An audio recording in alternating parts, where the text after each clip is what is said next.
Chung did not leave after handing me the cards, but reported about a person who claimed that one of the energy swords I won in the open auction was their fate ingredient, and they were willing to pay enough to procure that card. But here's the thing. If one of the energy sword cards was their fate ingredient, then why did they not bid for it in the open auction instead of coming to me?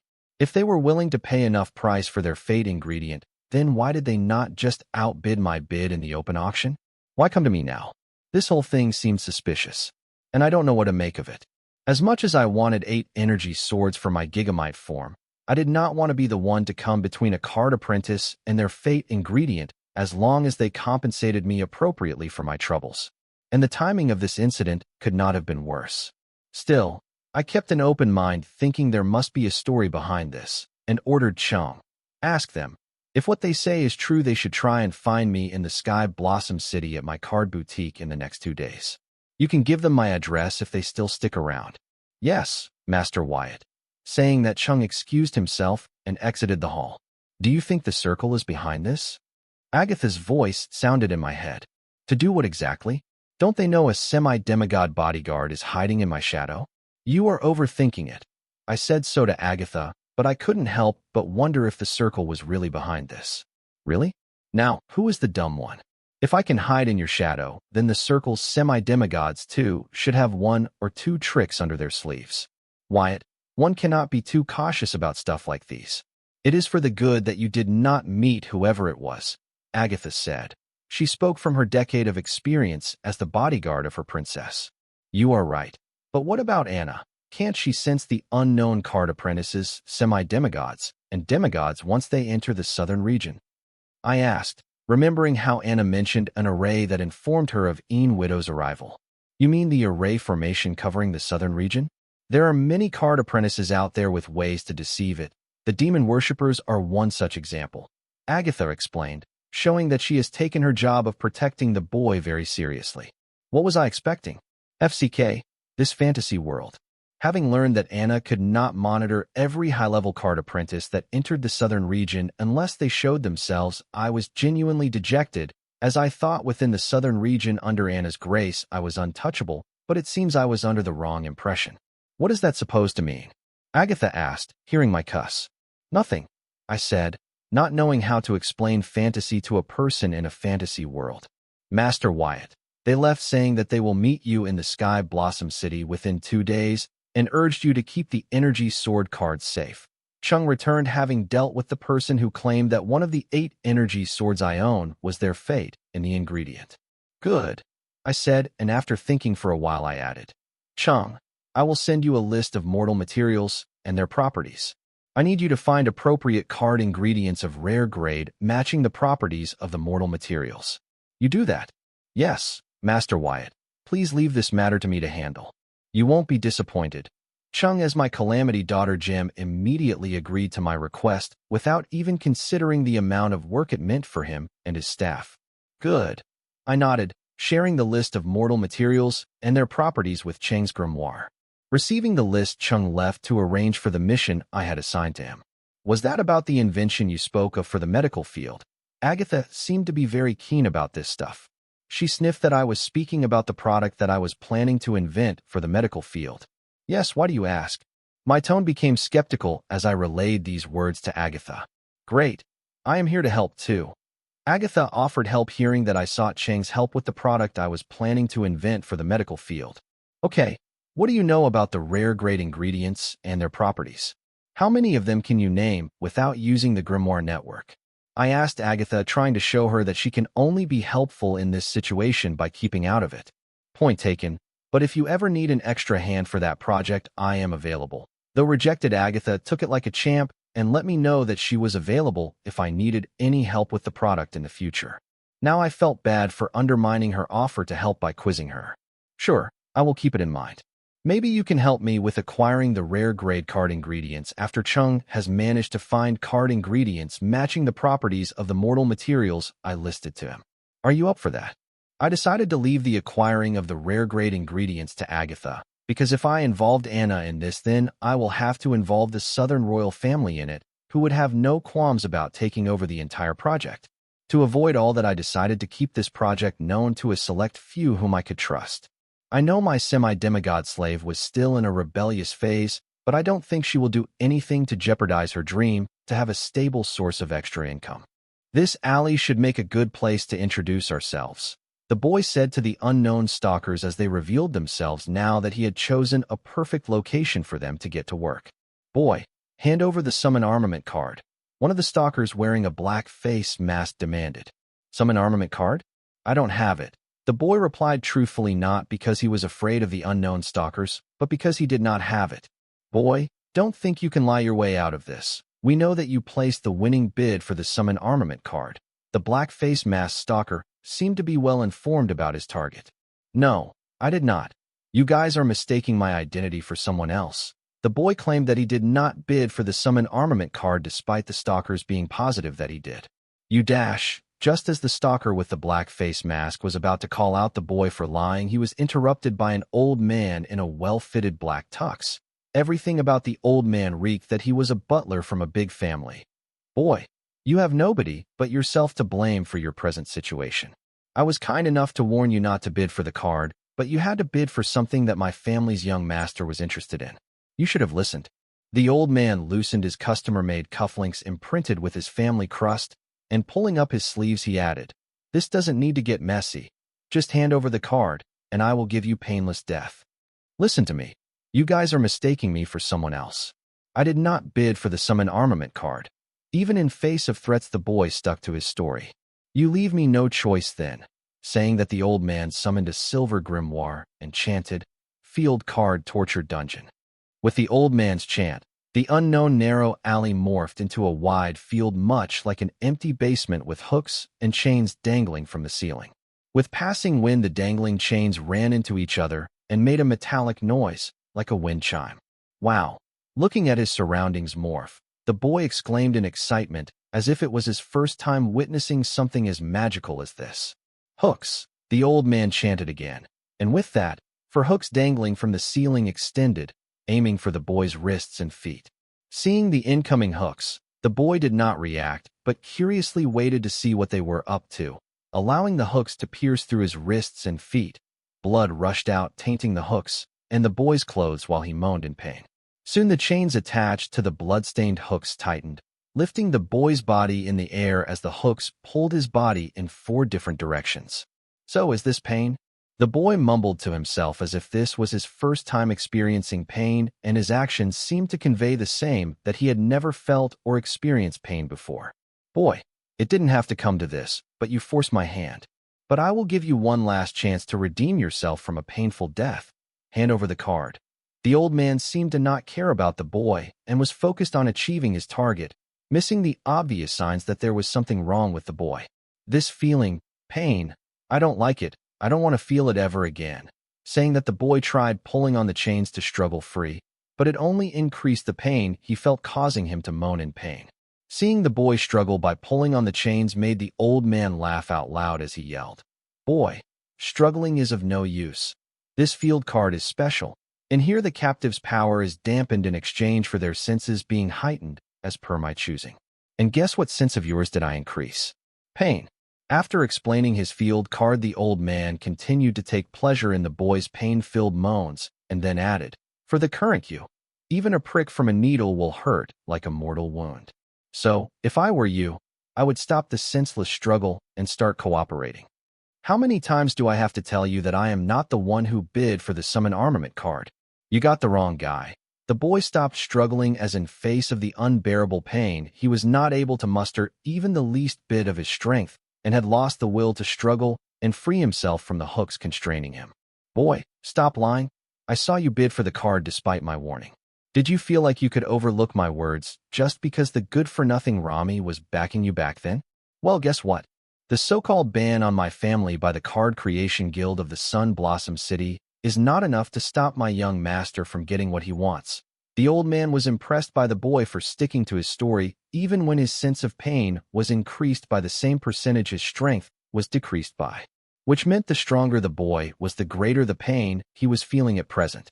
"I am telling you, I am not the one whom you saw place the bid for the summon armament card. All this is a misunderstanding." The boy yelled again as the pain he felt right now grew beyond unbearable, and he felt his consciousness can't take it anymore. Boy, you got guts, I will give you that. This is the first time I have seen someone as young as you who did not crack for so long under the effect of my card.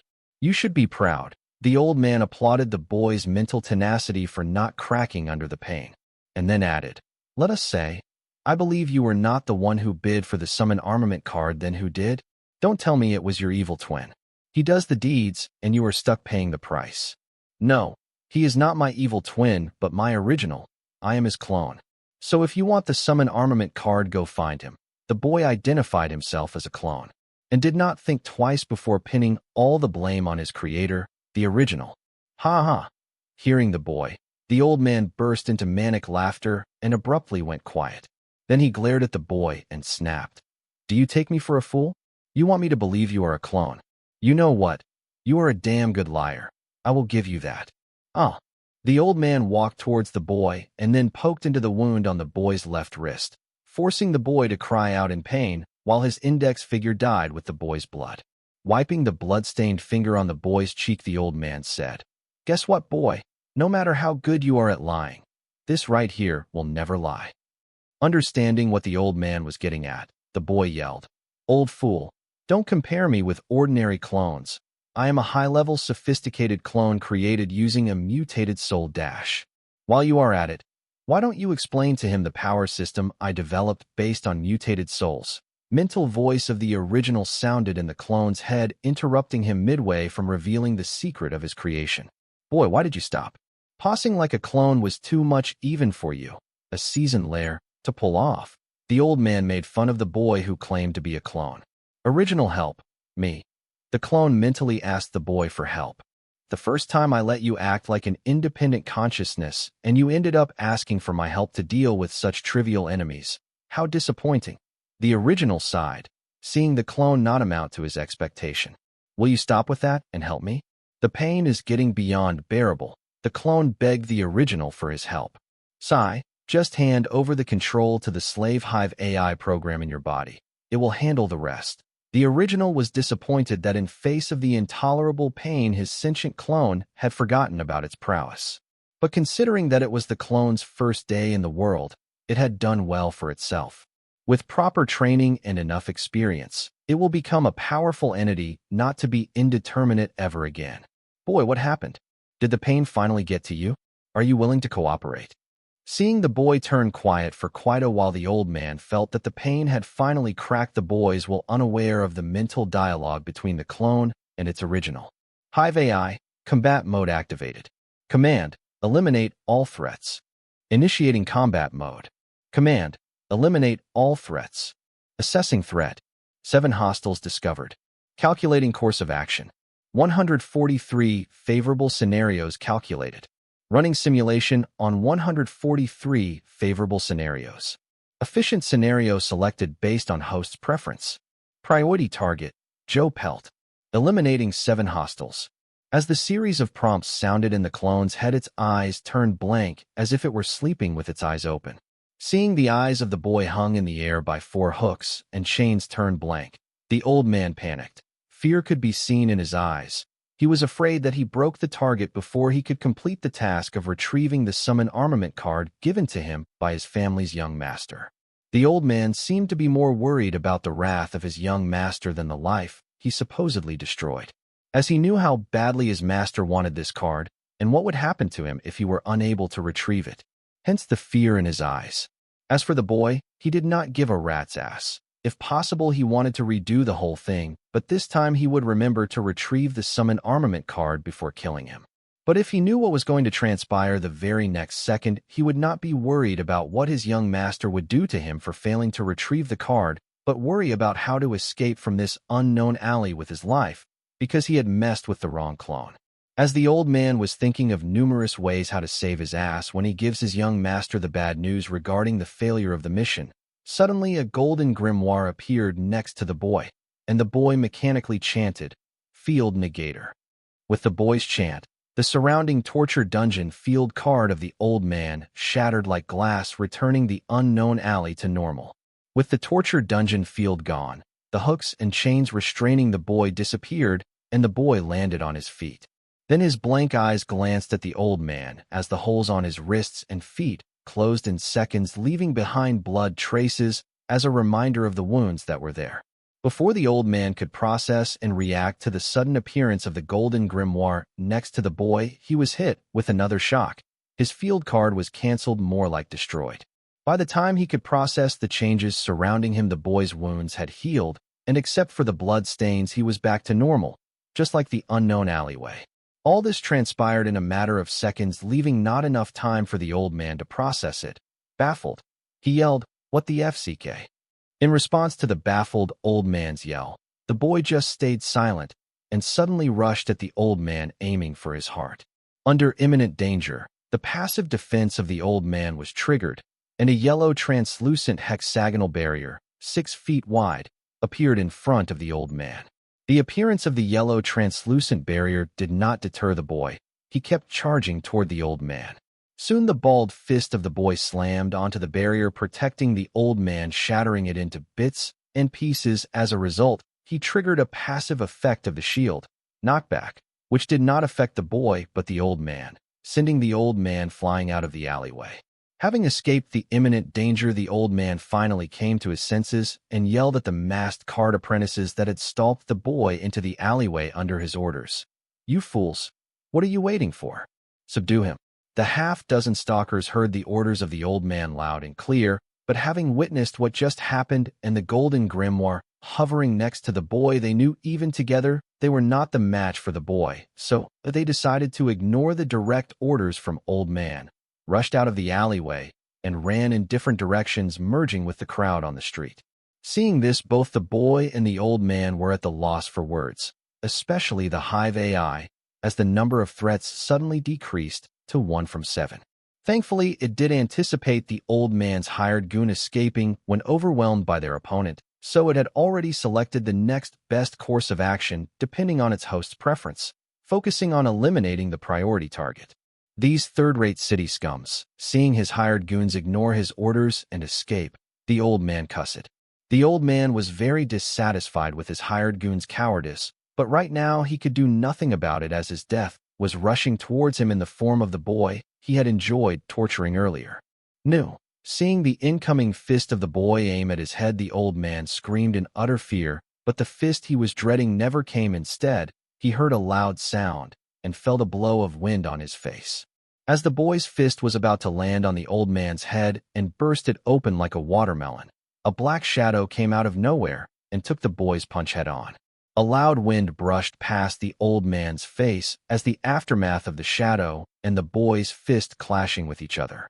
After the collision, the boy was forced to retreat a few steps back, and the shadow did a beautiful somersault in the air and landed on the head of the old man. The shadow turns out to be a black cat. Seeing the black cat, the old man's eyes, which were filled with fear earlier, were now filled with hope and thirst for vengeance as he yelled with great relief, "Young master, thank you for saving this slave's life." Card name: Torture Dungeon. Card type: Field card. Card rank: C rank, uncommon grade. Card rate: 8 stars. Card durability: 86/100. Card effect: when activated, the card can morph the surrounding 500 meters into a torture dungeon. Inside the torture dungeon, the user can dampen the target's strength and increase any one of their senses proportionally. Additional effect: hooks and chains. Note: inside the field, the user will be under the same penalty as the target. Hooks and chains. The user can use and manipulate the hooks and chains dangling from the ceiling of the torture dungeon at will. Note: the length of the chain is limited to 500 meters. Card name: Last Barrier. Card type: Skill card, passive. Card rank: C rank, uncommon grade. Card rate: 9 stars. Card durability: 83/100. Card effect: the Last Barrier is a passive 6 feet wide barrier that gets automatically summoned to protect the user whenever the user is in imminent danger.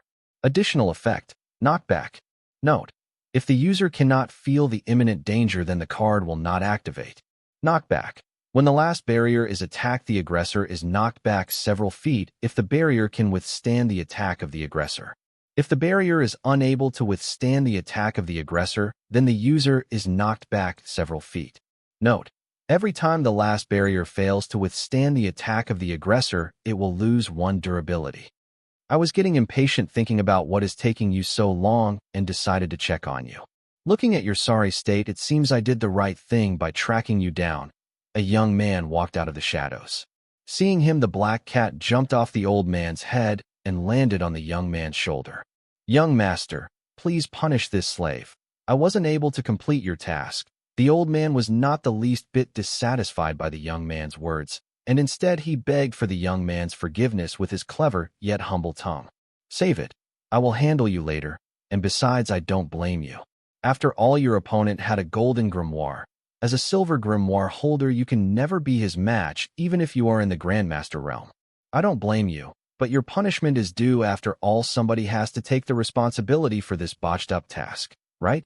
The young man did not blame the old man for failing his mission, but still held the old man responsible for the failure of the mission. Yes, young master. It is my fault for underestimating the enemy. I will take full responsibility. The old man readily accepted the young man's arrangement because he was satisfied with walking away with his life. With the interruption of the young man, the course of action that Hive AI had calculated was no longer in play. So it had to recalculate the favorable course of actions again, but was stopped by the original. Move. I am taking over. As the appreciation of your might, I am willing to let this incident slide if you hand over the summon armament card. The young man was totally oblivious to the inner changes of the boy and proposed a compromise to him. Sure, I believe you, the boy replied sarcastically. Hearing the boy's sarcastic remarks, the young man's brows frowned. He did not like the boy's sarcastic response, but he had his priorities straight. So he chose to ignore those sarcastic remarks and said, "You are quite remarkable to be able to defeat a card grandmaster with your card soldier realm. You have a bright future ahead of you. Don't waste it over something so trivial. Just hand over the summon armament card and we go our ways. It will be like we never met and this incident never transpired." There was a reason why this arrogant young man was willing to reason and reach a compromise with the boy instead of directly subduing him to snatch the summon armament card from him by force. The young man knew about his retainer's torture dungeon field card and knew that there hasn't been a soul so far who was able to withstand the effects of that card. Yet the boy in front of him seemed to have somehow overcome it. So he knew better than to use force or torture on this boy. Therefore, he decided to deceive the boy with a hoax compromise. Right now, he was willing to tell or do anything that would make the boy hand over the summon armament card to him. And once he gets his hands on the summon armament card, then he plans to take his time killing the boy in the most agonizing way he could think of. Unfortunately for him, he was not facing some third-rate city's wide-eyed dumb teenager, but a transmigrator with trust issues who would rather enslave hundreds with his ability than let an enemy escape. The boy saw right through the charades of the young man, the first time the young man proposed the compromise to him, hence his sarcastic response. But the young man's reaction to his sarcastic response was beyond the boy's expectations. The boy was impressed seeing the young man control his anger and keep his eye on the prize, the summon armament card. The boy was amazed by the young man's reaction, but he did not have the time for this as he had places to be, get many things done, and prepare for a midnight ambush. So he impatiently asked, "Who the FCK are you, man? Where did you come from?" "I am Matthew Pelt, the future honor graduate of the Northern Star University." The young man peculiarly introduced himself, but his style of introduction did not match his character. "That introduction of yours is a bit out of character. You sure you all right, man?" The boy could not help but ask the young man in concern. Matthew Pelt's actions defined him as a ruthless, entitled second-generation snob, but his self-introduction was similar to what a middle schooler would make, which did not match what his actions spoke of him, prompting the boy to wonder if the young man had multiple personalities in him. "What? I am fine. Are you sure you are fine? Just hand over the card." Matthew was embarrassed as his self-introduction did not have the desired effect he was hoping for. Matthew's actions and self-introduction did not match because that was not him, the real him, that is. All his actions up till now were the result of him wanting to appear gangsta and cooler. Until his self-introduction, he did appear gangsta, but after it, he looked like a naive middle schooler who was in over his head. Matthew was not to be blamed. He was just a misguided teen. Apparently, the gangster whom he adored once told him that a gangster with a dream was to die for. Since that day, he has been doing everything to appear as a gangsta with a grand dream. But in reality, he was just an entitled, rich second-generation bully who had no qualms about abusing his family's power. As for the dream part, Matthew took the gangster's words to heart and went big. What could be grander than aiming to be admitted to one of the top 10 universities? Look, Matt, I am Dash. Before the boy could finish his sentence, he was interrupted by the young man. Don't call me Matt. We don't know each other like that. Okay, then Matthew. What I am trying to say earlier was if my original body was here, today would be the luckiest day in your life, but unfortunately for you, that is not the case. I am sorry to have to say this, but I will have to kill you and your retainer. The boy apologized to the young man as he had to kill him because he could not access one of his abilities to enslave him. FCK, you sure are insane. Matthew yelled as he felt the possibility of him dying under the hands of the boy was impossible in any scenario. The boy seemed to not care for Matthew's words as suddenly a red aura started to ooze out of his body and cover every inch of it. Seeing this, Matthew was alerted. As a member of the top family of a second-rate Azure Blossom City, he fully knew about the rule energies and what it looked like when one were to use one. Therefore, seeing the red energy cover every inch of the boy's body, he could not help but mouth the following words in dismay. Hopelessness. The same was true for Joe. As the butler of the Pelt family which dominated the second-rate Azure Blossom City for decades, he knew about rule power and how devastating their power can be. He knew at this moment that neither he or his young master were going to make it alive out of this predicament. Right now, there was only one thought in Joe's mind, was that the Pelt family would not be foolish enough to try and seek revenge for them.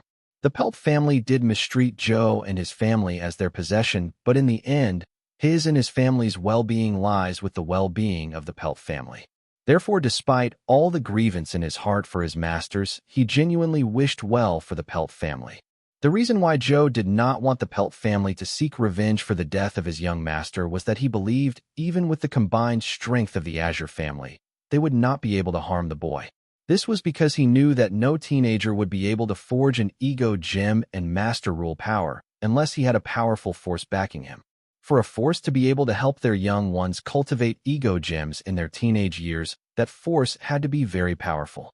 So powerful that they could eradicate a small family like the Pelt family of a second-rate Azure Blossom City on a whim of a teenager. Hence, he believed that all the grudge they developed with the boy would end with his and his young master's death and not spread to their family. Having thought of this, Joe was prepared to die so that the Pelt family is not implicated because of the sins of his young master. Right at this very moment, feeling the power hidden in the red energy covering the boy's body, Matthew knew he had messed with the wrong person, and this was not a fight he would be able to walk out alive. He regretted tracking Joe down and saving him from facing the wrath of the boy. In face of imminent death, his survival instincts kicked in, and he immediately mumbled, "Hey, look man, I mean Master Wyatt, I am sorry. I should not have coveted your summon armament card. Please forgive me." Matthew remembered the name of the boy and respectfully addressed him to beg for forgiveness, but got no response in return. So he panicked and wrecked his brain to come up with better excuses to get out of this one. Hearing Matthew beg for his life, the boy paused for a second. It seemed he had very little experience in killing humans. They say it gets easier after the first time, but they were wrong. It never gets easier to take a life of the same kind.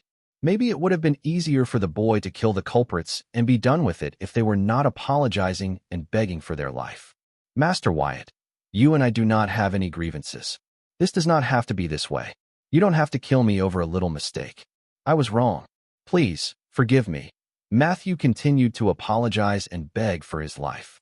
He seemed to have no notion of fighting against the boy after he witnessed that the boy had mastered a rule powerful enough to cover his entire body with it. Matthew knew no matter what card he used, it would be useless in front of the might of the rule power. As the rule power can only be contended using rule power, there was no way around it. Hence, Matthew had given up all hopes of struggling in face of the rule power and chose to accept his mistake and surrender in hopes of forgiveness. Joe, he was the one who tortured you. Kill him if you want to. All I did was covet your card. I know I was wrong. This won't happen again. Please, I am begging you, don't kill me. I don't want to die. I want to live. Please, please, I haven't lived enough. Don't kill me. I don't want to die. When it came down to it, Matthew had no qualms about throwing his trusted retainer under the bus to save his ass.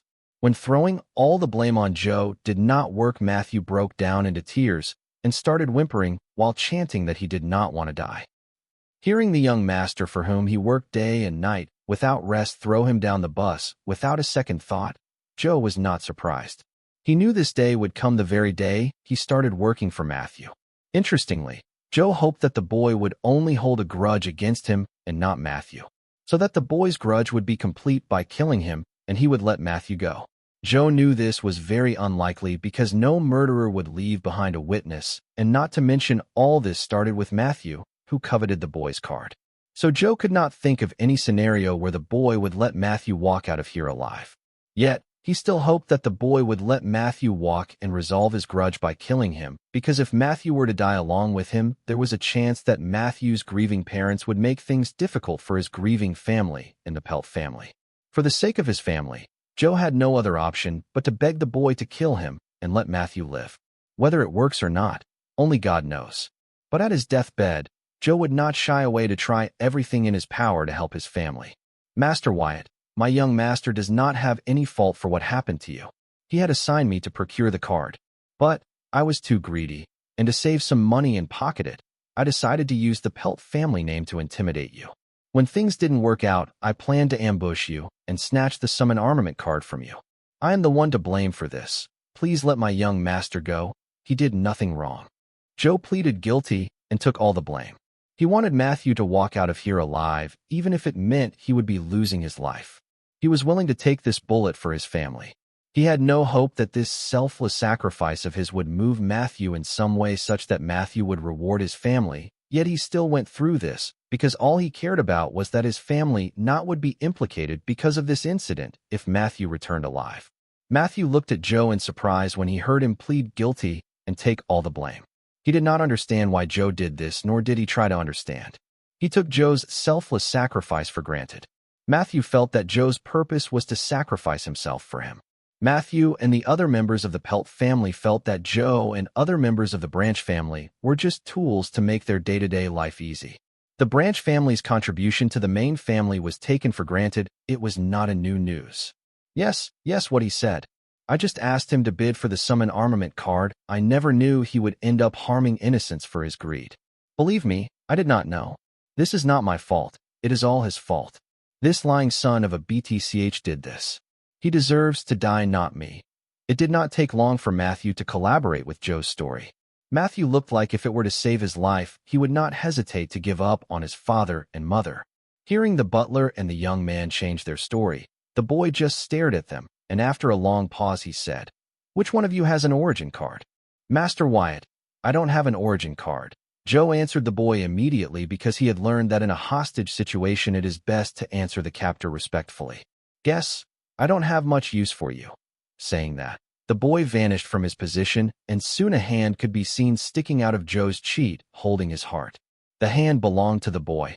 After vanishing in front of Joe and Matthew, he instantly appeared behind Joe and used his hand to pierce his chest like a knife cutting through butter, and then he ripped Joe's heart out. Just like that, Joe died without knowing what hit him, but he had a pretty good idea. Seeing this, Matthew was scared sh+, and he screamed in fright. Then he watched as the hand crushed Joe's heart. With that, Matthew's knees turned weak, and he fell to the ground on both his knees. Matthew then witnessed Joe's corpse fall to the ground as the boy removed his hand from his chest. For some weird reason, even after he witnessed his retainer's gruesome death, Matthew felt that he still had a chance to walk out of here alive, just because, unlike Joe, he had an origin card. Therefore, he decided to answer the boy before he killed him. As Matthew tried to answer the boy, he looked at the boy's bloody arm from which Joe's blood kept dripping on the ground of the unknown alley. Watching this horrifying scene, Matthew swallowed his saliva in fear.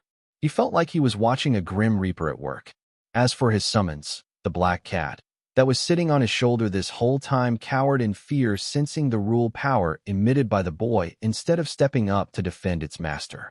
When even his strongest summons, the black cat, was cowering in fear after seeing the boy, Matthew was terrified by the thought of how easy it would be for the boy to kill him. Still, he mustered all the courage in his body and answered the boy, "Master Wyatt, I have an origin card." You do? Good. The boy said with a smile which to Matthew's eyes was the most terrifying smile he had ever seen. Not understanding the meaning behind the boy's words, Matthew grew cautious, but was assured that the boy did not plan to kill, at least not for now. Tell me, what is your origin card? Better yet, hand over your grimoire. Let me see the info on your origin card for myself. The boy ordered Matthew to hand over his grimoire so that he could check the info on Matthew's origin card. Yes. Matthew immediately passed his golden grimoire to the boy and patiently waited for what was to come next while praying to live to see another day.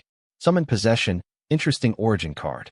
No wonder you were so desperate for the summon armament card, the boy said, going through the info on Matthew's origin card. Seeing the boy interested in his origin card, for some unknown reason Matthew felt that there was still hope for him to see the next sunrise. Matthew, if it's you dash, as the boy was addressing Matthew, he was suddenly interrupted by Matthew. Master Wyatt, please call me Matt. Sure, Matt. The boy nodded in agreement with Matthew and continued to say, as I was saying earlier, Matt, if it is you, I won't feel burdened using this new rune of mine on you. I thought Mike Brown would be the first subject to test the ability my peculiar rune of mine, but I think you will have that honor now. This is better because I will get an idea of what this ability of mine is capable of before tonight's fight. So, I guess thank for you being such a horrible person. Matthew, who patiently heard what the boy had to say to him, did not understand what the boy was talking about. Even though Matthew had no idea what the boy was going on about, he was thankful and happy about every second he got to breathe. He would not be so relieved if he knew that when the boy was done with him, he would rather wish for a gruesome but instant death like the one Joe, his retainer, was lucky to have. Matt, before I do this, tell me, why did you not just think of buying a summon armament card at the southern capital like the rest of your arrogant and rich kind do? The boy asked Matthew, as he knew that second-generation rich bullies like Matthew would never come to a third-rate city, as they consider it beneath their social standing to visit a third-rate city unless their situation forced them to. That is because I spent all the money I had buying this summons card, Matthew answered, eyeing the black cat on his shoulder. Since he spent all his money buying a summon card, Matthew did not have enough money to buy or bid for the summon armament card, so he decided to use his family name to get the summon card for the cheapest bid. And if that did not work out, he could always loot the card from the one who won it. You spent all your money on that thing, really? For a summons card, it appears to be very expressive and smart, but it seems to be more interested in saving its ass than yours, the boy said as he looked at the cowering cat on Matthew's shoulder. Most summon cards are not that expressive of their thoughts, as they have none, and since they do not have thoughts of their own, they were loyal to their master and not afraid of death, unlike the cat on Matthew's shoulders. Witnessing such odd behavior from the summons, the boy thought Matthew had wasted his savings on a useless card. Master Wyatt, this summons may not look like it, but it is very handy and has many tricks up its sleeve. When used with my summon card, it can help me achieve incredible feats. If you don't mind, I would like to give it to you. Matthew did not hesitate to offer up the summon card that he bought using all his savings to the boy in hopes that it would help him win some points with the boy. Elusive aerial puss, interesting name, said the boy, going through the information on the summon card, and continued adding, this summons is not a monster, but a spirit. I heard spirit summon cards are 10 times more expensive than monster summon cards of the same grade. You must have spent a fortune to buy this card. No wonder. This answers a lot. But still, it is very rare for spirit summon cards to appear in the market. How did you manage to get your hands on this? I had to jump through a lot of hoops to get my hands on this card.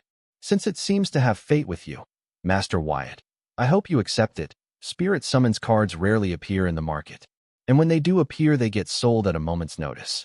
Matthew was sure that if it was this card, he would be able to exchange his life for it. Sure, and I will be taking the other cards too, the boy said, glancing at Matthew, who was handing him the spirit summons card. All the cards? Matthew asked in distress. Yes, do you have a problem with that? The red energy covering the boy intensified as he asked. No problem, I got no problem, Matthew hurriedly replied as he unequipped all his cards from the grimoire attack page and card holder, while consoling himself thinking that as long as he was alive, he could apply for the top 10 universities next year. Good. Not that you can do anything about it anyway, the boy said without any trace of emotion as he took the bunch of cards from Matthew. That's all the skill cards I have, Matthew said, having handed over all his skill cards to the boy. "Don't act smart with me. Hand over the item and storage cards too," the boy said mercilessly. "Yes, right away." Matthew did not decline the boy's orders. After witnessing Joe's gruesome murder, he no longer had the will to resist the boy's arrangement. "Now that's more like it." Complimenting Matthew for his submissive stand, the boy began to go through his loot. Elusive Aerial Puss Summons card, A rank. Torture Dungeon Field card, C rank. Last Barrier skill card, C rank. Myriad Beast Style Martial Arts skill card, B rank. Stone Golem Summon card, B rank. Wooden Serpent Summon card, B rank. Cloud Steed Mount card, C rank. Abyssal Horned Bear Summons card, A rank. Royal Purple Quartz Silk Palm Guard item card, A rank. Royal Purple Quartz Silk Unitard item card, A rank. Royal Purple Quartz Silk Ankle Guard item card, A rank. Storage Trunk item card, A rank. The loot comprised a total of 12 cards, of which 6 were A rank cards, 3 were B rank cards, and 3 were C rank cards. This did not include the contents of the storage card, as the boy decided to check its contents later. The cards mostly comprised summons cards, as they were the best match for Matthew's origin card, Summon Possession. As for the item cards except for the storage card, the rest were rare but peculiar item cards made using Royal Purple Quartz Silk, which would lead one to question whether Matthew had some kind of fetish. But considering the morphing effect of Matthew's origin card, it was understandable why he had such a peculiar collection of attire item cards. The boy could not help but chuckle as he placed his loot in his card holder. Then he turned to look at Matthew and said, "This might hurt considering that this is my first time using this rune." "What?" Matthew blurted, hearing the boy, and before he could clarify his suspicion, he saw a blood-red rune float out of his body and head toward him. Seeing the vivid blood-red rune, Matthew was horrified. He wanted to run, but under the pressure of the rune, he could not move his body. He felt like his knees were stuck to the floor of the alleyway, and matter how he willed, he could not struggle in front of the rune. Terrified by overwhelming fear, Matthew whined, "No, no, no, no God, please no dash." The blood-red rune floated high above Matthew's head, and soon he felt a wet section in his eyes, ears, nostrils, and mouth. Then soon Matthew witnessed 7 thin streams of blood float and submerge within the blood-red rune. A feeling of suction and fatigue started to dawn on Matthew, whose white skin with each passing second turned pale and sick, having lost a lot of his blood. In a matter of seconds, Matthew went from a healthy male teenager to a malnourished youth to a mummified corpse. Matthew Pelt was no more. After swallowing the entire blood in Matthew's body, the blood-red rune shone brightly with brilliant red color. The red flash emitted by the rune was so bright that even the boy had to look away so as not to hurt his eyes. Son, with a bang, the brilliant red flash vanished, leaving behind a blood-red card floating in the air in place of the blood-red rune. The boy reached for the floating blood-red card, and as if the card could read the boy's intent, it moved toward the boy's hand. Grabbing the card, the boy read its name aloud, Summon Possession. Then the boy went through its card info to check whether the card's stats were affected in some way after being turned into a rune card. And to his joy, the stats of the card did not change the slightest after being extracted as a rune card, but, unlike the origin cards, the rune card seems to have a durability stat to it. Card name, Summon Possession. Card type, origin card. Card rank, unique grade. Card rate, --. Card durability, --. Card effect, when activated, the user can possess the summon or vice versa while sharing each other's strengths and weaknesses. Additional effect, Summon Fusion, Summon Symbiosis. Note: the summons card which the user plans to possess needs to be equipped. Summon Fusion. This skill allows the user and their summons to fuse with each other mentally and physically. Note: when used, the user's body may undergo certain physical transformations and mental alterations based on the strength gap summon and the user. Summon Symbiosis. This skill allows the user and their summons to live in harmony and share each other's ability when either of them happens to possess the other. Note: the summons card which the user plans to possess needs to be equipped. Card name, Summon Possession. Card type, rune card. Card rank, upgradable, unique grade. Card rate, --. Card durability, frowny face, 100/100. Card effect, This rune card has been created using the Blood Fate Plunder rune. When activated, the user can possess the summon or vice versa while sharing each other's strengths and weaknesses. Additional effect: Summon Fusion, Summon Symbiosis. Note: the summons card which the user plans to possess needs to be equipped. Glancing at the card's info, the boy seemed to be displeased about it gaining durability. As the master of the Blood Fate Plunder rule meaning, he knew that if his blood rule meaning had achieved ultimate mastery and understanding in its comprehension, then this would not have been the case. Tisk, clicking his tongue in annoyance, he equipped the card Summon Possession rune card and the elusive aerial puss summon card, deciding to test out his new set of cards. Before he activated the Summon Possession rune card, the boy remembered that he could transform when he activates the Summon Fission skill, so he decided to equip the Royal Purple Quartz Silk Palm Guard, Ankle Guard, and Unitard item cards, so that in case his physical transformation was more than what his current attire could handle, then he can switch to the attire item cards. Having made the necessary preparation, the boy decided to go through with his idea. Summon Possession, Elusive Aerial Puss. Card name: Royal Purple Quartz Silk Palm Guard. Card type: Item card. Card rank: A rank, rare grade. Card rate: 6 stars. Card durability: 89/100. Card effect: when activated, the user is equipped with a pair of palm guards made using Royal Purple Quartz Silk. It provides support and protection for the user's palms. Additional effect: Universal Fit. Card name: Royal Purple Quartz Silk Ankle Guard. Card type: Item card. Card rank: A rank, rare grade. Card rate: 7 stars. Card durability: 91/100. Card effect: when activated, the user is equipped with a pair of ankle guards made using Royal Purple Quartz Silk. It provides support and protection for the user's ankles. Additional effect: Universal Fit. Card name: Royal Purple Quartz Silk Unitard. Card type: Item card. Card rank: A rank, rare grade. Card rate: 7 stars. Card durability: 85/100. Card effect: when activated, the user is equipped with a unitard made using Royal Purple Quartz Silk. It provides support and protection for the user's body. Additional effect: Universal Fit, Sleeveless. Universal Fit. The attire's size scales to the user's dimension. Sleeveless. This allows the user to choose to equip the Royal Purple Quartz Silk unitard with sleeves or go sleeveless. Card name: Elusive Aerial Puss. Card type: Summons card. Card rank: A rank, rare grade. Card rate: 6 stars.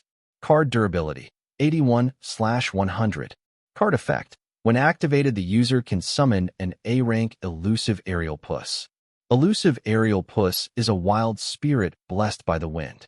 It is said that like the wind, one cannot catch an elusive aerial puss, as its fur can sense and manipulate wind, helping with its unique evasion ability. Addiction effect: Blessing of the Wild, blessed by wind.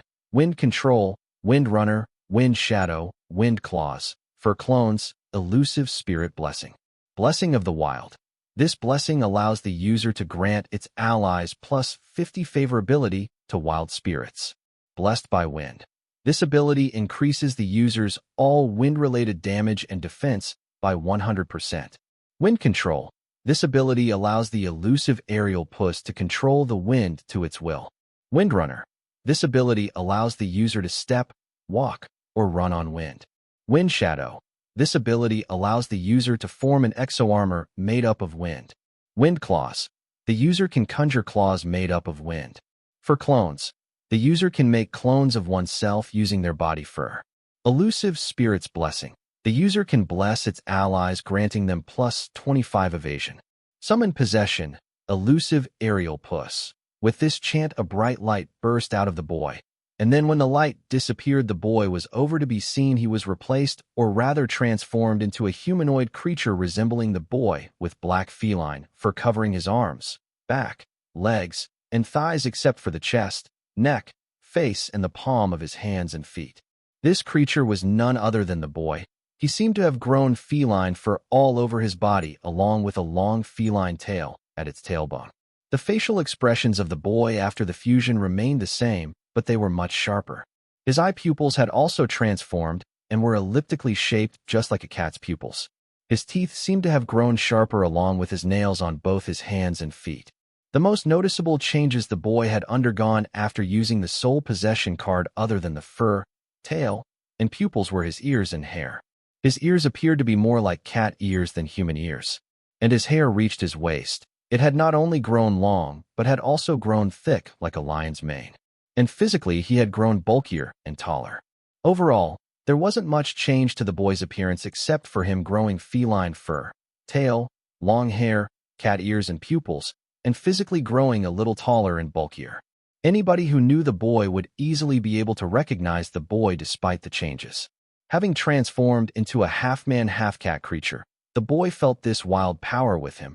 He felt like he could outrun the wind if he wanted to. The wild energy coursing through the boy's body awakened a primal instinct in his body. Wildness could be seen running rampant in the boy's eyes. It was as if the boy did not calm down soon, he would lose his mind to the wildness of the elusive aerial puss, the wild spirit that he fussed with, which meant the elusive aerial puss would gain control of the new and enhanced half-man and half-cat body instead of the boy. The groggy eyes of the boy soon gained intelligence, suppressing the wildness that ran rampant in them. The boy losing control of the half-man and half-cat body to the elusive aerial puss was not possible, as no matter how wild the elusive wild spirit was, in the end, it was still a card that had to follow the arrangements of its card apprentice. After going through the changes to his body, the boy finally spared a thought to his attire. It was still intact, making him feel that equipping the 3 attire item cards beforehand was a wasted effort. The changes to the boy's appearance were huge, but his physical changes were minor. Therefore, the previous attires the boy was wearing were still whole and fit him a little tight, making the 3 attire item card unnecessary. Having used the summon possession card, the boy understood the reason why his changes were so minor after he morphed. Apparently, the difference in the physical strength between the summons and the card apprentice undergoing the fusion will be the deciding factor in how minor or major changes to the body of the card apprentice would be after undergoing summon fusion. If the card apprentice's physical strength matches physical strength of the summons used for summon fusion, then the changes that appear on the card apprentice's body after undergoing summon fusion will be minor. But when the physical strength of the card apprentice doesn't match or is lesser than the strength of the summons used in the summon fusion, then the changes that will happen to the card apprentice's body after insertion of summon fusion will be major.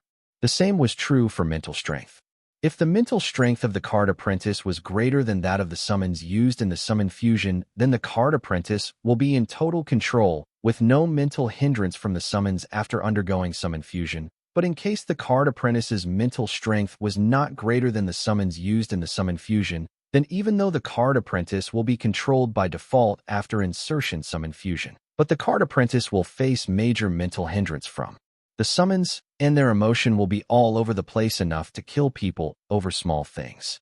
Therefore, summons stronger than the card apprentice should not be used for summon possession, useless if it was the last card available. Thinking of this, boy shook his head as he glanced through his surroundings before he decided to head toward his destination in his new form rather than using his beloved hoverbike. Under the moonlit sky, a humanoid covered in feline fur walked in the air and climbed to the clouds, heading out of the city gate, following the location his associate had sent to his grimoire. Date: April 3rd, 2321. Time: 21:45. Location: Sun Blossom City outskirts, unknown area. What is that thing? Some kind of new monster. Codename Sniper said after he witnessed a weird humanoid covered in black fur and thick mane, wearing human attire run in the air during his turn of the watch. As the sniper focused on the humanoid, he came to realize that its facial features and soul energy signature closely matched their target. Though the facial features of the humanoid and soul energy closely matched his target, it did not mean the humanoid was their target, so making this discovery, Sniper wanted to shoot it down, but then remembered that the matron had specifically asked them to assassinate the target when he was fighting the Sun Blossom branch of the circle. And by off change this humanoid was really his target, then he would have messed up big time. Not to mention matron was not a strong believer in forgiveness, which meant this screw-up could cost him his life, so he did not want to take his chances. After all, he was a few for merits shy of exchanging them for a divinity. He could not die now. Things were finally starting to look up for him. Hey, Gray Fur, come out here. You need to see this. Not knowing how to respond to his discovery, codenamed Sniper decided to call their group leader, Gray Fur. In this way, he would not be the only one to be blamed for something we're going to go wrong. What is it, Sniper? Gray Fur replied to Sniper in annoyance as he walked out of the temporary portable stealth secret base. Look at that thing. Tell me I am not seeing anything wrong, Sniper asked, pointing at the humanoid creature that was walking with clouds under the starlight. SHD, it is our target. It seems he has used some kind of morphing card that gives him the strength and appearance of a beast, Gray Fur said confidently, as he knew that even if the facial feature of the creature were to trick him, the soul energy signature would not lie. So he was sure that the humanoid creature walking in the sky was none other than their target. What is he doing walking out of the city? Is he trying to escape? Sniper asked, as according to the intel, the target wasn't supposed to leave the city until he had destroyed the Sun Blossom City branch of the Circle. From the direction he is heading, he will soon meet up with the 7 shipping containers hiding using stealth. I bet he and they are all the same. These card apprentices in the shipping container must be the forces belonging to the boy that he plans to use to attack the Circle. He must have come out of the city to check on them, Gray Fur explained based on his speculation. He did not know if his speculation was true or not, but they would know soon enough. Is that so? Then, do we follow the initial plan and wait, or do you have something else in mind? Sniper asked Gray Fur. If it were up to him, he would kill the boy right away and go back home to rest, but was not in charge. Gray Fur was. According to the intel, a semi-demigod bodyguard is hiding in the target's shadow. It will be too risky to try and assassinate the boy now. Let's go with the initial plan, which has very little risk involved. Assassinating the boy will be easier if his semi-demigod bodyguard hiding in his shadow was busy dealing with the semi-demigods from the Circle. So be patient even if it means that you have to wait another day. Gray Fur too wanted to get off work early, but he knew this did not give him the reason to slack off, as any sloppiness could prove as a grave mistake to their mission or on their part. Okay then. Still, do you want me to keep an eye on him? Just in case he chickens out and runs back home crying, Sniper asked Gray Fur, feeling that the boy did not take what it takes to destroy the Sun Blossom City branch of the Circle. Sure, do that. But remember, we cannot engage the target until he is attacking the Sun Blossom City branch of the Circle or being ambushed by it. Gray Fur felt Sniper's idea was reasonable, so he gave Sniper his permission to continue what Sniper planned to do. Good. Sniper continued to monitor the target while Gray Fur returned to the stealth secret base. Date: April 3rd, 2321. Time: 21:48. Location: Sun Blossom City outskirts, unknown area. Sister, you gotta see this. Some kind of humanoid creature is heading our way. Jaya, who was hidden between the clouds using her Voltronian flight and surveilling the surroundings of the 7-carrier ship, reported to her sister through her grimoire, adding, "Do you need me to engage it? Before it reaches us and reveals our location to whoever is looking." "No, you will do no such thing. I will look into it. As for you, shut up and stay hidden in the clouds. If this mission were to be jeopardized by your willfulness, then you will have to meet the worst side of me." Dana did not want to bring her little sister to this mission, but against her better judgment, under the constant pestering of her younger sister, she gave in, and now she regrets it. Instead of staying put in the stealth field of the carrier ships, she kept flying around with the abilities of her origin card without the care of revealing their position to the city guards. Diana was very unsatisfied with her younger sister, and voicing it out did not help, as her younger sister recently, ever since they got a new boss, did not seem to take her words seriously. Therefore, Dana decided to teach her younger sister a lesson at the first opportunity she got. "It's our boss, you dumbass. I can tell it's him from here. What are you doing up in the clouds, sleeping?" Cindy, who stood next to Diana, yelled at Jaya loud enough for Jaya to hear it through the call. Hearing Cindy, Dana immediately looked into the night sky, and further away she found the half-man, half-cat humanoid creature that her younger sister spoke of, walking in the air headed toward them. The appearance of the creature resembles that of the boss, and also its soul energy signature matches his soul energy signature. Considering that he said he would meet us out here, and that humanoid creature is heading toward us, it has to be him, Cindy said, seeing Diana scrutinize the humanoid creature. "Shut up, Cindy. Don't speak as if you are an expert. Our boss always wears his signature red hooded trench coat, and the humanoid creature isn't." Jaya said through the grimoire call, referring to the blood-hooded trench coat presented to their boss by Captain Ben. Yes, you are right. Great observation, Jaya. Diana praised Jaya, but continued to observe the humanoid creature, considering whether to call their boss and put an end to his discussion. Only an obsessed stalker would remember such details, Cindy mumbled in dissatisfaction, because to her it was obvious that the humanoid creature was their boss, and a transformation card must be the one to be blamed for the minor changes to his appearance. Hey, I heard that, Jaya complained, hearing Cindy call her obsessed stalker. Jaya, immediately return to the carrier floaters. The creature is heading towards you. Your location has been compromised. It seems the creature has found you hiding between the clouds. Jaya, return immediately. Diana, who was monitoring the humanoid, changed its course from the carrier floaters to the cloud where her younger sister was hiding. So she hurriedly ordered her younger sister to evacuate and return to the carrier floater immediately. Relax, big sis. Let it come. I can handle the creature. Jaya did not plan on listening to her elder sister or returning to the carrier floater for safety. She wanted to test out the creature's powers.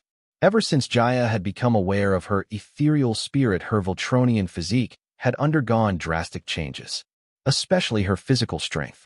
Jaya no longer had a clear understanding of the limits to her strength. She felt that she could skip the realm difference and challenge Card Apprentice with a higher active soul control percentage than her. Hence, she challenged the Fine Gold guards, but nobody in the Fine Gold would dare to go all out with the Fine Gold heiress, never allowing Jaya to fully understand her limits. Therefore, she planned to confront the humanoid head-on to test her strength. Old Jaya would never care for such things, but some things changed about her. She has become more adventurous and outgoing. That was putting it politely, but some would say she was looking for a fight. One wrong look, and she would come to pick a fight with. Only if you have a higher active soul control percentage than her. It was as if Jaya was turning into a muscle-head barbarian who could only find joy, happiness, and meaning in her life by defeating strong opponents. This was becoming burdensome for the employees of the Fine Gold, especially the Fine Gold guards. This was brought to both Cindy and Diana's notice, but they have been too swamped with work that came with the new changes to the company to spare time for Jaya.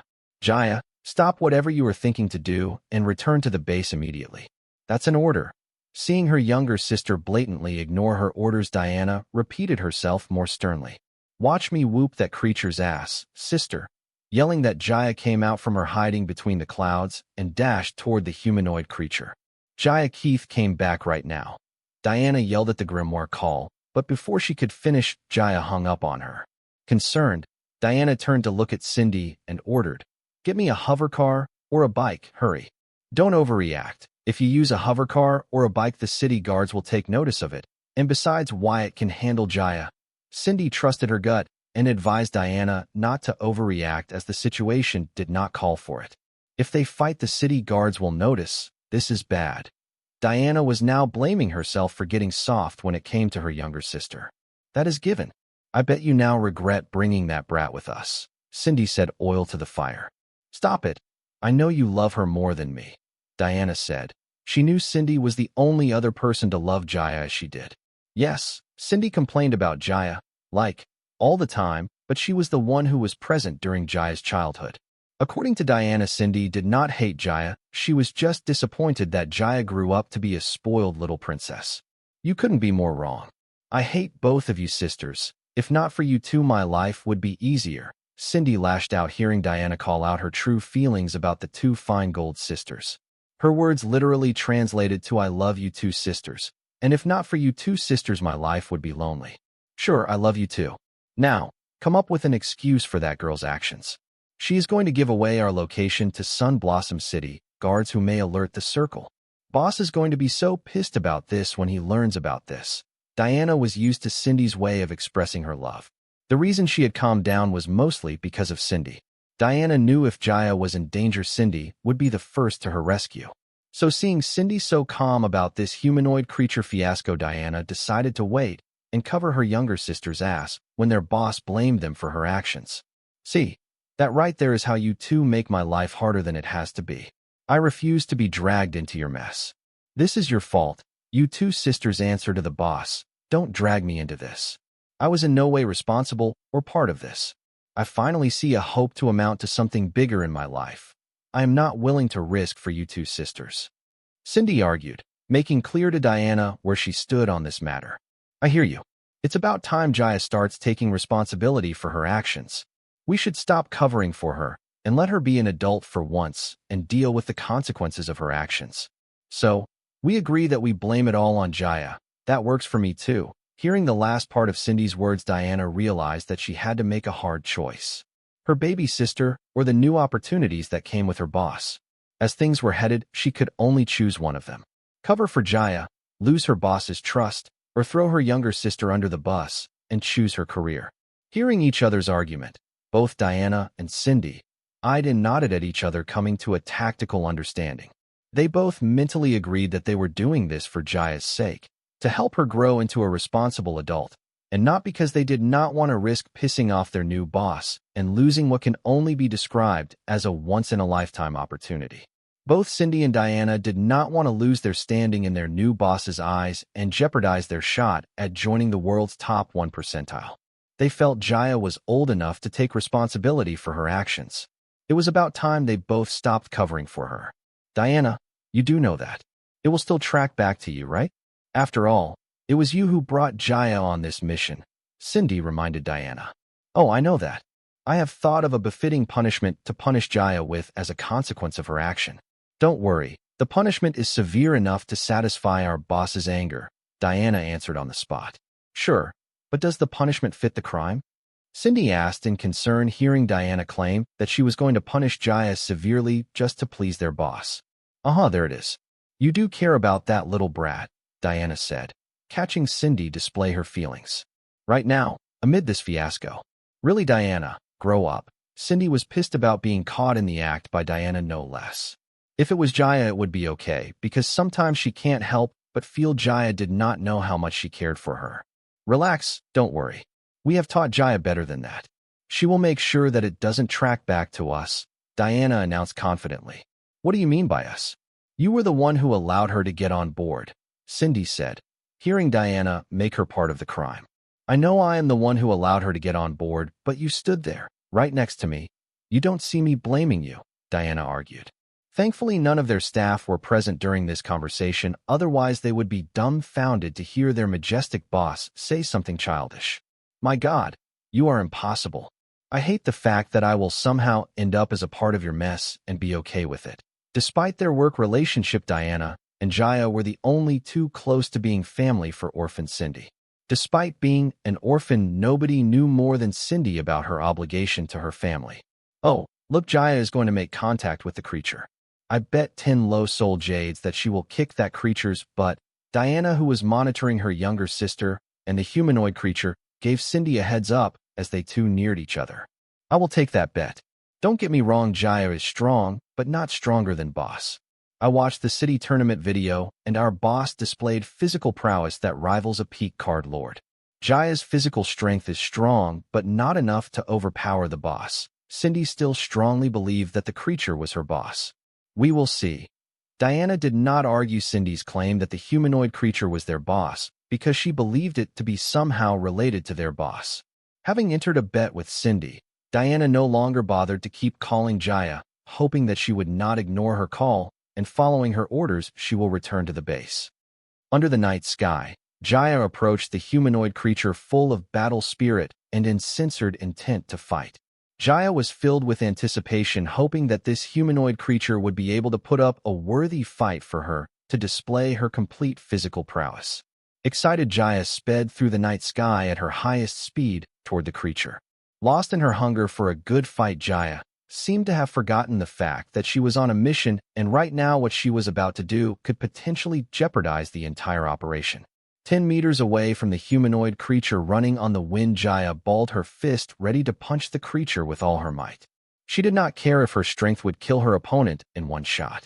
As if it did, her foe was not worthy, but if it did not, then she had a worthy opponent at her hands, and her search for a good fight would end today. Incoming! Jaya yelled as flew at full speed, aiming her fist at the humanoid creature. Clearly, under the excitement of the fight, she seemed to have forgotten the point of them waiting far away in the city outskirts.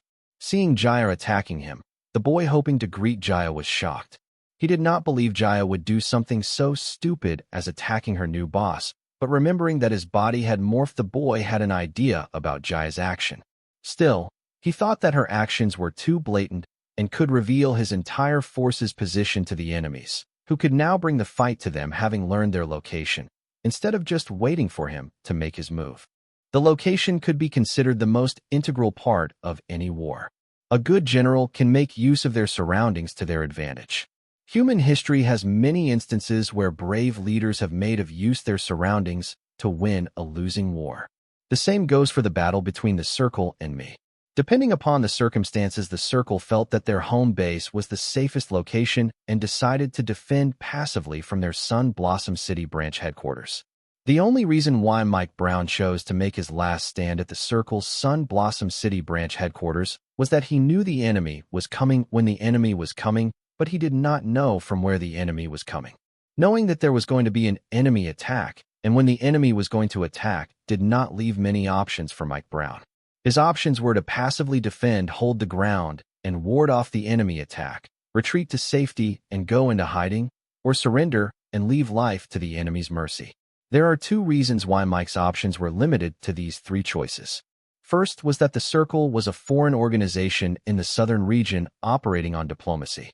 So even if they knew their enemy's forces were based in Sky Blossom City, they could not fully display aggression towards this rival organization backed by the Southern royal family without a strong reason and evidence to back their actions.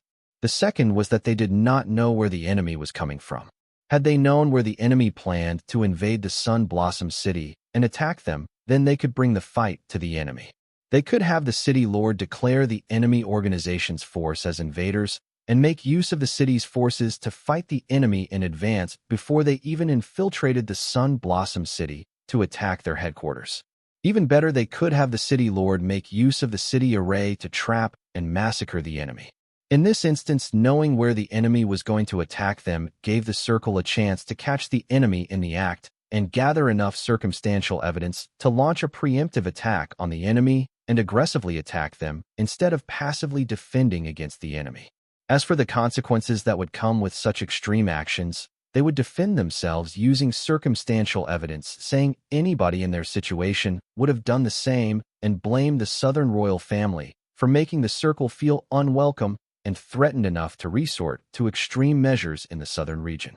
Since both sides have enough fingers pointing at each other, the diplomatic relations will continue with some compromises. Therefore, the location of my forces needed not to be revealed to the Circle. Since I have Chung under my command, my forces, and I did not have to be worried about being labeled as invaders by the city lord and its bureaucrats, but this did not stop the Circle from leaving their base and coming after us. I was confident that my forces will take on the Circle anytime and anywhere, but I wanted the Circle to gather all its force at its headquarters where it would be easy for me to wipe out the Circle's Sun Blossom branch and all its remnants once and for all. But this was only possible if the Circle's Sun Blossom City branch members regroup at their headquarters. Hence, it was really important for my forces to keep their location hidden to avoid the chances of the enemy choosing to attack us instead of choosing to defend by staying at the base. There was no telling how the enemy would react in war. Therefore, I need to control as many variables of the upcoming war so that the enemy had limited options to choose from, which indirectly gave me the ability to predict their responses, allowing me to come up with a countermeasure for all the possible ways enemy would react in the war. This was how I make sure that the enemy would choose to continue to regroup at their base. But all this advantage I had on my side would vanish if the Sun Blossom City guards were to take notice of our location because of the commotion caused by Jaya. Not being detected by the city guards was one of the reasons why I did not choose to travel using my hoverbike and instead chose to use summon possession on the elusive aerial push summons. Seeing the incoming fist of Jaya, I stepped aside and evaded it by a breath instinctively. The fur on my body felt the surrounding air currents and instructed me on the best possible way to evade Jaya's punch. I finally understood why the cat summons was termed the elusive spirit. Its fur could predict and counter the enemy attack based on the movement of the surrounding air. The ability of the fur was not limited there. It could also make use of the kinetic energy in the air to increase its agility, making it possible for an elusive spirit to make use of the enemy's power to evade their attacks. The elusive spirit could not only make use of the kinetic energy stored in the air to increase agility to evade, but also to increase its agility while using Wind Runner and other such abilities. This meant that the elusive spirit could also evade the attacks of the enemies in a higher realm than itself without much difficulty and retreat without getting caught. This was one overpowered ability. No wonder the elusive spirit's description read that like the wind, one could not catch the elusive spirit. Having used the abilities of the elusive spirit, so far, I felt like its card info did not do justice to its skills. If I had used my hoverbike, I don't think I would have been able to reach my force's hideout this fast. After evading Jaya's attack by a hair's length by stepping aside, I instinctively grabbed her fist by its wrist, bringing her to an abrupt halt, and said, "WTF do you think you are doing?" "Wyatt," Jaya exclaimed in surprise and disbelief upon hearing the humanoid creature's voice. The reason for her surprise was apparent, but the disbelief she felt was because of her boss's physical strength. Jaya, who was pumped up because of new growth in her strength, felt that no card apprentice in her realm would be able to overpower her in terms of physical strength, but it did not take too long for the universe to prove her wrong. Her boss, who was of her age and a little behind her in the active soul control percentage, was able to disperse her full power attack with a single move, hurting her ego. At first, Jaya thought that he must have used a card, but she could not deny the enormous strength she felt on her wrist opposing her strength. So Jaya was in disbelief. She could not understand why her boss was so much stronger than her. When Jaya tried to struggle free her wrist from his grasp, she felt powerless, as if her boorish strength was tackling a concrete wall. That was how much her physical prowess lacked compared to her boss's physical strength. Then out of nowhere, an instinctive fear grew in her body. This fear stemmed from her genes, as if she had met the alpha of her kind. No, something more stronger and gruesome than that. Every instinct in her body was telling her to run. It was as if she had met her predator. Jaya knew the source of this distress she was feeling was her boss, but she did not know the reason why. The reason was simple: it was none other than their physique. The Gigamites, mutants of the Viltronian race, were always considered to be tyrants by the Viltronian race. Whenever a Vitronian mutant was born to Viltronian, the existing leader of the Viltronian tribe would choose to kill them in their cradle, because no matter the circumstances, these will grow to enslave the entire Viltronian race and wage war across the galaxy. The conquest can be considered a huge part of the Viltronian race trait, but it was stronger in Gigamites. This mutant thrived on war, and it did not care about the compassion for the race, weak or strong. It would try to conquer them all, unlike the pure-blood Viltronian, who only found pleasure in conquering the strong. Hence, Gigamites were considered as the predators by the Viltronian race, explaining the instinctive fear that Jaya felt towards her boss. Had the Gigamite in front of her been weaker than her, Jaya's instinct would have forced her to kill it before it became a threat to her. Putting her fear, disbelief, and surprise aside, Jaya asked, "Wyatt, is it you?" "Yes and no, this my clone. I will explain later. Let's head back to the hideout before you endanger the mission any further." Saying that, I dragged Jaya by her wrist and headed towards the carrier floaters. Jaya's mind crumbled, and all that cockiness she felt with the sudden growth in her physical strength disappeared, as if it was never there in the first place after hearing her boss say that she was bested by one of his clones. She was not defeated by the real body, but mere clone things could not get more depressing for Jaya.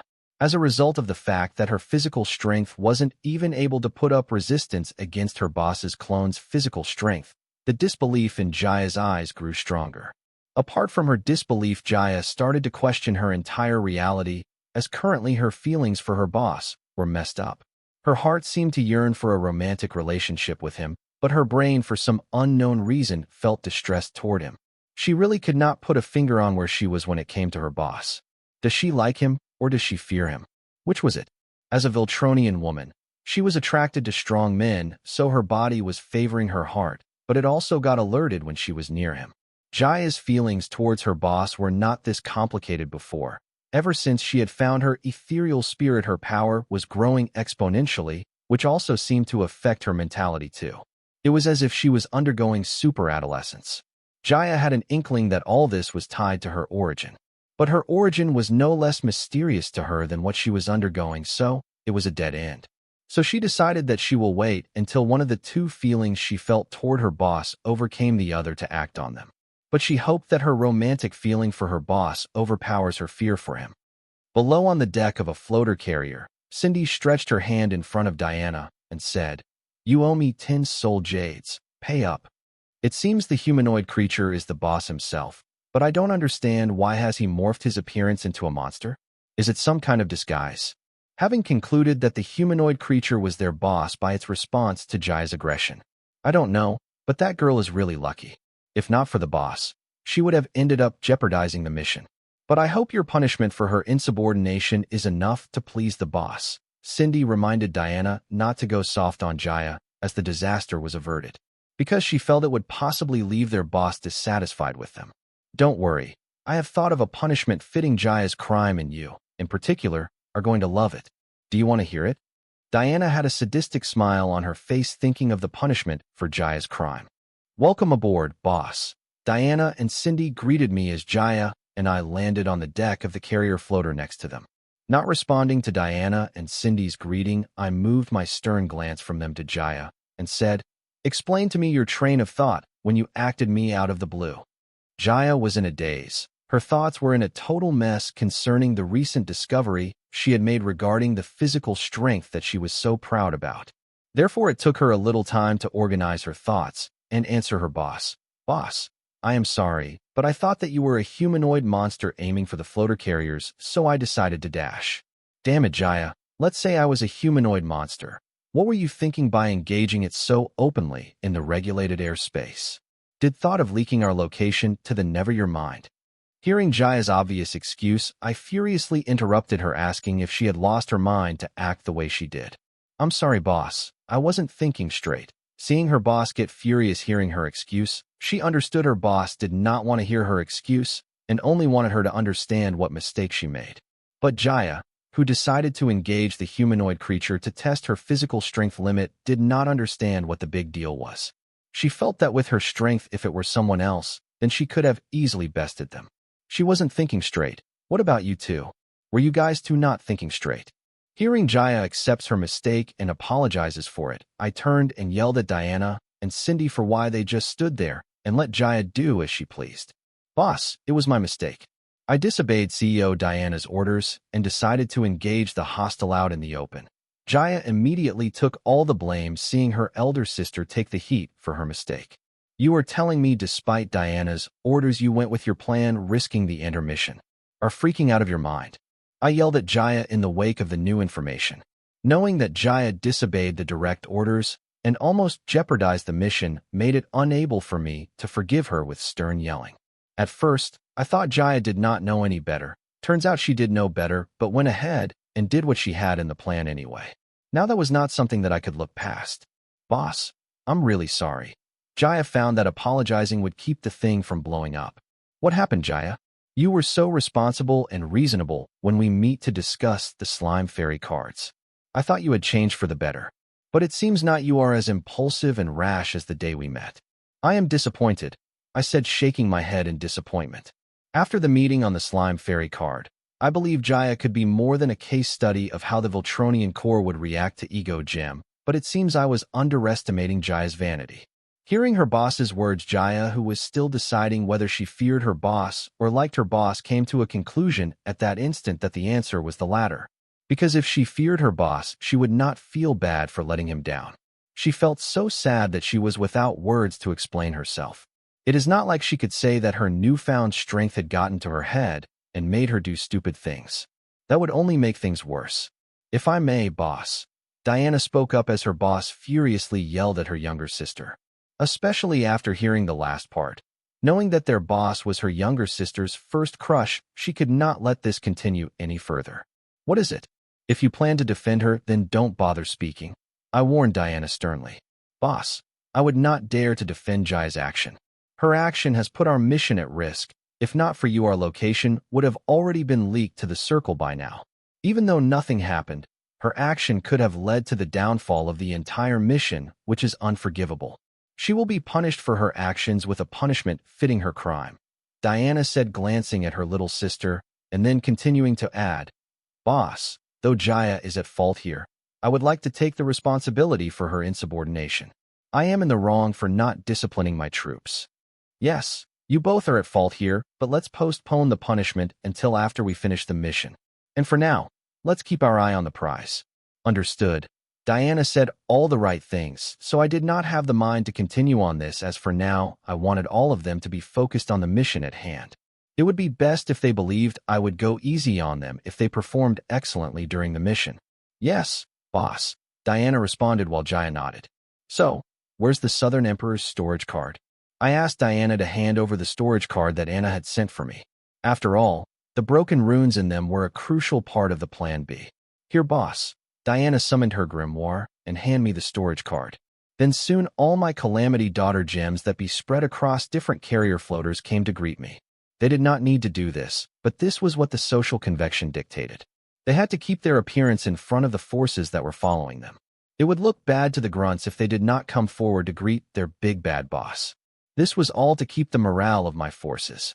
If they felt that their leader was not in favor with the big boss, then they will start to have second thoughts about going to war under the leadership of their current leaders, which was unnecessary and could easily be avoided if my Calamity Daughter gems followed the social conduct to assure their subordinates. After a small meet and greet all the other leaders, my Calamity Daughter gems returned to their carrier floaters. Right now tensions were high. It was important to show the troops that everything is going to be fine as they were, and follow their leaders. Promises of riches and rewards can only do much. Managing the morale of the troops was important so that they know that they would be alive to get the riches and rewards that were promised to them. So after putting on a show for the troops, my Calamity Daughter gems returned to their posts. Diana, Cindy, I will be taking my leave now. Wait for my signal and make sure no more mistakes are made in my absence. My word would not be clearer. Diana was no longer in charge of the mission, Cindy was. Yes, I said I was going to get to the punishment part after the mission, but there had to be some kind of consequence for them to know that mistakes will not be tolerated and will be dealt with swiftly. Yes, boss. We will be awaiting your signal, Cindy said enthusiastically, feeling as if this was where her raise would begin, though it was a pity that she would be stepping on her friend for her rise. Congrats, Cindy, and Jaya, don't feel down. At least you did manage to make Cindy's day. Diana congratulated Cindy and did not forget to take a sarcastic dig at her younger sister. How could you say that? You have no idea what I am going through. Jaya yelled at her sister for her sarcastic remarks. Girl, I have been through adolescence too. Despite going through all that, I could lay the foundation for the current fine gold empire fending off the circle. And look at you. You managed to put waste to my days of ass-kissing within minutes. You have no idea what I am going through right now. Diana did not take pity on her younger sister, and for the first time she felt that despite all the crazy upbringing she put Jaya through, somehow her younger sister ended up becoming a spoiled, rotten, entitled snobbish itch. Hey, you two, cut it out. You guys are being too loud. Your voice may attract the city guard's attention. Cindy decided to lord her new title on the two Keith sisters.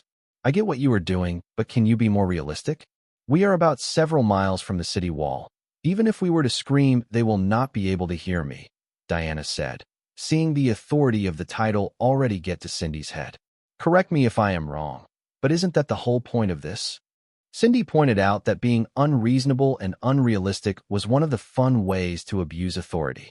Yes, I do miss the days when I would make you return the coffee saying it was too hot, just for the fun of it, and because I could. I don't blame you. Glazing at the starry night sky, Diana reminisced about the days when Cindy was still her most loyal subordinate. Now that we are having a heart-to-heart, let me get this off my chest. I would spit in your second coffee whenever you returned the first one saying it was too hot. Cindy too glanced at the night sky and reminisced the past when Diana thought that she was her most loyal subordinate.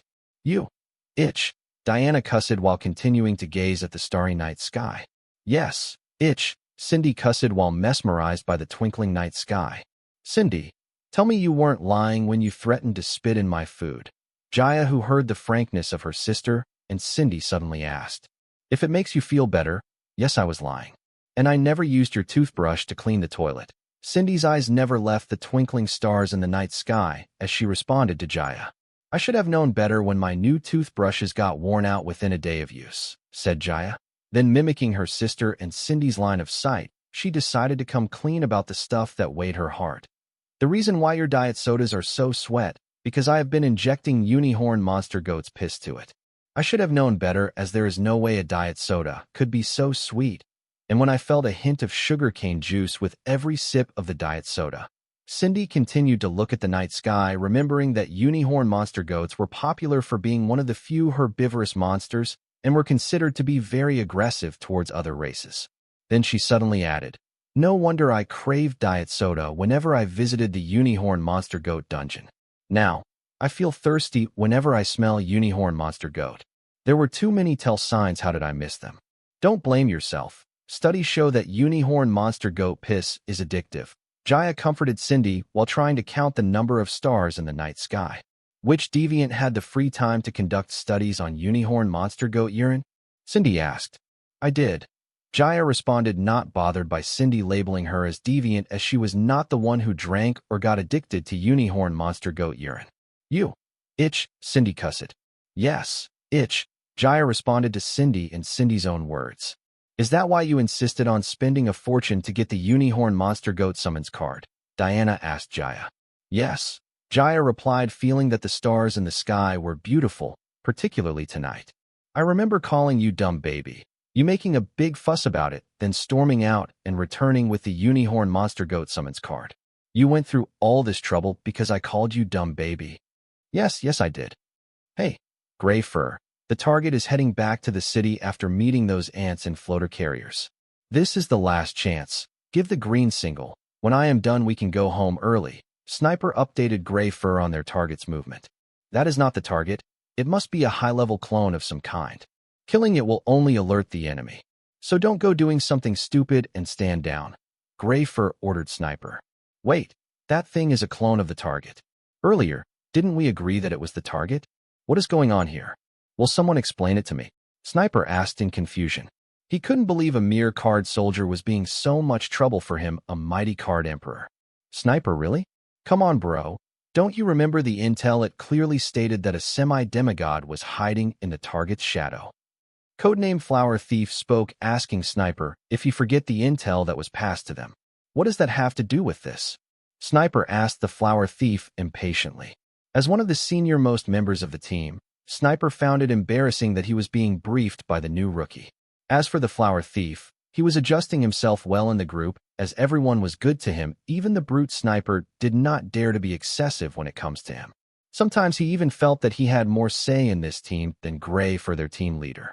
Gray Fur and the rest of the team were doing a job of keeping Matron's most capable assassin satisfied, as per her orders. Isn't it obvious? You have been monitoring that humanoid creature the whole time. If that were the real body of the target, then by now the semi-demigod hiding in its shadow should have noticed your peeping and tried to pinpoint our location. Before Flower Thief could complete his explanation, Sniper suddenly interrupted him. Wait, you are telling me I almost disclosed our location to the enemy semi-demigod? Gray Fur, you knew this, right? Yet why did you ask me to monitor the boy the entire time? It did not take Sniper much time to blame Gray Fur for his actions. Relax. Even if there were a semi-demigod, it would be hard for them to figure out our location thanks to the kid's ability, so chill. But it is good to know how you will react to such situations. Gray Fur was not happy with Sniper immediately blaming him. He was known to hold his grudges for long, so hearing him, Sniper's facial color drained in an instant.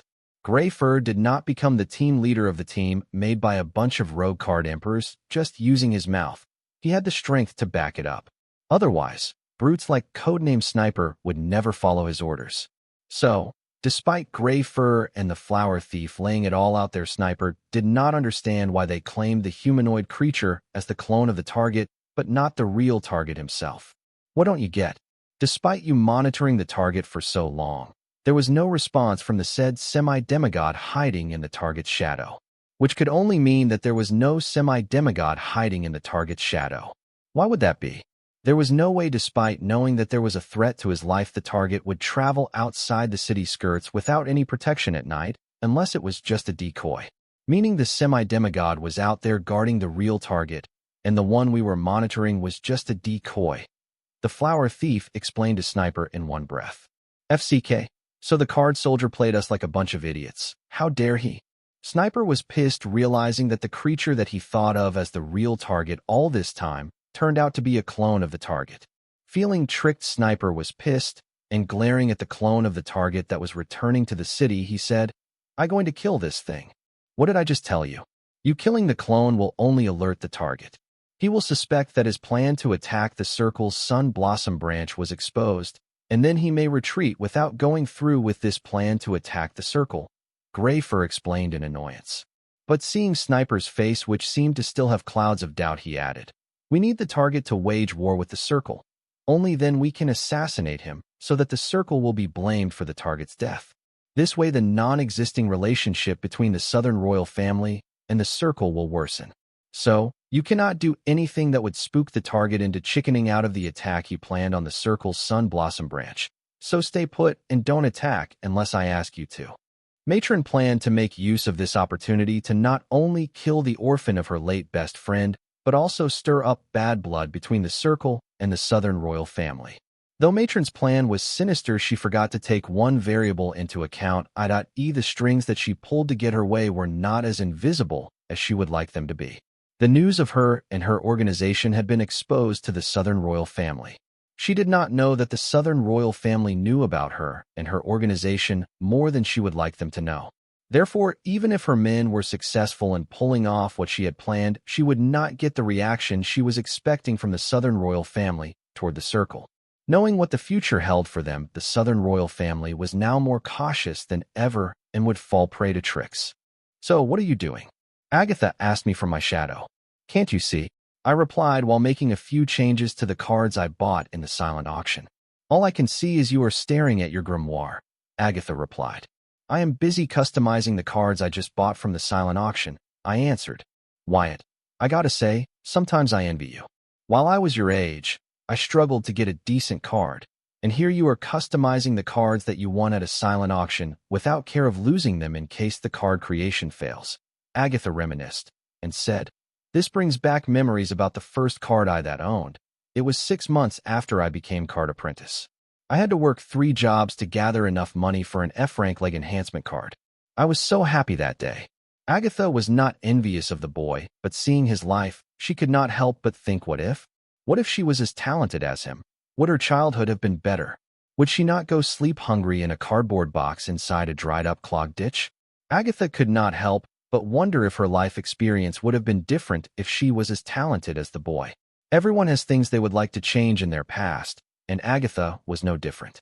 And those thoughts could not help but surface seeing an orphan just like her with a slightly better upbringing become the center of attention in any room because of his talent. "Wait, you bought your first card? Did your high school not hand out 3 basic cards?" I asked, as whenever a card apprentice graduates high school, the school authorities award them with 3 basic cards along with their course completion certificate. "Nope. Back in those days, peace was not available in every district. Especially where I lived, the Mangrove District," Agatha responded. "Agatha, are you sure we are close enough to share this conversation?" I like Agatha after all my life depended on her vigilance, but were we close enough to share childhood stories? I don't think so. "Sure we are.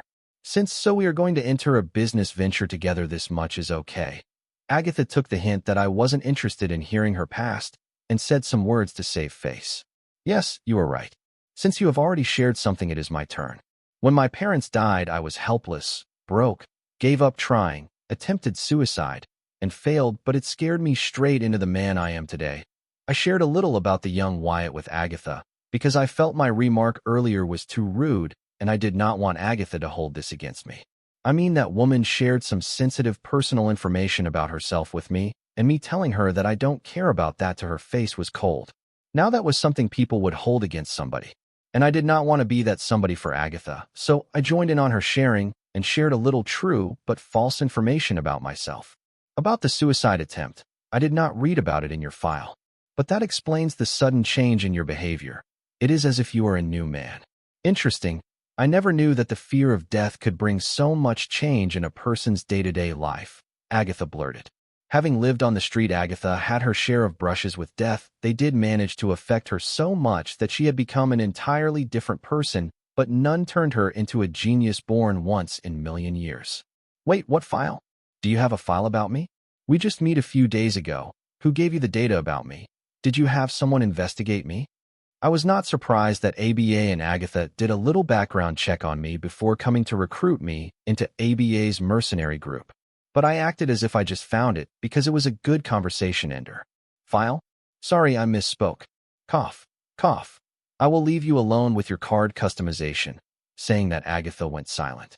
Oh no, come back. Explain yourself. What do you mean you misspoke? I barely held in my laugh as I spoke these words. With Agatha no longer disturbing me, I finally could focus on the customization of the cards I bought in the silent auction. These cards were nothing compared to the broken runes that Anna had sent. I could not wait for my clone to return to get my hands on them. I was looking forward to what rules the broken runes were made of. I could just have my clone open the storage card to check on the types of broken runes Anna had sent, but I had a feeling that it would not be safe. When I was controlling my clone, I had a feeling that someone was watching me. I would have used the "when you see me, I see you" ability of Gigamite Physique if it were my original body, but I was out of luck, so I could only ask my clone to return as soon as possible. I was not sure about this feeling of somebody watching, but just to be on the safer side, I decided to speed up the plan. I was going to strike the circle's Sun Blossom branch before midnight. According to Roy, almost all the members of the circle were gathered at the headquarters. Since the goat was already at the butcher's mercy, he should swiftly end its life and not let the goat's fear ruin its meat. Once I get my hands on the broken runes, the operation was a go. About time you arrived. Now hand over the storage card and bye-bye. Talking to my clone felt funny, but it made sense since I had let the slave consciousness that I used to create the clone develop its own individuality. Was I not worried about mutiny? No, I was not, as I could control every aspect of the slave consciousness. Kind of similar to Matron's ability, except I could do much more. Here's the card. If you don't mind, I would like to hang around for a while. Clone 1 asked not to be sent back as he handed me the storage card he picked up from Diana. Sure. Sit over there and use the grimoire to entertain yourself. I was not surprised by Clone 1 demanding not to return to my mutated soul.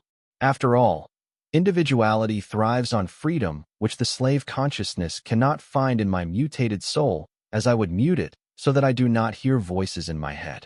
There was also another reason for me to let Clone 1 exist even after its purpose was achieved. I had other plans for it, not just my other two slave consciousness too.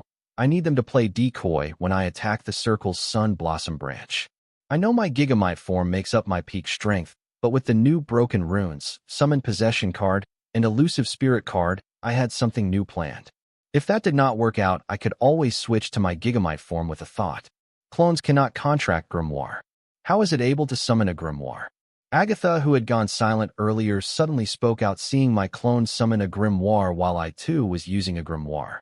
No matter how advanced and high-level, clones are not considered independent beings by the world's will, so it was impossible for a clone to contract a grimoire.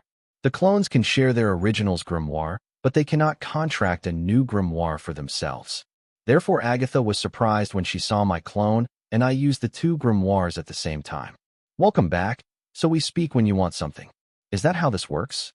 I thought we were closer than that, I said sarcastically, reminding Agatha of when she ghosted me for asking her about the supposed file on me. Fine, I confess.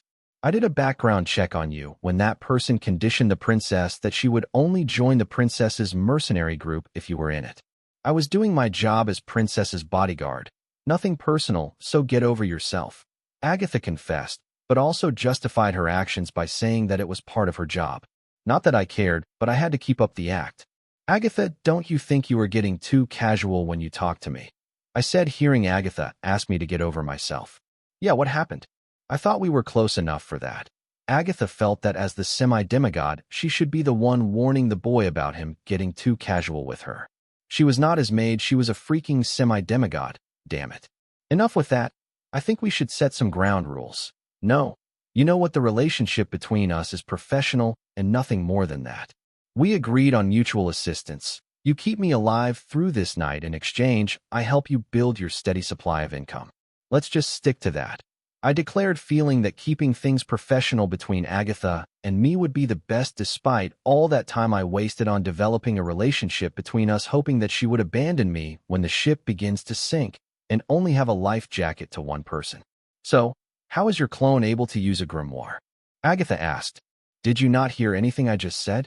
I asked Agatha, hearing her invade on my secrets.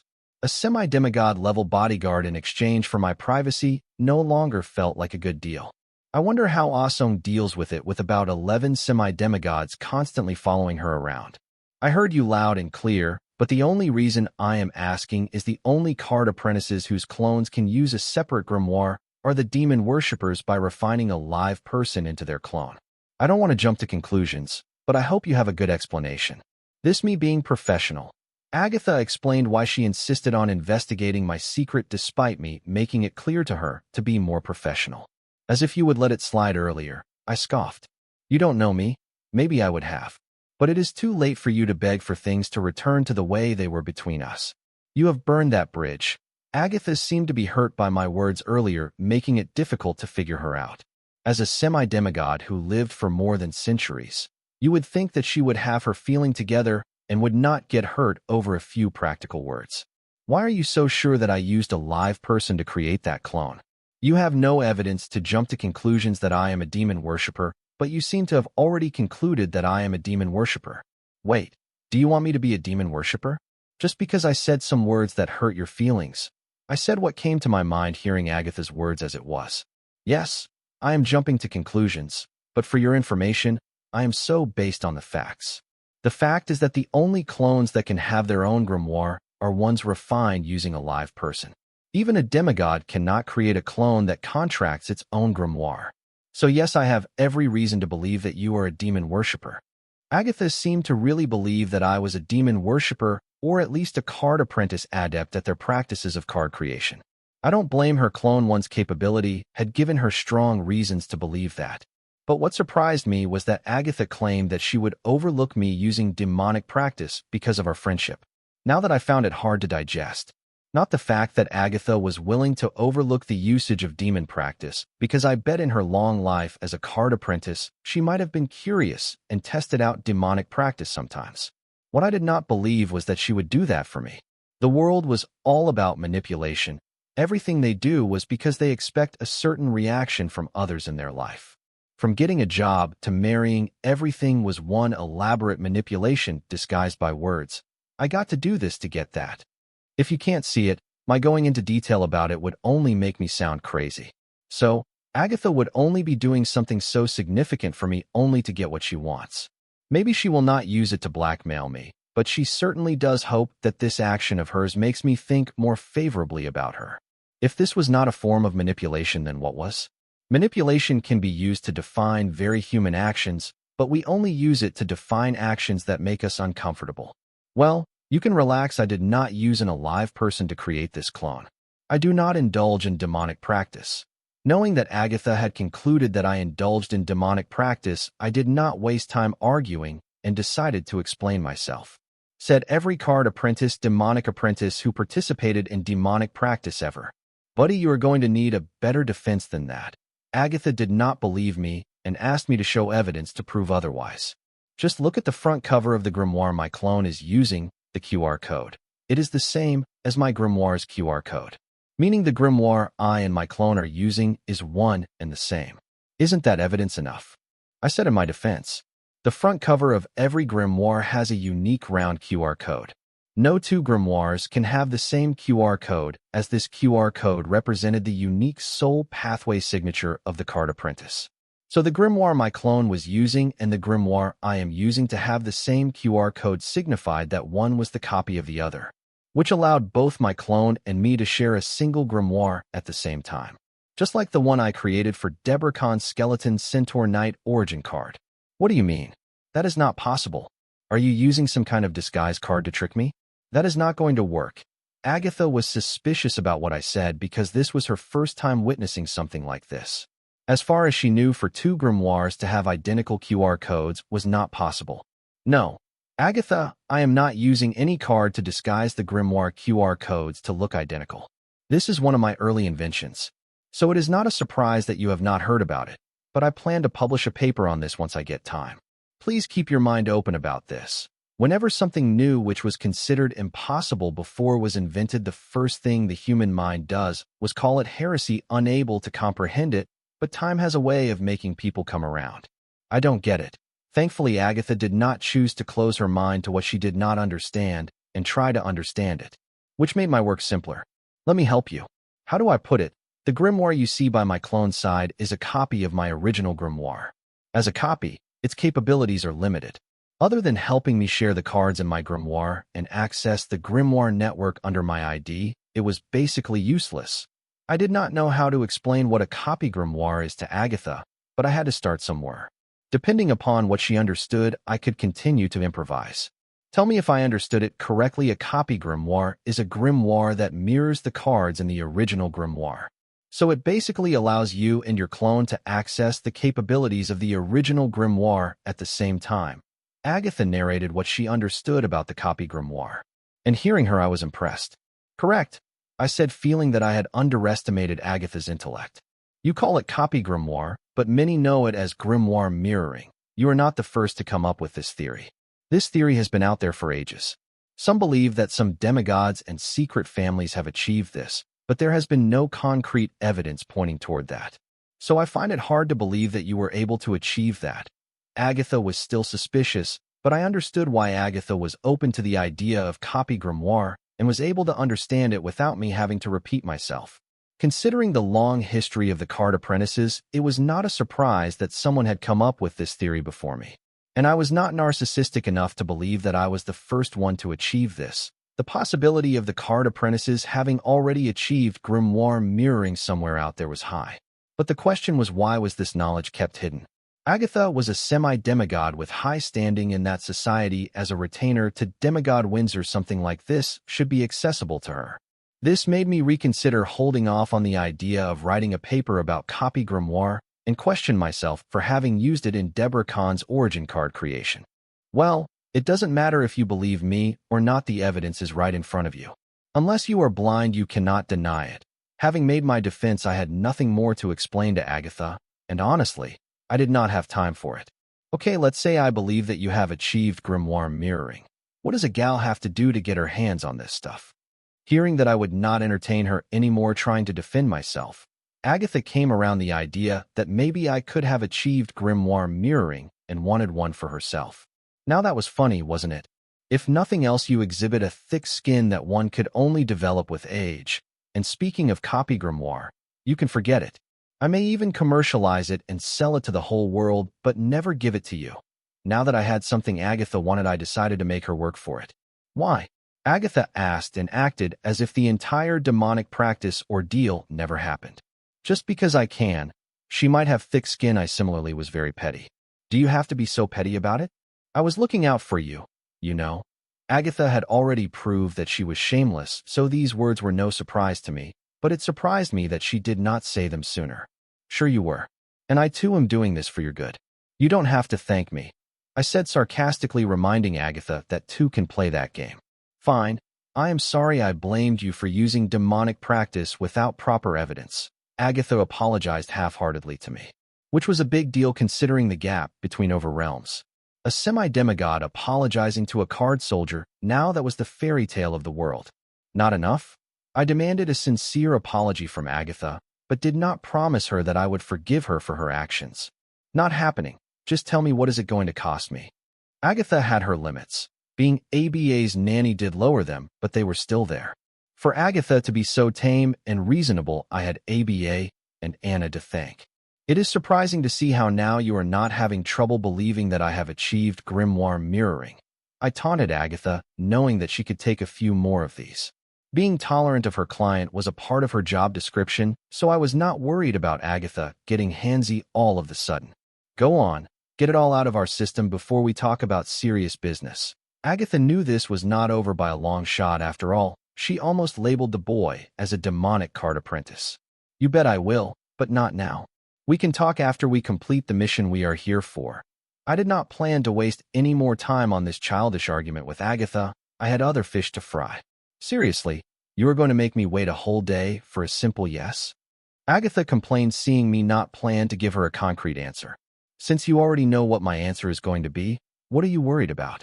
A little waiting doesn't hurt, and you know why I have to do this. I could just give her an answer right away, but where was the fun in it? After what she had done, she owed me this much. I am not worried about waiting, but the price I will have to pay for it. In our short time together, Agatha had learned through experience that nothing was cheap when it came to me. Price? Is that how little you think of me? Come on, we can't put a price on our friendship. We are closer than that. You don't have to worry about that. I am not that shallow to charge my friend for my help. You can own me one. The feeling of owning a semi-demigod slave as a card soldier was worth it. That is what I am worried about. Just state a price. I feel it will be a lot cheaper than owing you a favor. Agatha, who had just managed to pay all the favors she owed to the boy, did not want to be sucked back into that debt/death trap once again. She had learned her lesson. Come on, Agatha, be reasonable. How can you put a price on something priceless like a copy grimoire? Right now, the grimoire mirroring technique was a rare commodity, something that could be considered priceless. It was really hard for me to decide a price on that. Anything I would come up with would only make me feel not enough. Was I being greedy? Yes, I was. You know, Wyatt, you exhibit a thick skin that is not common for your age group. Sometimes I forget that you are just a teenager, Agatha said out of the blue. Your point being, it was really hard for me to tell what Agatha was getting at based on her tone and no facial expression or micro-expressions. Nothing. It's just, I envy you. Agatha spoke her feelings truthfully. Sometimes she cannot help but compare the boy with her teenage self. Where did that come from? Should I be worried? I was being serious. Jealousy makes people do crazy, insane things that one might not think they were capable of. Relax, you are not in trouble, Agatha jokingly said. Now, I am worried. I played along. I don't know what Agatha had been through, but it must be something horrible for it to haunt her till now. Or some people were just more sensitive and regretful about their past than others. Did I feel pity for Agatha? It was hard not to when a semi-demigod claimed to envy a card soldier. The semi-demigods were the source of envy for every card apprentice. You don't expect to see the other way round. That would be sad. It was similar to how every child dreams to become an astronaut when they grow up, only to learn that astronauts drink their own piss. Speaking of the price of a copy grimoire, I don't think that it is priceless considering that Anna and used two different grimoires when Anna is basically Anna's clone. Agatha had just recently come to learn about Anna's origin card, otherwise she would not say that and was Anna's clone. First, Anna is not Anna's clone, she is an entirely different person. So it is possible for Anna to contract her one grimoire. Get your facts straight. I got aggressive when I said this for some reason. Was I defending Anna? How can you claim that when Anna is Anna's origin card? No matter how you put it, Anna is Anna's sophisticated clone card. Agatha did not back down, making me remember an old saying, back on Earth, empty vessels make more sound. Yes, Anna is Anna's origin card, but she is not Anna's clone. They both are more like twins. For some reason, I could not help but get worked up about this. But having this argument with Agatha, I was suddenly enlightened about the new clone advancement project I was working on. How can you so sure? Agatha was about to argue otherwise, but was interrupted by me. Shut up. Let me concentrate. I am on a verge of a breakthrough here. I yelled at Agatha, driving her insanely angry. But she controlled her anger and thought, I will get him for this later. There was a reason I allowed my clone one to develop individuality, and that was to see if they could contract their own grimoire, just like Anna did. From the way Anna described Anna to me, I knew Anna was Anna's suppressed personality born out of her issues with her mother. When Anna can develop one of her personalities into an individual being recognized by the world's will, I thought I could develop slave consciousness similarly by allowing them to develop individuality. But arguing with Agatha, defending and as an individual being separate from Anna, I knew how wrong I was. Allowing my slave consciousness to develop their individual personalities was not enough for me to advance them as independent beings in the eyes of the world's will. I needed to surrender my entire control over the other consciousness of my mutated soul, just like Anna did with Anne. When it comes to Anna and Anna had zero control over Anne. They both were totally independent other than the fact that both of them were each other's origin card, which meant they could summon each other and do other stuff their origin card allowed them to do. This meant that for my other three consciousness in the mutated soul to be recognized as individual beings by the world's will was not possible by just allowing them to develop independent personalities. Instead, I would have to surrender my control over them. Similar to how a mother has no control over her children. This was the reason why Anna claimed Anna as her twin and not a clone. This was a huge breakthrough, but unfortunately, this marked the end of my project to advance my clones. Because if I go through with this, then what I am doing would not be any different than the asexual reproduction in the single-celled organism. I was grossed out just thinking about it. It seems I found another taboo to add to my taboos that I don't plan on exploring list. There were many things that I came upon while exploring the science that I believe to be taboo, and too taboo, not worth the risk of exploring. This happened quite so often that I had to make a list. And this one was the most bizarre and creepiest of all. Only the most narcissistic person in the entire universe could consider something like this. Not that I am calling Anna the most narcissistic person in the entire universe, as she had little choice considering her fate ingredient. Coming to this bizarre conclusion, I had no choice but to give up on having my clones contract independent grimoires. The only thing I can be happy about this turn of events was that I did not waste a lot of my time on this project only to come to this bizarre conclusion. Yes, so let's agree things could have been worse and move on. So, did you figure out how to allow clones to contract their independent grimoires? Seeing that I was done with my enlightenment and back to working in my grimoire, curious Agatha could not help but ask. She felt that she was entitled to an explanation, as this epiphany would not be possible without her arguments, and not to mention, she tolerated his rude remark earlier, which any other semi-demigod in her place would not tolerate. Yes, I did. I answered truthfully because I saw no point in lying about it to Agatha. Because allowing the clones to contract independent grimoires through the freaky asexual reproduction-like procedure theoretically appeared to be simple, but it was very complicated to achieve practically. If not for my calamity daughter gems, even I would have a hard time pulling it off. In Anna's case, was able to achieve something so complicated thanks to the miracle of origin card creation. Great, Agatha cheered enthusiastically. I found it out of character for someone who was doubting my capabilities a few minutes ago. Wyatt, come on, share it. There is no point in having secrets between us at this point. Seeing that I went quiet after saying 3 words, Agatha was angry that I was not sharing the juicy details about my breakthrough with her. Though she knew that any kind of explanation would basically go right above her head, she wanted to listen to it anyway, as she wanted to be a part of it. Can't blame her for wanting to be a part of something bigger that the future generation would possibly look back to. Agatha, trust me, you don't want your clones to contract independent grimoires. I am doing you a huge favor by doing this. Just leave it at this, I advised Agatha. Whether she took it, that was up to her. Why would you say that? I am sorry to say this, but I can't help but feel that you are hiding things from me so that you alone can enjoy your discovery. If you are worried that I want credit in your patent, then don't worry, I don't want any credit. There, I said it. Now can you tell me how to get our clones to contract independent grimoires? Agatha did not heed my advice and instead thought I was lying to her not to give her credit for her help in my breakthrough. I honestly didn't know what to be more offended about, the fact that Agatha called me a liar and greedy credit hog, or that she thought that deserved credit for the breakthrough I made. I wasn't surprised by the fact that Agatha felt this way. But this did not mean that I was not angry with Agatha. Agatha, what makes you so sure that I found a way for the clones to contract independent grimoires? A while ago you found it hard to believe that I had found a way to achieve grimoire mirroring.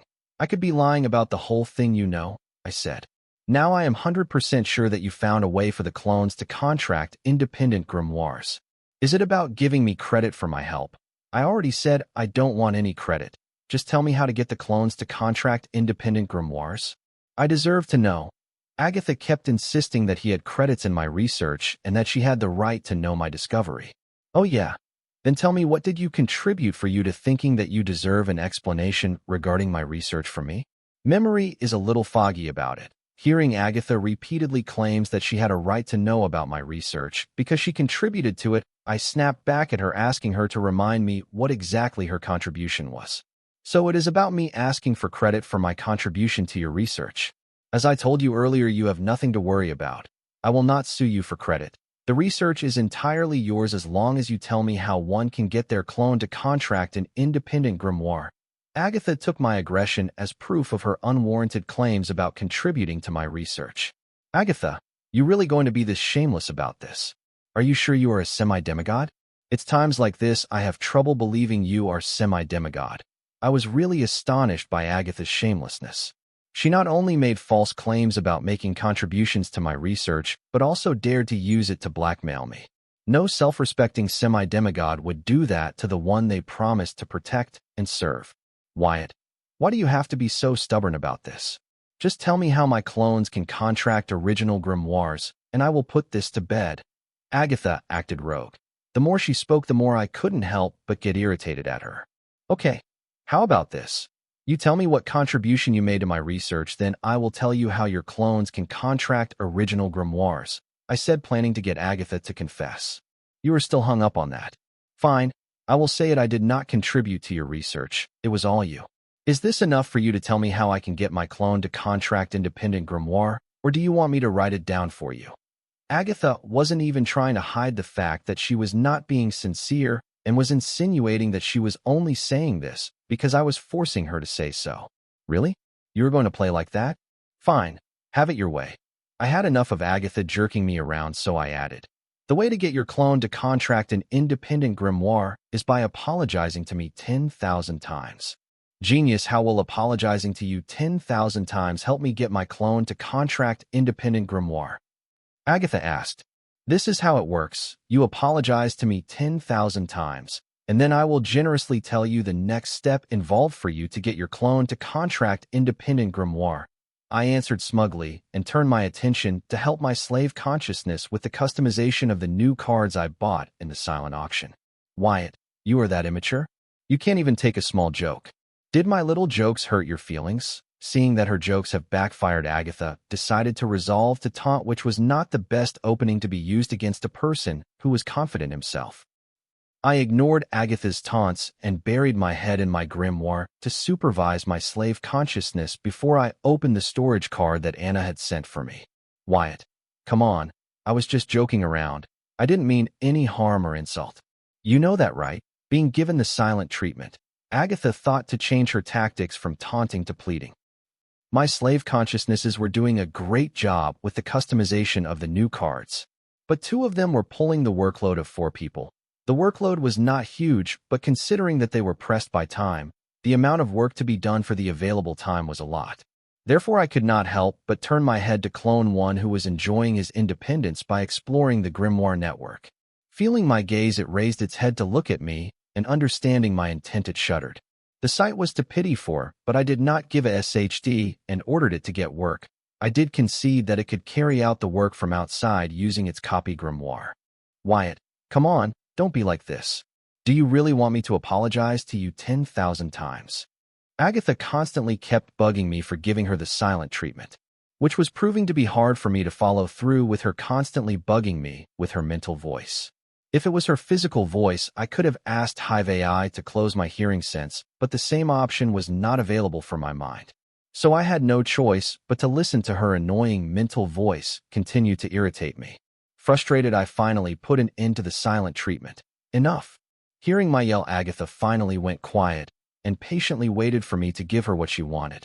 Minutes passed by, but seeing me not show any signs to speak anytime soon, she did not hesitate to remind me. I am waiting. Good.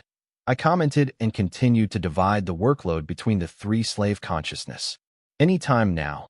Agatha continued to repeat this sentence after certain intervals, like an alarm on snooze. Yes, I replied and continued with my work. I did not manage to get rid of Agatha, but this arrangement was way better than before. Wyatt, I had enough. When are you going to tell me about the research? Agatha yelled. How about we discuss that after we complete the mission? Then I will have all the time in the world to narrate to you the findings of my research. We will also have time for a little Q&A afterward. And then later we talk about boundaries and your professionalism as a bodyguard. What do you say? I informed Agatha patiently. Yeah. Ditch Agatha after you are done using her. Don't worry about her feeling bad. She is an orphan who cares about her feelings. It will be fun to see her face afterward. You know what will be more fun to laughing about it behind her back. Hearing me, Agatha suddenly spoke something totally unrelated to the topic we were speaking of. Agatha, you making no sense right now, I said, hearing Agatha in panic. No matter how casually I addressed her, it did not change the fact that she was a semi-demigod. Wyatt, I thought we were friends. Why don't you consider me as your friend? Wyatt, why? Agatha seemed to have somehow been hurt by my words. I think it would be more accurate to say some of my words might have triggered her childhood trauma. I really starting to wonder how someone with such a weak mind was able to beat all the odds in her path and become a semi-demigod. Becoming a semi-demigod was not easy. One needs a lot of patience to make it this far, as talent and resources were not the only factors on this path. There were a lot of other variables in a person's life that needed to be factored in. There have been many individuals who were born with extraordinary talents that would make people jealous. Not many of them make it to where Agatha was right now. As they say, SHD happens, and nobody can control every aspect of their life. Hence, they need a very strong mind to make peace or get past what life throws at them. Everybody who had made it to the semi-demigod realm would have a strong mental fortitude that was given considering the SHD they have been through to make it so far. Take Anna, for example. She had it all, the talent and the resources, but also had been through a lot of SHD that life had thrown at her over the course of her life. There may have been many intents in Anna's life where she could have just given up or things could have gone horribly wrong, yet she soldiered through all that and made it to her current self. Yes, Anna had it easy compared to Agatha, as her talent and resources did give her a lot of room to make mistakes and learn from them. Therefore, it was surprising to see that Agatha displayed such weak mental fortitude. What was more surprising was to think that Demigod Windsor had handed the responsibility of his only daughter to this wrecked job. No, from the amount of time I had spent with Agatha, I knew she was an excellent retainer. There was no reason for Demigod Windsor not to leave the protection of his only daughter to his most trusted retainer. Something was amiss. Did Agatha really consider me as her friend? Things have not been the same since the movement. Agatha had been honest about her feeling envious of me. This was huge. As a semi-demigod, it must have been very difficult for Agatha to reveal this to me, but I brushed it off as if it was nothing. The only reason Agatha was able to share something so personal with me was that she really did feel that we were friends and were close enough for her to share her feelings with me no matter how embarrassing they were for her. FCK, I just wanted to have a good interpersonal relationship with my semi-demigod slave, but instead, I ended up mentally and emotionally breaking her. The worst thing was right now I was not worried about her, instead myself. I left the Sky Blossom City and boldly came to the Sun Blossom City, putting my faith in her. But to think that she will end up having a breakdown right when the SHD was going to get real. I know I have a horrible personality which would make those who knew me feel an itch in their brains, but that did not mean that my concerns were not unwarranted and any less important. We were in the enemy territory, and my big gun was having a mental breakdown. Any general in my place would feel the same. Agatha, I do think of you as my friend. To prove it, I will tell you how to get your clones to contract an independent grimoire. But don't blame me afterward, I did warn you. As any good general, I decided to fix my big gun, which means I gave in to Agatha's demand. Nope, I no longer care about that. Agatha refused to listen when I was willing to give her what she wanted. What do you mean? Do you not want to learn how to get your clone to contract an independent grimoire? Hearing Agatha refuse, I was befuddled. I was really having a hard time figuring her out. I do, but not like this. I care more about our friendship than this, Agatha replied. Then what was the point of all this drama till now? I asked Agatha, feeling irritated. Drama? Don't you get it? Or were you lying when you said you consider me as your friend? Agatha suddenly snapped. Agatha, I don't know how to read minds. Just say what is it that you want. I yelled in frustration and thought, I will do or say anything to get it over with this. Seeing my frustration, Agatha got to thinking and then added, I want to be your friend, and the only reason I acted so unreasonable, spoiled, and demanding was that I thought of you as my friend. Isn't that how friends are? I couldn't help but wonder where Agatha got this misguided idea of friendship. And what was this fixation of her to make me her friend? Since when did semi-demigods go around searching for friends and card soldiers? I could not help but feel like this whole idea was funny, I guess. Yeah, that should be a proper way of putting it without hurting the feelings of the people involved in it. Come to think of it, I could not help but agree with Agatha's misguided idea of friendship. If not for my friends, I would have died a virgin. Everything I knew about befriending a woman began with them. Though most of what we discussed was fallacious, I had to start somewhere. Back then, all I wanted to do was raise funding for my inventions. I was so lost in my studies that I had no time for a normal teenage life. Since I had no game when it came to women, I would always choose to bury in research. If not for my friends dragging me to social gatherings despite me getting angry at them for that, I think I would have grown up to be one of those nerds who would grow a boner to 2D drawings of women. That's how worse it could have turned if I did not have some friends who forced me to try new things. There were many things that my friend forced me to do, and I was thankful for that, because I would not have been able to experience many fine things in or about life and make my first million.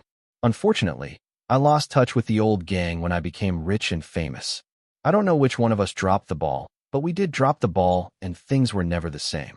Though how Agatha describes friends was not correct, it was not entirely false either.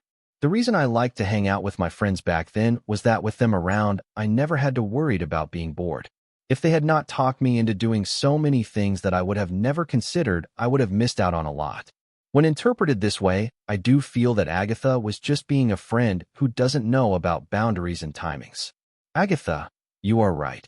I guess a semi-demigod friend sounded better than a semi-demigod slave. Wait, what? Agatha wanted to cheer over the fact that I too felt that she was right, but then she stopped knowing what it meant for her to be right. This meant the person she thought of as her friend never thought of her as one. All this time she has been putting herself out there thinking of him as a friend, when really she has been making a fool of herself. Sadly, this was not the lowest point of her life. Agatha, I was a bad friend to you, but you were a good one to me. And I am very lucky to have a good friend like you. I hope you will not let this be the end of our relationship and give me a second chance. In many instances, I let my fear get the best of me, and where a little trust can get the job done just fine, I end up using force. Therefore, I have more calamity daughter Jim than friends. I did not plan to change that anytime soon, but sometimes in life you will be lucky enough to come across people who will change your life for good or just be a good addition to it. I did not want to let my fear push away these people from me.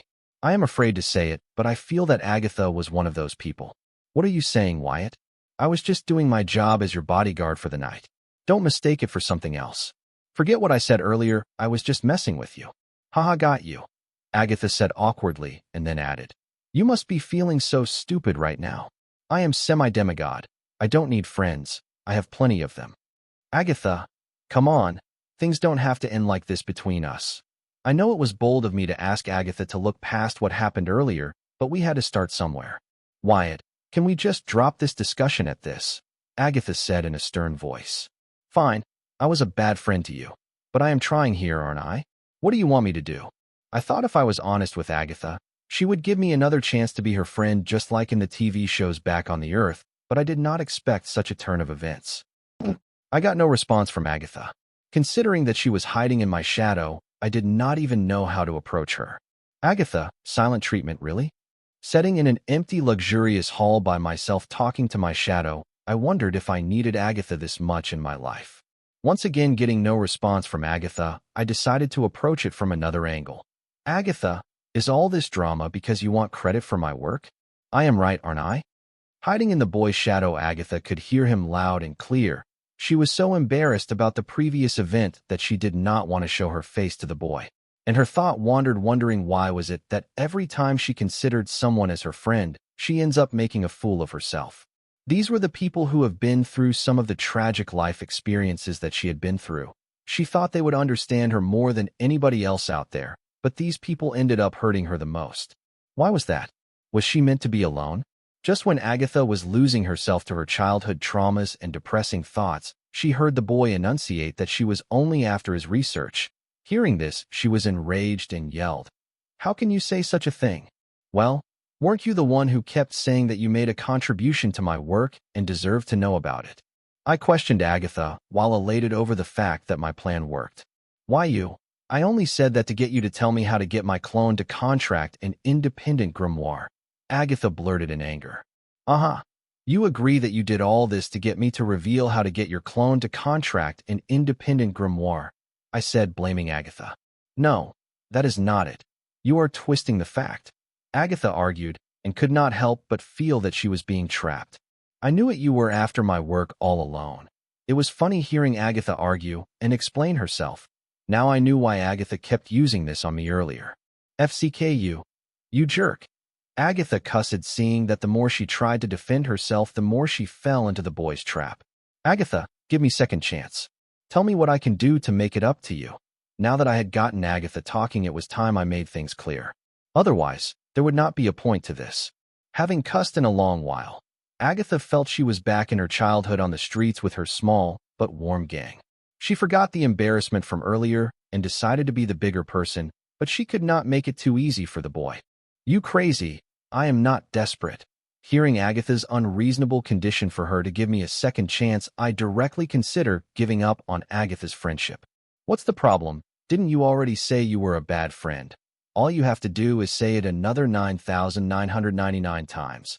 I could feel Agatha sneering at me within my shadow through her tone as she said, and then she went on to add, "Don't blame me. You are the one who came up with this interesting punishment." No, I did not. I argued, not planning to heed Agatha's demeaning conditions. "How is this any different from you asking me to apologize to you 10,000 times, just to get you to teach me how to get my clone to contract an independent grimoire?" Agatha said immediately. "How about this? I teach you how to form clones with independent grimoire instead of reciting that 'I am bad friend' 9,999 times. Sound good?" I negotiated with Agatha. Even though I know that Agatha was back to normal and did not hold the previous event against me. "Nope. I no longer care about getting my clone to contract an independent grimoire. I will read it with the rest of the world when you publish a paper and apply for a patent on it." Agatha was lying and was indeed curious about her friend's research, but both sides had said some words that cannot be taken back. She was worried that if her friend were to tell her about his research, then those words would gain merit. Even though her friend would not think as such, but she did not want it to be associated with her memories of this event when her future self reminisced about how she became the boy's friend. She had a feeling she and the boy were going to be best of friends despite their differences. "Agatha, you are not making it easy for me," I said, making it clear to Agatha that I cannot complete her condition. "But to you, but then we can only be a mere acquaintance. I am good with it if you are fine with it." Agatha did not budge even a little. "Ugh. How about this? Instead of reciting, 'I was a bad friend' 9,999 times, I message it to you this way. It will be a proof of my sincerity to you," I said, thinking that this would be less embarrassing since I will not be the one writing this message. "You make a good point, but I think video evidence will be better than a written one," Agatha proposed, inspired by my words. "I think it is best if we stayed acquaintances. What do you think?" I said with a blank face. "Fine. You win, but I want the message sent to my grimoire by tomorrow's sunset." What Agatha meant was that after the mission this message took priority, and I should not postpone it, saying that I was busy. "No problem. I have already sent you the message." Using my super brain card to write a message containing the words, "I was a bad friend" 9,999 times was not a big deal. It was able to achieve it within a breath. "Don't try to be smart dash." Agatha wanted to say she was being serious, but was interrupted by her grimoire message notification. Looking at me suspiciously, she then read the message. Soon the suspicion in her eyes was replaced by utter disbelief, and she blurted, "How is this possible? You must be cheating." "Yeah. Don't call others cheaters just because they can do something that you cannot." I sneered as I said these words. In the end, even though ended up acting at Agatha's whim, I did not give her the satisfaction of it. Some would even say I won. "You set me up. I won't accept this. You clearly did not even access your grimoire just now. When did you even get the time to write those 5 words 9,999 times?" No matter how hard Agatha thought, she could not figure out how the boy could write the message. "Come on, Agatha, don't be unreasonable. I am starting to feel that my sincerity isn't being appreciated here," I said in said voice, emotionally guilting Agatha. "How dare you speak of sincerity after tricking me?" Agatha thundered and then cussed. "I hate you." The feeling of being outsmarted or tricked was not good, no matter how you put it. Therefore Agatha went into total silence, not bothering to argue with me. "Agatha, don't hate the player, hate the game," I said with a hearty laugh. I got to say, it felt good to have a friend. I wasn't in such a good mood in a while. As I said this, I felt a strong sense of feeling of being stared at, so I immediately stopped laughing and said, "Agatha, you know I was just joking around, and I am laughing with you, not at you." "I am laughing, though." An eerie voice sounded from within my shadow. "That is because you did not get the joke," I explained. "Maybe I did not get the joke because the joke was on me." The eerie voice got colder as it spoke. Gulp. I swallowed my saliva, feeling claustrophobic despite being in the empty big hall. "Haha. You should see your face." Suddenly Agatha's laughter sounded in my mind, almost frightening me up from the couch. Seeing my reaction, Agatha laughed even more. This time her laughter gave me a peace of mind. Even though Agatha's joke was a bit dark, I relived that it was just a joke and nothing more. Relax, Wyatt. I will not lay my hand on you until the Southern Emperor is holding my princess hostage, Agatha mysteriously said. Agatha, this is not funny anymore. Agatha's dark humor made me seriously worried for my life. Wyatt, it seems you did not get the joke. Choosing to ignore Agatha's dark humor, I turned my attention to my grimoire, planning to go through the contents of the storage cards sent by Anna. But I heard Agatha say, Wyatt, I am not laughing at you but with you. I finally know why ABA has such a hard time making friends. With you as her example, ABA stood no chance, I said in response to Agatha's remark. Haha, now that's not funny, Agatha complained. Funny you would say that neither was you using your power to intimidate me, rather than the threat to my life that I felt because of Agatha's twisted dark humor. I was more pissed about the fact that Agatha had good laugh about it. Who does that? Maybe serial killer buddies. Haha, I will stab you. Haha, I stabbed you first. I was joking, you son of itch. Sorry, my bad. Why did you stab me again? They call me Double Tap. As my imagination ran wild, Agatha too felt her joke was not appropriate. Knowing that she went too far with her joke, Agatha decided to change the topic, but she was not as smooth about it as she thought. Wyatt, for someone who wants to go to the war in an hour, you seem to be at leisure wasting time, making small talk. And whose fault was that? Agatha, tell me. I glared at my shadow. Stop looking at your shadow. People will think you have gone crazy, Agatha said, trying to get out of the hot seat. Who was to blame for that? No matter what Agatha said, all ended with her as the answer. I will stop talking. Agatha pouted, but finally went silent. I was mistaken about Agatha. She was the most talkative bodyguard I had ever met. With Agatha as her bodyguard, no wonder ABA never felt the need to make friends. I bet, in her class, ABA must be known as the weird girl who keeps staring at her shadow. Having figured out Agatha was the reason for all of ABA's social shortcomings, I felt pity for ABA. She never stood a chance.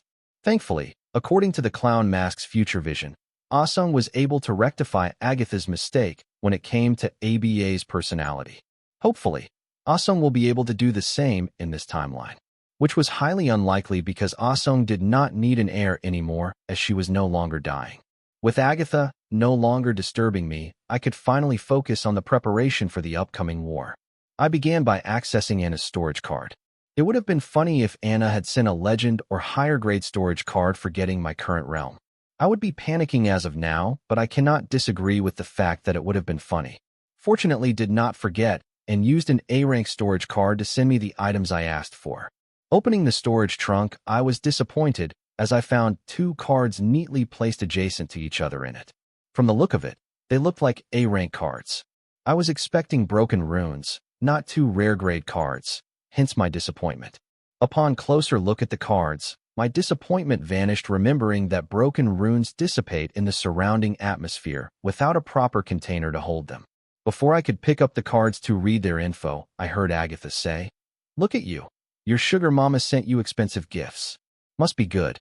Then, why don't you find a sugar daddy for yourself?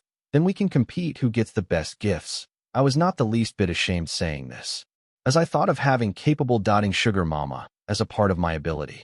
Some people have capable parents, some have capable teachers, and some have capable ancestors. I had a capable sugar mama. I felt no difference between the 4. Cough shameless, Agatha mocked. For your information, not both of the cards are gifts from Anna. These broken runes are my advance payment on a project I planned with Dr. Luna. I clarified to Agatha. 1 gift, 2 gifts, does it matter?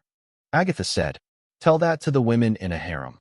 I said for the sake of the argument, and then went through the card info of the cards: Artificial Ego Gem and Beelzebub's Wings. Artificial Ego Gem contained the broken runes I asked for as my advance payment, and the Beelzebub's Wings card was the gift from Anna.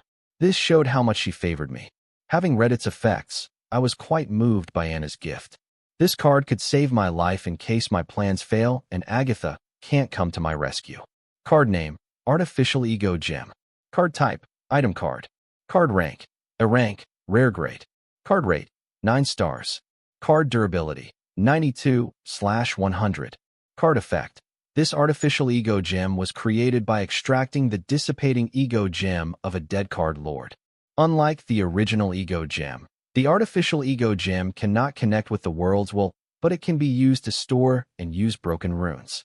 Additional effect: Soul Cover, Rune Card Operation, Creator's Oath. Soul Cover. The artificial ego gem can store the soul of the card apprentice and protect it from any form of soul attacks within its rank. Rune Card Operation. After equipping the artificial ego gem card, the apprentice can use rune cards within the rank of the card. Creator's Oath. As the world's will and its rules as witness, the creator of this card swears that the ego gem extracted to create this card was won with the consent of the concerned card apprentice. The artificial ego gem was really a miraculous card. Except for not being able to connect to the world's will, it gave the average card apprentice almost all the abilities of an ego gem. Though it was not as reliable as the original ego gem, it was a good replacement for those that could not forge or were yet to forge their ego gem. The rank limitation was a huge drawback for the card, but it was better than nothing. Rune Card Operation was the most notable effect of the artificial ego gem card. This effect did not sound impressive if one was not informed that without an ego gem one cannot use rune cards. Unlike normal cards, rune cards did not operate on soul energy, but rule power. This ability to allow regular card apprentice use rune cards was what made the artificial ego gem card one of the most sought-after cards. Despite its demand, this card was rather rare in the market because of its card ingredient. As the card info suggested, one of the ingredients of the card was the ego gem of a recently passed card apprentice. Depending upon the state of the extracted ego gem, the same ego gem can be used to make about 4 to 8 artificial ego gems. Now some would ask, how is any of this not the same as demonic practice? All the card creationists around the world would say that they had the consent of the card apprentice to extract their ego gem upon their death for a predetermined price. So this was different from demonic practice. The waters surrounding this were murky, as the rich condoned this and the poor did not. The reason was pretty obvious. As for where the royal family and the government stood on this matter, they passed a law that artificial ego gems that were created using the ego gem extracted with the consent of the card apprentice before their untimely demise were considered legal, and if not, anyone caught selling or using this card without a creator's oath will be executed. The punishment for this was tough and non-negotiable to avoid strong card apprentices hunting other card apprentices for their ego gems. Considering that this world followed jungle law and had a high mortality rate, I don't think people took this law seriously despite its harsh punishment.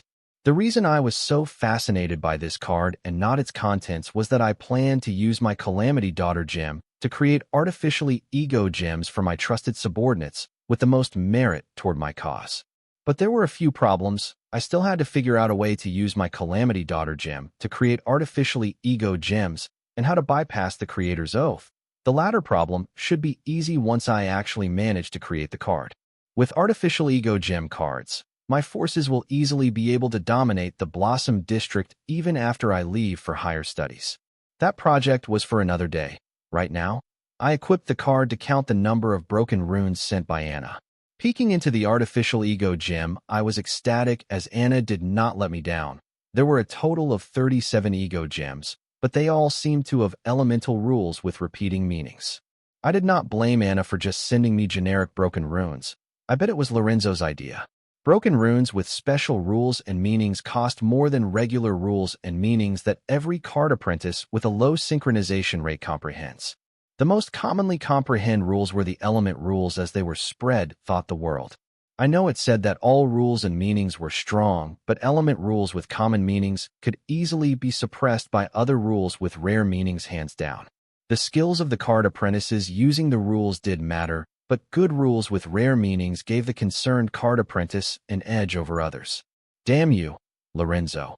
Cussing old Lorenzo, I began sorting out the broken runes. The more I scrutinized them, the angrier I grew at Lorenzo. Because out of 37 broken runes, 4 broken runes belonged to the fire rule, 11 belonged to the earth rule, 13 belonged to the water rule, and 9 belonged to the wind rule. Don't get me started with the meanings of these broken runes. They were as common as one could think of. Why go to the lengths of comprehending a rule with a common rune when you can get a skill card with a similar ability? Right now I had a feeling that the Beelzebub card was not Anna's gift, but an apology. Despite feeling betrayed, I held back my urge to call Luna and ask what the heck. Why Luna? Because she was the one who was supposed to give me the broken runes as advance payment. As for Anna, I can only guess that her hands were tied in this matter, but considering the effects of the Beelzebub's Wings card, I could not be angry at her. Card name, Beelzebub's Wings. Card type, item card. Card rank, A rank, rare grade. Card rate, 8 stars. Card durability, 94/100. Card effect, the Beelzebub's wings are a pair of wings made from the remains of the demon Beelzebub's original wings. Since these wings were made using low-quality ingredients, the rank of the card has fallen to the current rank. This was also reflected in the flight and skills of the card. Additional effect, Hop, dimension-tearing wind/haste. Note, while using this card, the card apprentice will gain the hostility of demon kin. Hop. Once every second, the wings allow the user to cover a certain distance within a microsecond. Note, the distance covered while using Hop will depend on the amount and purity of soul energy used. Dimension-tearing wind/. The wings can generate 6 wind slashes every minute. Each slash contains enough power to make tears in the space. The wind/travel at the speed of the sound. Haste. This ability increased the speed of the user's flight and increased their wind resistance. If you look at it, the Beelzebub card can be considered a short-distance teleportation card. Yes, that was not the same as teleportation, but its cooldown time was notable, which was very lax compared to any low-rank teleportation card available in the market.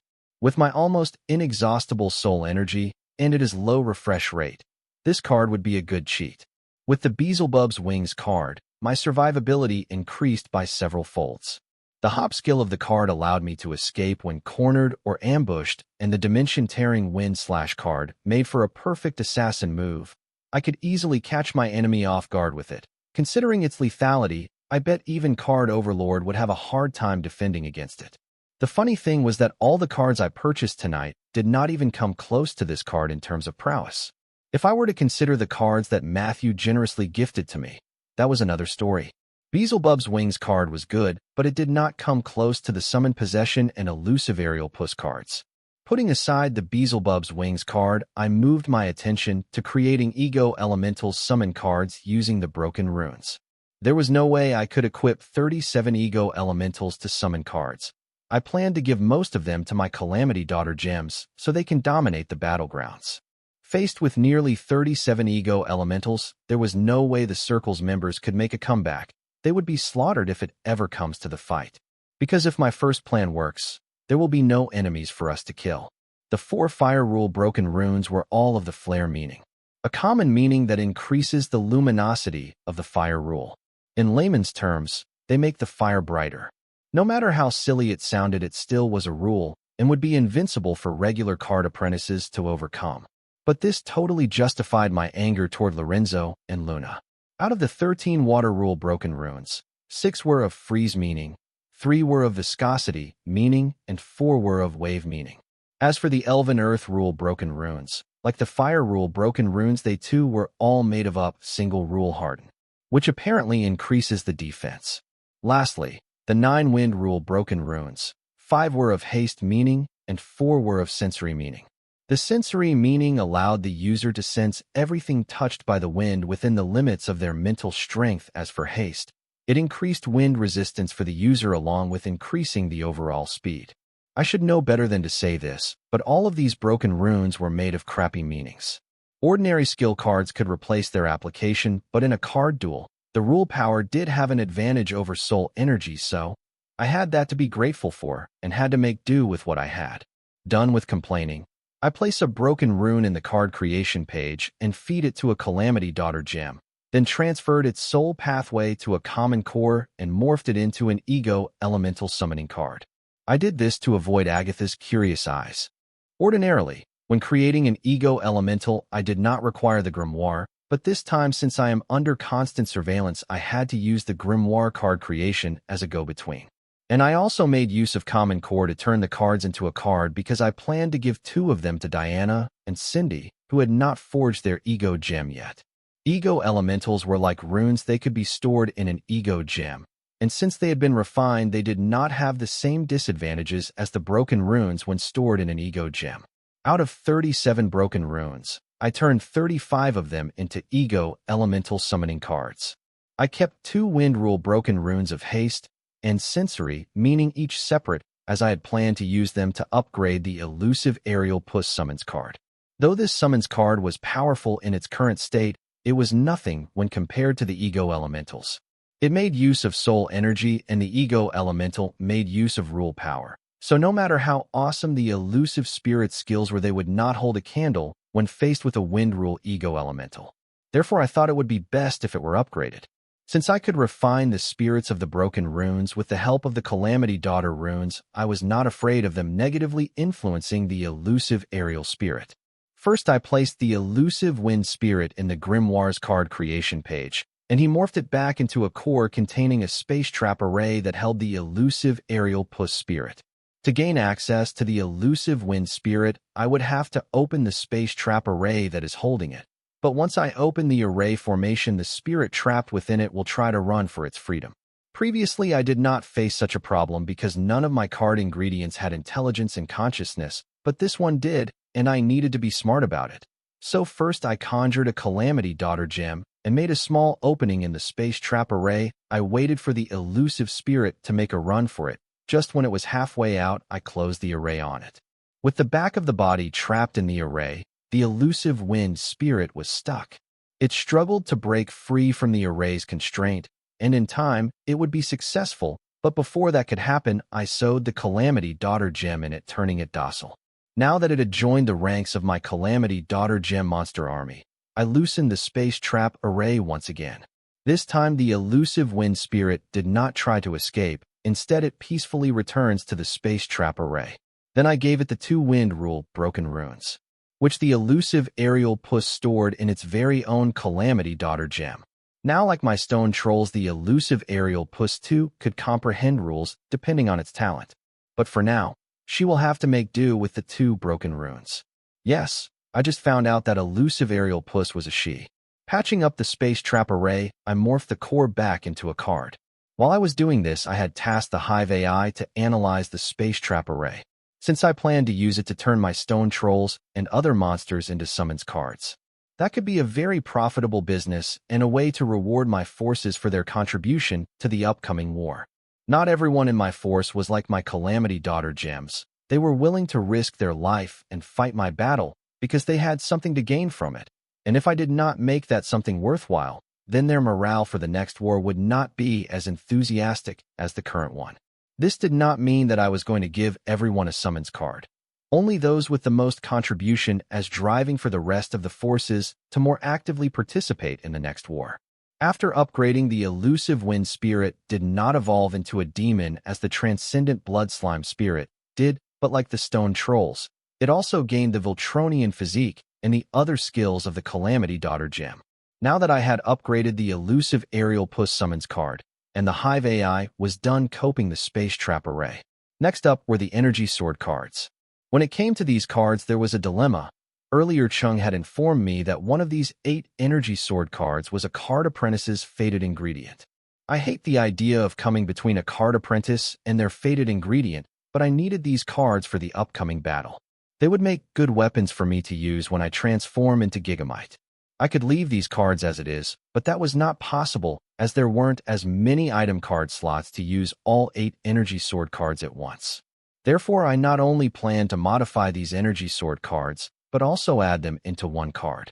This way, I will not have to worry about not having enough item cards to summon 8 different weapons for my Gigamite form. Seeing me lost in thought, Agatha spoke. Wyatt, we don't have time for you to daydream.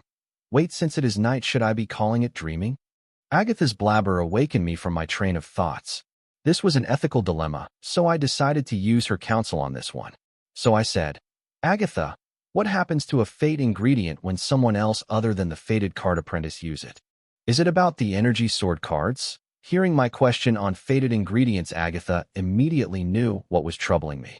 Yes, I nodded. If the fate ingredient of a person is used in the creation of cards other than the origin card for the fated card apprentice, the resulting card will become the fate card unless the card creation fails. then the fate ingredient is lost. Fated ingredients never appear as cards. They are named fated ingredients for a reason. They always appear in ingredient form. Since this card apprentice's fate ingredient is already a card, then it means their original fated ingredient was used to create this card. So if you are 100% sure about the card creation, then go ahead and modify it. But remember, the new card will become the fated ingredient. So unless you are willing to part with the newly created card, I advise you not to use it, because I personally think keeping a fated ingredient from its fated card apprentices is cruel. But it is not my choice to make, so what do I know? Agatha explained that the fate ingredient doesn't really get affected in any way if used in the creation of a card other than the origin card for the fated card apprentice. And she personally felt that I should not modify it and give it to its fated card apprentice. Hearing Agatha's explanation, I was relieved, and despite her opinion, I decided to go ahead and modify the energy sword cards, as my use for the cards will be over once I am done with the Circle's Sun Blossom branch. And as long as the newly enhanced and modified energy sword card's fated card apprentice was willing to pay the appropriate price, I had no qualms with selling it to them. When my ethical dilemma was over a technical problem propped up, the card creation page did not have enough slots to house all 8 of the energy cards at once. So I had to get creative. First, I placed 2 energy cards on the Grimoire card creation page. Then I simultaneously morphed them into their core form, and later I transferred the soul pathway of one of the energy swords from its core to another. Then I stored away the empty core in a storage card and continued to repeat the whole process with the remaining 6 cards. Once the soul pathways of all 8 energy cards were in a single core, now I could begin with the modification process. The modification that I had planned was that would increase the output of the cards. The energy cards were C-rank cards. Despite their power, the lethalness to card lords was weak. So I had to increase its output, in turn increasing its rank. For that, I would have to replace the energy cores in the energy swords that acted as a conductor of soul power between the card apprentice and the energy sword. The energy cores in the energy card were of C rank, and if I were to replace them with A-rank energy cores, then the modification would work only if I strengthened the soul pathways of the remaining apparatus of the energy sword to withstand the load output given by the A-rank energy core. This was an important step that I could not skip, as the remaining body of the energy sword was made to handle the load of a C-rank energy core, so ignorantly modifying the energy sword card by replacing its energy core with higher grade energy would only lead to the failure in card creation or creation of a faulty energy sword card. A faulty energy sword card meant that the energy swords would explode whenever the soul energy load increased more than what the apparatus of the energy sword can handle. This meant that it will lose its durability faster than before. Now I need 8 A-rank energy cores and 8,000 wooden wisps essences and cores to modify the 8 energy card soul pathways inside the common core. Having figured out what I needed, I ordered Chung to bring them to me, but sadly, the Card Creationist Association of the Sun Blossom City did not have A-rank energy cores. This meant I would have to devise an alternative for the A-rank energy core. Unable to think of an appropriate alternative for the A-rank energy core that would be easily available in a third-rate city like the Sun Blossom City, I decided to make them myself by making use of A-rank monster cores. Just when I was about to order Chung to fetch me 8 A-rank monster cores, I remembered I had a better alternative for the A-rank energy core with me all this time, my Calamity Daughter gems. Yeah, if I could refine them, then I could use them as replacements for A-rank energy cores for the modification of the energy swords.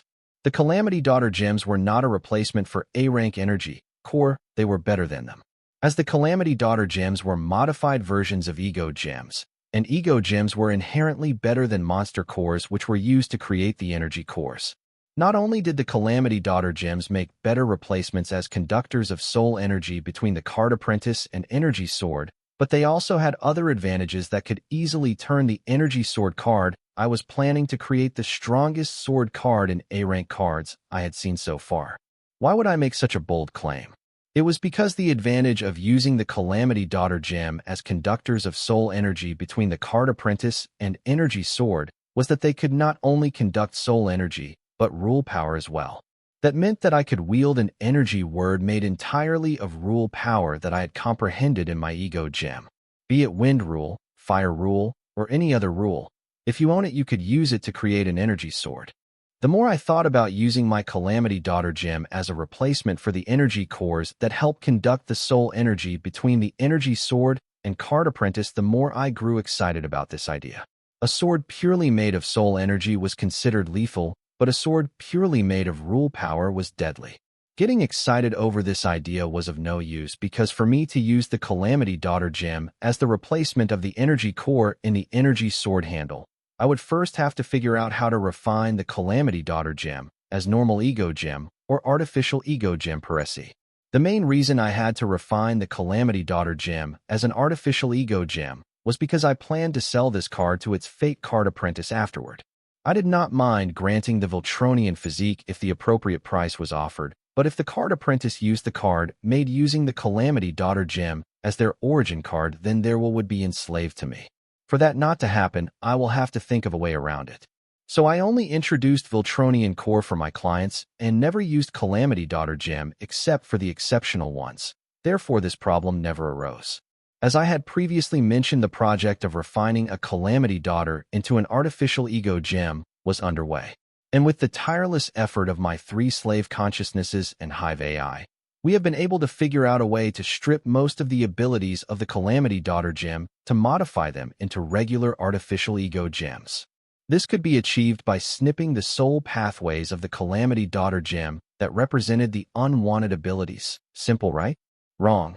Editing the soul pathways was not a new thing for me, but this was a complicated case. The ability that I wanted to remove from the Calamity Daughter gem was that allowed it to turn its host into loyal followers of the Calamity Soul gem. This ability was an innate ability of the Calamity Soul gem that it inherited from the dungeon Calamity Seed. The Calamity Soul gem was created with this ability as a base, and if I were to snip out the soul pathways of this ability, then the Calamity Daughter gem will become unstable and collapse. This was what made the editing of soul pathways in this case complicated. So far, my 3 slave consciousnesses and Hive AI have come up with 2 possible ways to counter this problem. Considering the limited time and resources spent on this project, it was already incredible that they were able to come up with solutions. The first solution was that instead of cutting out soul pathways related to the enslaving ability of the Calamity Daughter gem, we turn it sterile. That was to let the soul pathways be as they were, but permanently switch them off, cutting off their access to the card apprentice. Meaning, to turn the soul pathways inactive. After numerous simulations, we were able to find a way to keep the Calamity Daughter gem stable after permanently turning off its core ability. This solution was a success, but it left behind the potential danger of revealing my secrets to whoever might try to study the said card. This solution was simple, and it had potential risks that I would rather stay away from. The second solution put forward by my 3 slave consciousnesses and Hive AI was to replace the soul pathways related to the enslaving ability of the Calamity Daughter gem with some other soul pathways. This solution proposed that I replace the unwanted core ability of the Calamity Daughter gem with a new core ability. This way, I get what I want without sinking the ship. But the problem was replacing the foundation will definitely affect the top, which meant even though the new sterile Calamity Daughter gem was like a ticking time bomb, though it was stable for now, you never know when it will blow up on your face. So I would have spared some effort repairing the soul pathway arrangement of the newly formed artificial ego gem. After endless simulations, my 3 slave consciousnesses and Hive AI had finally found a list of replacements for the soul pathways related to the core ability of the Calamity Daughter gem. Out of the list of replacements, I selected one that I thought would be the perfect fit for the creation of the new energy sword handle, depending upon the ability of the ingredients in the card creationist association of the Unblossom City. The replacement ability I selected was the rare grade enchanting ability of the A-rank Enchanted Earth Serpent, which was indigenous to the A-rank Serpent Chamber Gate dungeon, which falls under the jurisdiction of the Sun Blossom City. So the Card Creationist Association had a healthy stock of A-rank Enchanted Earth Serpent cores. Master Wyatt, here are the ingredients you asked for. Following my order, pretty soon Chung arrived and handed me a storage card containing 8 A-rank Enchanted Earth Serpent cores, 8,000 Wood Wisp Essence, and 8,000 Wood Wisp cores.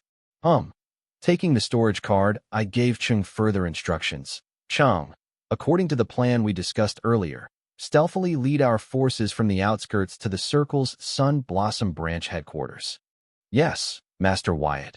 Obeying the orders, Chung retreated to execute them. After sending Chung away on new orders, I sent Cindy a message informing her that the plan was a go and to advance, as we had previously discussed, and heard curious Agatha ask, "What did your cronies do to this guy for him to be so obedient?" Now, that's a trade secret.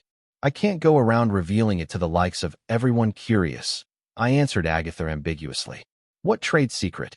You must have threatened him using the Southern Emperor's name. Till I am wrong, Agatha guessed. Since you know the answer, why ask? I did not bother to correct Agatha's speculation about the events that transpire between Chung and my cronies earlier this evening, since it worked in my favor. But it did invite mockery from Agatha. Must be good to throw around your sugar mama's name at every problem you face. Yes, it does feel good. So I advise you to get one, I advised Agatha. Nope, I can't do it. Not everyone is born with thick skin like yours, Agatha replied with a sneer. I will deal with you later. Let me customize cards in peace. For Cindy and my forces to make it into the city under the guidance of Chung, it would take a while. In that time, I planned to create the new custom energy sword. Therefore, I did not have the time to bicker with Agatha, so I let her have the win this time. With a low snicker, Agatha went silent. Ignoring her, I turned my attention to the grimoire. Equipping the storage card handed by Chung, I fetched a core of the A-rank enchanted earth serpents and placed it on the card creation page. Then I extracted the soul pathways belonging to the enchanting ability of the monster from the core and transferred it to the common core containing the soul pathways of the 8 energy sword handles. Later I stored away the serpent monster core along with the common core from the earlier. Then repeated this whole process with the remaining 7 serpent monster cores. I am used to being economic and hoarding half-used ingredients that I feel like I could use later. But I cannot do the same when it comes to the clients, at least not without their permission, as that would count as misappropriating property from a client, a crime known as embezzlement. But right now I was using my ingredients and did not need anybody's permission on how to handle the leftover ingredients.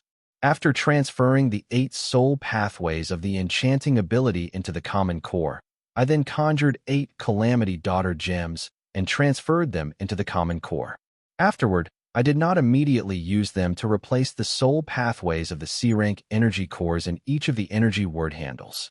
Instead, I used the soul pathways of the enchanting ability to replace the soul pathways of the enslaving ability of the Calamity Daughter gem. With the base successfully replaced, I began removing the other skills granted by the Calamity Daughter gem except for the Voltronian physique, successfully turning the Calamity Daughter gem into an artificial ego gem. The Voltronian physique was not for the card apprentice, but for the ingredients that assembled the energy sword handles. Was I not worried about other card creationists finding the soul pathways related to the Voltronian physique? Nope, because the ability of the soul pathways related to the Voltronian physique was basically enhanced strength, which could be achieved using any number of other replacements out there. Meaning nobody will give a damn about, but it was different when it came to absolute enslavement ability that would Brewstrom. Now that the artificial ego gems were created, I used them to replace the soul pathways of the C-rank energy cores in each of the energy word handles. And thanks to the soul pathway of the Voltronian physique, the other ingredients became more durable, and adding to that the effect of the enchanting ability that replaced the enslaving ability also increased the overall durability of the energy sword handles by a huge margin. With this, the customization of the energy swords was complete even without my needing to use the wood wisp essence and core to enhance the durability of the energy sword handles. But seeing that I still had time to spare to be on the safer side, I decided to use the wood wisp core and essence to strengthen the energy sword handles to bear the load of the new energy core, aka the sterile version of the Calamity Daughter gem. It had abilities to that of an artificial ego gem with 2 added extra abilities, enchanting and Voltronian physique, whose effect would only spread to the energy sword hands and not the user. Meaning that the sterile Calamity Daughter gem 2 could not help the card apprentice connect with the worlds while similar to an artificial ego gem.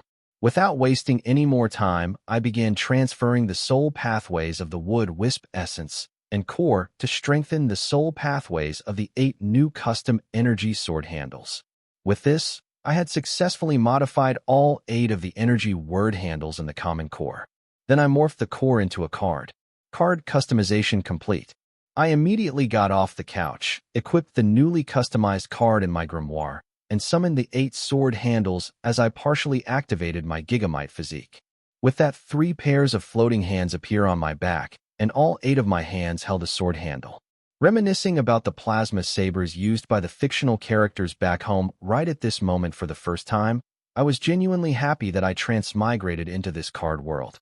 The excitement I felt right now could not be described in words. Suppressing those feelings, I focused and poured soul energy into all 8 of the sword handle. 8 bright neon blue light columns similar to the blade of a sword extended out of each sword handle in my hand. Listening to the sound of the energy blades extending out of the sword handles, I felt chills. It would be an understatement if I were to say that this moment right now was the single greatest moment of my life. Right now I felt that I had made it. This feeling was rare for me. The only other time I felt way was when I killed the Viltronian bastard in my past life. Card name: 8-handle energy saber. Card type: item card. Card rank: A rank, rare grade. Card rate: 7 stars. Card durability: 99/100. Card effect: when activated, Card Apprentice can summon 8 saber handles, each of which can conjure a saber blade made of soul energy or rule power supplied by the Card Apprentice. Additional effect: crit hit plus 10, crit rate increased by 65%, penetration plus 15, energy slash, damage absorption. Note: the additional effect applies to each of the energy sabers separately and does not stake. The strength of the energy saber blade increases with the purity of the soul energy or rule power used to create it. VMMM, VMASH, VMMM, VMM. Sounds could be heard when the energy sabers burned through the air as I waved them, mimicking my childhood fantasy character. Greatly enthused, I was looking forward to using the 8 energy sabers in the war tonight. Stop waving around those energy sabers before you hurt yourself. You look like a child who has found a new toy. Agatha complained from within my shadow. Shut up, Agatha. Don't ruin this for me. I yelled at Agatha before realizing that the moment was gone. Being yelled at, Agatha looked at the boy wondering if he was for real. She did not understand what could be attractive about a couple of energy swords. Shaking her head, she thought, all card creationists are quirky. Learning that the modifications made to energy saber handles were working fine with soul energy as fuel, I then decided to switch the fuel to rule power, blood rule power. Shill. Soon after the neon blue blades of the 8 saber handles retracted, they were replaced by ominous neon red blades. These blades did not make sounds when they came in contact with air like the soul energy blades, which dampened my excitement for the energy sabers a lot. I don't know about others, but the energy sabers without their awe-springing sound effects were a deal breaker for me. Holy SHD. Agatha cussed seeing the 8 blood rule-powered saber blades, and continued to say, how is that even possible? Wyatt, what the FCK did you do? The shock of rule-powered energy sabers unconsciously brought out Agatha's street tongue back into play despite her years of eloquence training. What? Have you never seen rune items?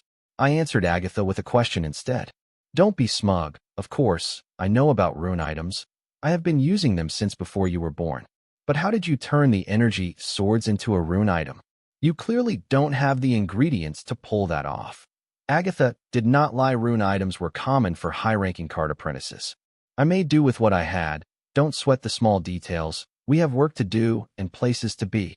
Saying that, I deactivated the energy saber card and the partial Gigamite physique. Then sat back on the couch to create artificial ego gem cards for the fine gold trio, so that they will be able to use the ego elemental cards that I was planning to give them. Following the steps that I used to create sterile calamity ego gems for the energy sword handles, in no time I created the required artificial ego gem cards, and then chanted, Summons Possession, Elusive Aerial Viltronian Puss. With the completion of the chant, my boy morphed. A feline tail grew at the end of my tailbone, and white feline fur covered my arms, legs, back, and back of my neck, while my hair turned white and grew longer, looking like a white lion's mane. The black fur of the elusive aerial puss turned white after it evolved into the elusive aerial Viltronian puss. I did not complain because I liked the new look more than the previous one. Card name: Elusive Aerial Voltronian Puss. Card type: Summons card. Card rank: A rank, rare grade. Card rate: 6 stars. Card durability: 100/100. Card effect: when activated, the user can summon an A-rank Elusive Aerial Voltronian Puss. Elusive Aerial Voltronian Puss is the Voltronian variant of Elusive Aerial Puss is a wild spirit blessed by the wind. It is said that like the wind, one cannot catch an elusive aerial Voltronian Puss, as its fur can sense and manipulate wind, helping with its unique evasion ability, which allows it to make use of the kinetic energy of the wind to boost its agility, helping it to easily evade attacks of strength few realms above it own. Addiction effect: Blessing of the Wild, blessed by wind. Wind control: Wind Runner, Wind Shadow, Wind Claws. For clones: Elusive Spirit Blessing, Calamity Daughter Gem. Author's note: I did not want to waste word count listing all the additional abilities of the Calamity Daughter Gem the Elusive Spirit gained after fusing with it, so I directly listed the Calamity Daughter Gem as an additional effect. Soon following the location shared by Cindy, I wind walked to the fine gold carrier floaters and landed on the deck of the carrier floater in the lead, where Cindy, Diana, Jaya, and Van were awaiting my arrival. "Welcome, boss." The trio greeted me in unison. In response, I gave them a nod and watched as the air traffic police hovercars lead the carrier floaters as they flew over the Sun Blossom City airstrip without landing and headed to the northern part of the city where the Circle's Sun Blossom City branch headquarters was located. I had Chung to thank for this. Through his influence, he had the fine gold carrier floaters enter the city disguising the visit as merchant purpose, skipping the regular check at the air toll booths. Seeing that the plan was going on smoothly, and as planned, I contacted my new Calamity Daughter Gem, the Circle's in-house disciple of the Inyang Harmony sect, and informed him to be prepared to commence with the plan that we had previously discussed at my command. I did this before arriving at the Circle's headquarters because they must have been already notified of the suspicious carrier floater heading their way. So if the Circle decides to act on this information, I had ordered my new Calamity Daughter Gem to immediately execute the plan that we had previously agreed upon. This way the members of the Circle will be trapped in the array by the time the floater carriers get to the headquarters.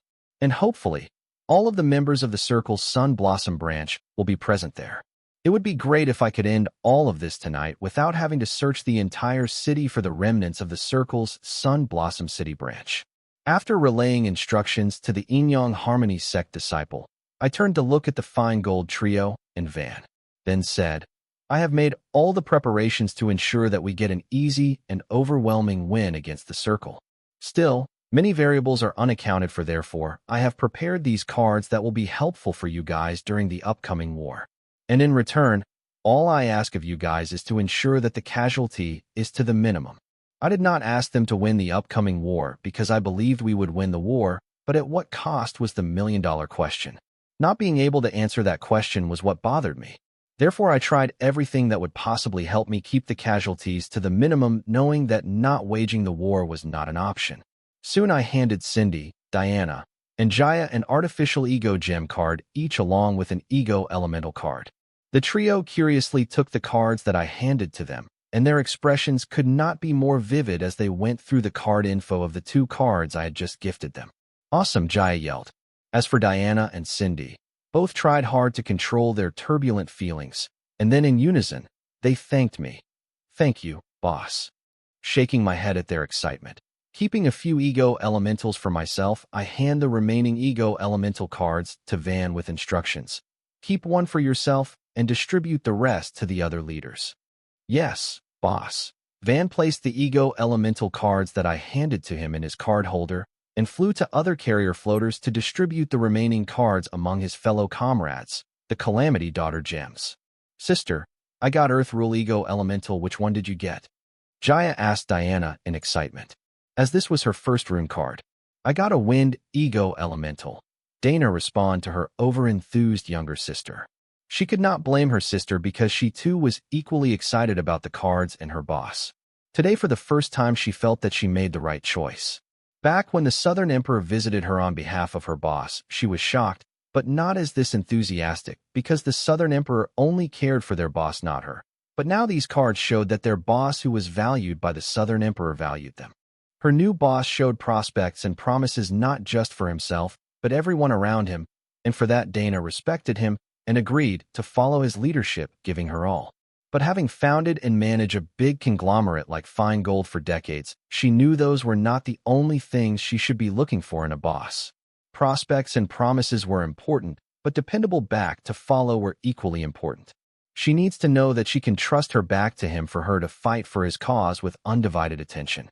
And today, when she heard the boss handed each of them an artificial ego gem and ego elemental cards to keep the casualty at a minimum in the upcoming war, she saw the leader she admired in her boss. But she also felt that they were undeserving of these cards that their boss had gifted them. Diana was moved by her boss's generous actions, but she felt she had done nothing to deserve such generous accommodation from her boss. It has only been a few days since the Fine Gold has a new boss, who has time and again shown her that they could trust him, but she and her sisters had nothing to show him that they were worthy of such generousness for him. Having grown up on the streets, she had always earned the respect she deserves, unlike the fortunate ones of her age. Therefore, she was feeling burdened seeing her new boss be so good to her and her sisters. Even in the circle, she had to prove herself first to live. For the first time in Diana's life, someone had put their trust in her even before she proved her worth. Therefore, Diana could not help but be sincerely moved by the gesture of her boss. "Cindy, what rule does your ego gem represent?" Jaya asked Cindy. Unlike her sister, she did not think too much about her boss's actions, but it did help her improve her impression of him. Ever since her ethereal spirit has grown more vivid, she had started to feel a sense of crisis in her bones around her boss, as if he was her natural enemy, leading to her existing feeling conflicting with her newfound instincts. In the end, her feelings did manage to overcome her instincts, but it made her feelings for him more complicated. And today her boss's generous behavior made those complicated feelings of hers for him less complicated. And once again she reverted to the love-struck she was a day ago. "Fire," Cindy replied nonchalantly as if the two cards were no big deal. But her blood was pumping so fast that her ears and cheek could not help but turn red in excitement, giving away her true inner feelings about receiving the two new cards from her boss. Cindy acted so because she wanted to appear professional in front of her boss. Thanks to Dana's dimwit sister, she was finally given the chance to prove herself better than Jaya's elder sister, not just to her boss, but to herself. It was about time she got a promotion. Yes, she was indeed made in charge of the Slime Fairy Cards project, but if she played her cards right, her boss may end up allowing her to take over the entire Blossom District instead of Dana. Unlike Diana, who left her back to the new boss, and Jaya, who had developed a crush on him, Cindy saw him as the opportunity for her to fulfill her ambition to suppress the sisters and get them back for the misery they put her through. Either way, each had an opinion about their new boss, which was only strengthened by his recent actions. One sought a worthy master to lay her life for, another sought a prince charming of her dreams, and last sought an opportunity to prove herself and fulfill her ambitions. "Fire? That is way better than my Earth Rule ego elemental. Do you want to exchange?" In Jaya's opinion, Fire Rule suited her better than Earth Rule. Cindy gave Jaya a blank stare and asked, "What do you think?" "Humph, cheapskate." Jaya snorted and then turned to look at her boss and pleaded, "Wyatt, I want to exchange mine for a fire ego element. Petty, please." Hearing her younger sister act spoiled in front of the boss, Dana, who saw her boss in a new light, was dissatisfied and wanted to set her straight, but before she could act, her boss spoke. "Jaya, these ego elements I have selected specifically for you guys, depending on your area of expertise. Earth Ego Elemental that I gave you has the hardening meaning, which will fit perfectly with your origin card, the Viltronian. Don't you agree? Harden only increases my defense, other than that it has one other noticeable effect, Earth Manipulation, which I find tedious to use," Jaya complained. "Shut up. You are yet to be punished for your insubordination earlier, and you still dare to act out? Boss is right. That Ego Elemental is a correct fit for your card." Diana erupted hearing Jaya complain despite their boss being tolerant of her ignorant behaviors. "Sister Dash," Jaya wanted to argue, but was interrupted by her elder sister's stern words. "Not one word." Jaya shuddered in fear hearing Diana's words. Her years of experience with her sister's temper told Jaya that the look in her sister's eyes meant she will not hesitate to use corporal punishment on her if she continued to speak.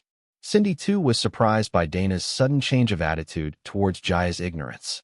Just an hour ago, Jaya almost blew their entire mission and Dana tolerated that, and even planned to cover for her. But no, all of a sudden, she no longer tolerated Jaya's behavior over a few ignorant words. What changed? Cindy went over the event that transpired in her head, and then realized Diana had found a new purpose and was finally getting serious. Cindy knew Diana was lying when she said that she was not bothered by the fact that she no longer owned fine gold. Despite how cool Diana played, and claimed that she was fine, well, she was not. It was clear by her attitude towards work. Though it looked like Diana was doing a good job, only Cindy knew that Diana could do better. If it was old Diana, she would have fought to be in charge of the Slime Fairy Cards project. Heck, she would have never allowed their boss to keep it separate from fine gold. Instead, she would have swallowed it and made it a part of fine gold like she to all her competitors so far. Cindy knew how ambitiously and ruthlessly capable Dania was. For the legend who at the age of 19 operated a high school gang and ran a thriving company at the same time, it would not be too much work to expand her conglomerate and head a project at the same time. Yeah, Diana did not fight to head the Slime Fairy Card project. That was not because she was busy with the expansion of the fine gold, rather, she was not herself, having lost the company she built with her blood and sweat just for a shot to the top. She knew she had made the right decision for the company and herself, but the fact that it came at a hefty cost ate at her, even though she claimed that she was fine and did what had to be done. Even though Diana will deny it, but by exchanging fine gold for a shot at being in the top 1 percentile of the world, she felt lost. Fine gold meant a lot to her than she would like to agree. Even though she made the right call when the opportunity came knocking at her door, but a decision like that needs time to move on. And the only way someone like her could move on was possible if she knew that her choice was 100% correct. The new changes introduced a lot of variables in her plans for her and her sister. The safety net she had built around her small life using the fine gold was now gone as she decided to pick up the sword that she left to dust for so long to fight for more. Though the actions of the person she chose to follow time and again proved him and his leadership, she never felt convinced until today when he handed out the 2 cards to 3 of them. Trust can be complicated for people. The same was true for Diana. She did not understand how to find it in people around her, but the streets had taught her that the easiest way to measure trust was through their capital. Seeing that the new boss had invested so much in them before they proved their worth and loyalty meant that he had opened a bridge of trust between them and was waiting for her in the middle. And she did not keep him waiting. Diana's eyes had never been clearer about her intentions before. Realizing this, Cindy glanced into Diana's eyes, conveying, "Bring it, itch." Diana's gaze meets with Cindy's. As if she had heard Cindy's war cry, she nodded at her, as if acknowledging Cindy as her rival and implying, "Game is on, itch." With this, both Cindy and Diana had come to a tactical understanding about which the fool Jaya was totally oblivious, being lost in her puppy love. The small actions of the trio did not escape my watchful eyes, and I nodded in satisfaction, getting the reaction I was hoping for. This excluded giggling Jaya. I don't know what was wrong with this girl. I had just gifted each of them 2 extraordinary cards worth a small fortune. I would be stupid if I did not bother to check to see if these people were grateful about it, or if I was just raising a bunch of scorpions. Thankfully, they seemed to understand my efforts and appreciate them. But Jaya acted spoiled. I guess she was ignorant. Diana needs to work on her. "Are we there yet?" I asked. Since we were floating above the city, the carrier floater's speed was restricted in order not to affect the infrastructure of the city. For our exuberating motives, this was one slow ride. At this speed, another 5 to 6 minutes. Dana answered before Cindy could. "Why aren't we using stealth to surprise the enemy?" Instead of the slow speed, I was worried about the enemy taking action knowing that we are coming. Association Master Chang said that the city will ring the warning sirens if warship-sized carrier floaters were to enter the city in stealth mode.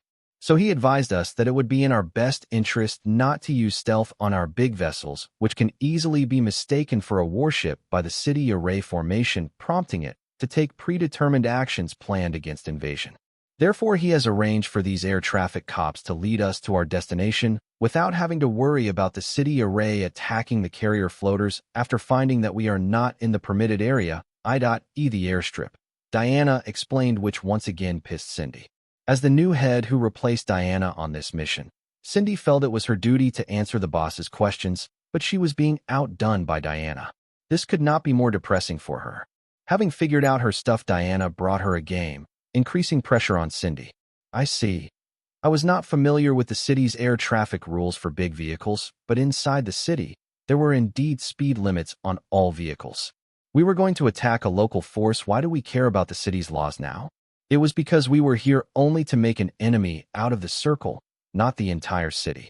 As long as they did not interfere with my attack on the circle's headquarters, I will roll with their rules, but once they do not, I would have no choice but to fight the entire city if they wanted to. Shaking my head, I added, "Are all the preparations made as we discussed before?" Ye-dash. Yes, boss.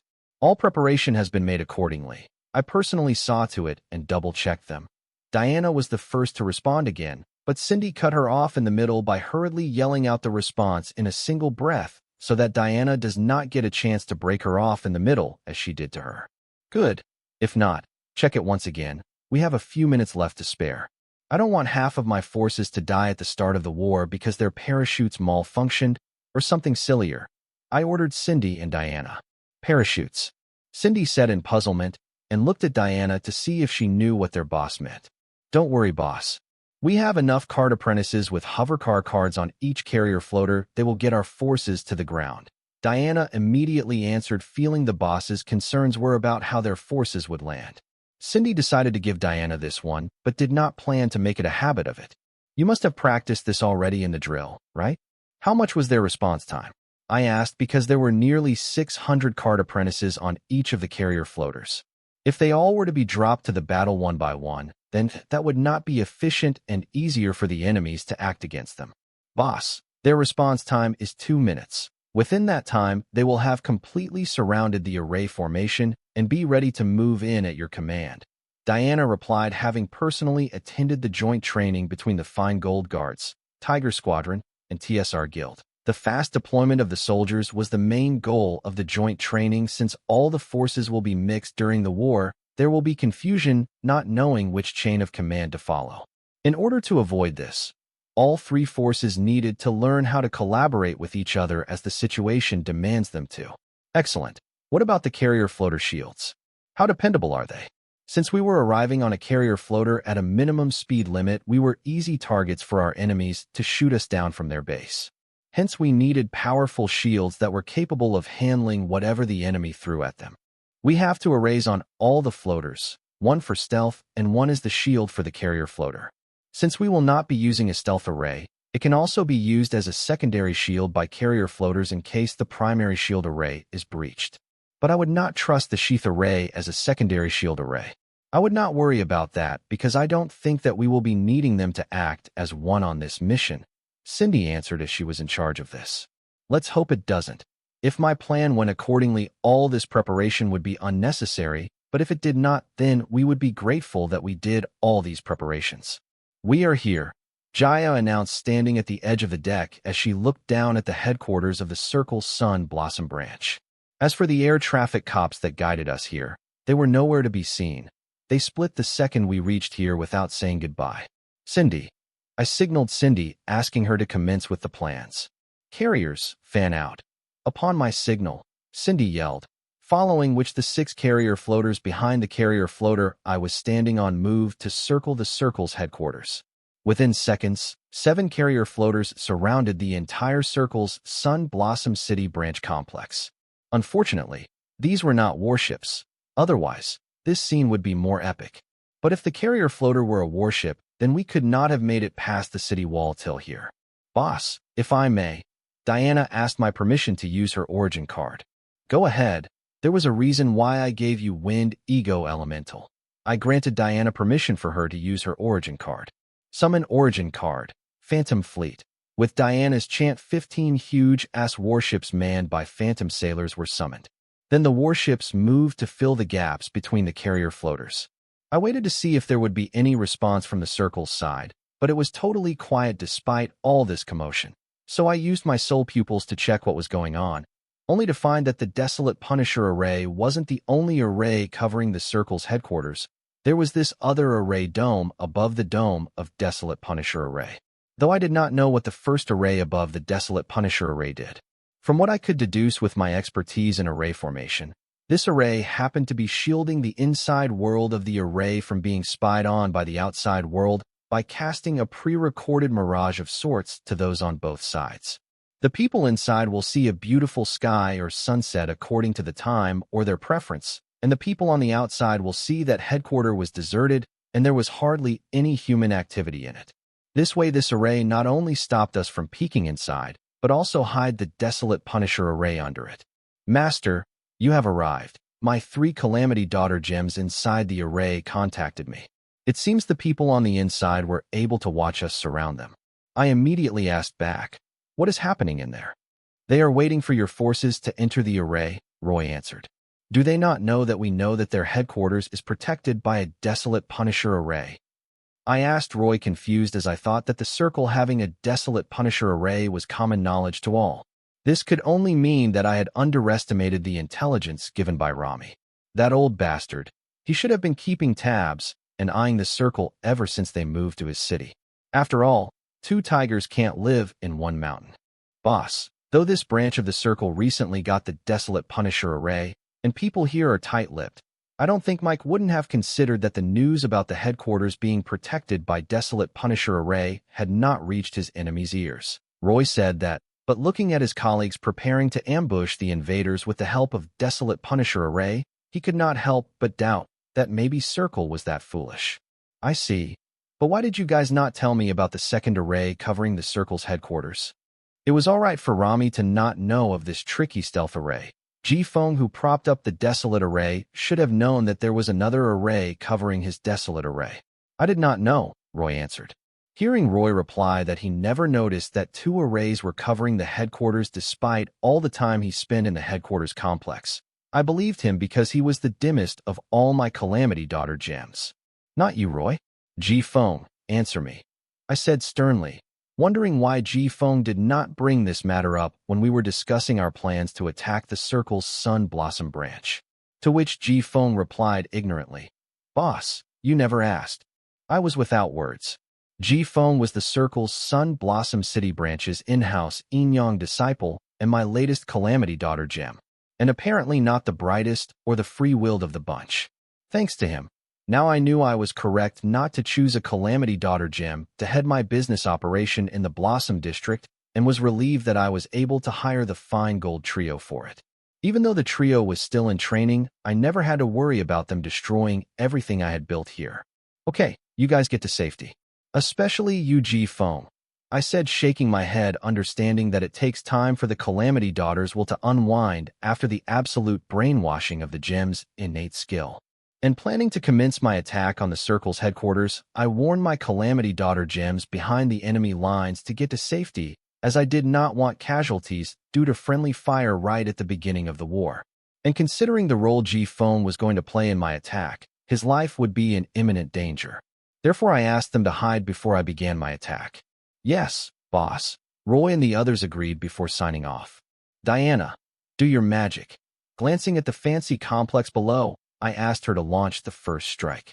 My pleasure, boss, Diana said solemnly, but the excitement she felt was apparent in her eyes. The day she wished for had finally come true, the destruction of the Circle. With Circle's Sky Blossom branch relocating to Sun Blossom City, the resentment that Diana had for the Circle's Sky Blossom City branch shifted to the Circle's Sun Blossom branch. Therefore, she would not feel any less pleasure as she destroyed the Circle's Sun Blossom branch, though it was a pity that the old leader of the Circle had already left the southern region and moved to the main branch of the Circle. His time will come, but for now, she planned to enjoy the appetizer in front of her.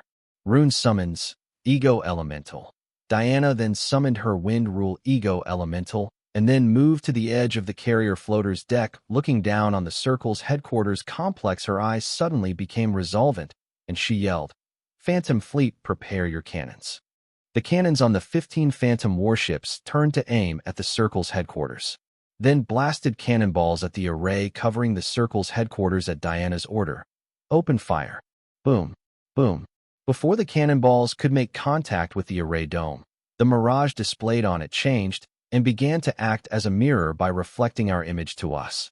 This way, when the cannonballs headed toward the array dome, it looked like another round of cannonballs was heading out of it straight at the cannonballs heading toward it. And when finally the series of cannonballs made contact with the first array hiding the true headquarters complex under its mirage, ripples could be seen in various locations on the array dome wherever the cannonballs made contact. Surprisingly, the array was able to withstand the first wave of attacks. Having already studied the array dome with the help of soul pupils, once I saw Diana's phantom fleet attack, I knew the cannonballs fired by them did not have enough power to break through the array. But it was too late for me to remind Diana now. Maybe if I had joined my forces while they were performing joint training, I would have known what Diana's origin card was capable of, and warned her that the power behind the cannonballs fired by her origin card was not strong enough to make through the array dome.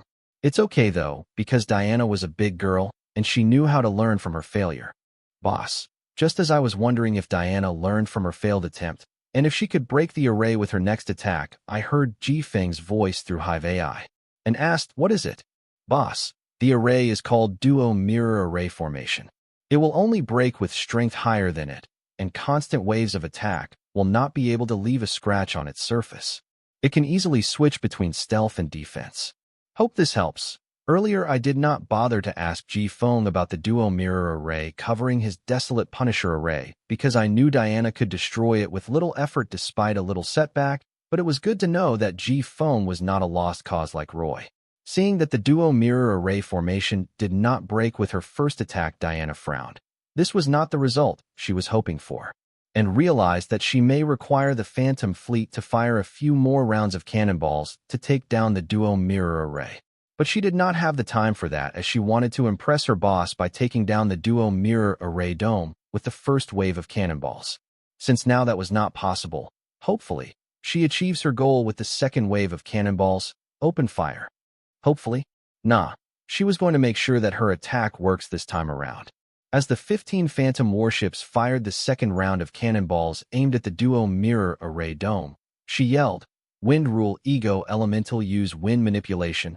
Combo skill Wind Rule powered cannonballs. Shatter." Under the impact of the Wind Rule powered cannonballs, the Duo Mirror Array dome shattered like a broken mirror, revealing the real Circle's headquarters complex. Unlike the previous deserted headquarter complex with a lack of human activity, this one crawled with Circle's card apprentices who were buzzing witnessing Diana destroy the array with her second attack. Seeing a person strong enough to take down an A-rank array formation single-handedly, the Circle's members could not help but began to panic, wondering what kind of force had they annoyed this time. One can't blame the Circle's members for being a little cowardly and cautious when the enemy was at their doorsteps after all. Their organization had just moved into this city after a few card emperors appeared out of nowhere and began destroying their old headquarters. Silence. A sound spread through the headquarters complex. Hearing the voice, the panicking crowd went silent all of a sudden and then yelled in unison, greeting the card apprentice belonging to the voice, branch leader. "Don't overestimate the enemy. They are nothing but a ragtag group who came together in search of vengeance. Kill them and be rewarded, or turn your backs and be killed. Choose." Mike hovered between the ground and the array dome such that each of the organization members at any corner of the headquarters complex could see him stand tall and gain the courage to follow through with their oath to the Circle. "Kill them." The masses screamed, stating their choice to their organization leader. Hearing this, Mike's frown finally cleared and was replaced with a confident expression while he thought, "I really want to see how the enemy planned to deal with the desolate array covering the headquarters." After a short but thorough glance over all the organization members present, Mike once again yelled, "Take your positions. Let them come. Today we will paint this land red with our enemy's blood." Yeah, the crowd cheered at their leader's words. Mike was able to positively influence his men's morale. And then soon the crowd began to chant, "Kill, kill, kill." With the Duo Mirror Array gone, we could clearly see the circumstance at the Circle's headquarters from outside. So when I saw that Mike had not fled the Sun Blossom City despite having measured me out at the silent auction, I was surprised. Despite knowing my plans and that semi-demigods were protecting me from the shadows, Mike did not flee, showing that the Circle had determined to kill me too. This means they must have prepared a few card semi-demigods on their side to stop my semi-demigod bodyguards from saving me when Mike tries to kill me. But the question was, where were the Circle's semi-demigods hiding? I ask this because, knowing Anna, She must be keeping an eye out for the Circle's semi-demigods using the array formation covering the southern region. Anna would do this because if Circle's semi-demigods were to enter the southern region without prior permission or probable cause, they would be considered enemies of the state, and the southern royal family could react to it as they see fit, which means nobody could question Anna if she were to kill them. But I don't think the card apprentices from the Circle would be that stupid. I could only wait and see what the Circle had in store. Boss, should I order the tropes to descend? Cindy asked, seeing me contemplate something. No, I have something different in mind. Saying that, I removed a card from my card holder and handed it to Diana. Seeing me hand her a card, Diana accepted it without question and went through its card info. Then with a dignified expression, she looked back at me mumbling, "Boss, this. Go wild. I want this place wiped out from the face of this world," I said, looking at the Circle's headquarters below. "Thank you, boss. I will not disappoint you." Diana nodded and then equipped the card that I had handed to her. After that, she chanted, "Summon Rune Card Wind Rule Ego Elemental." With that, another Wind Rule Ego Elemental appeared behind Diana. Having read the card info, Diana knew that both Wind Rule Ego Elementals her boss had gifted her were of the same rule, but had different meanings to them. One of them was of the sensory meaning of the Wind Rule, and the other was of the haste meaning of the Wind Rule. How come my sister got two Ego Elementals? Not fair. Jaya complained, watching her elder sister summon another Wind Rule Ego Elemental. I'm not giving her the card, I am just loaning it to her. She will return it to me when we are done here.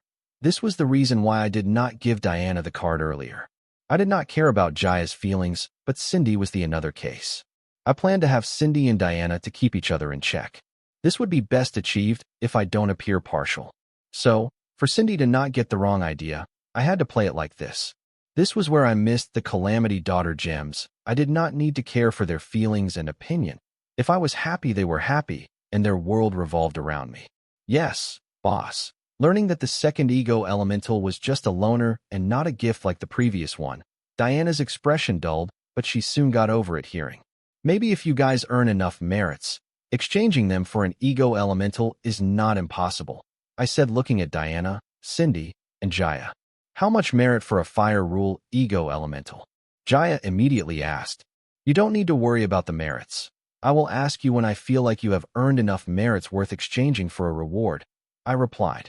I did not have a merit system in store, so I came up with this bullshit on spot, but if I did had one, then exchanging Ego Elementals would be pricey, and performing well in a small guild war like this would not be enough for either of them to get the merits required to exchange for it.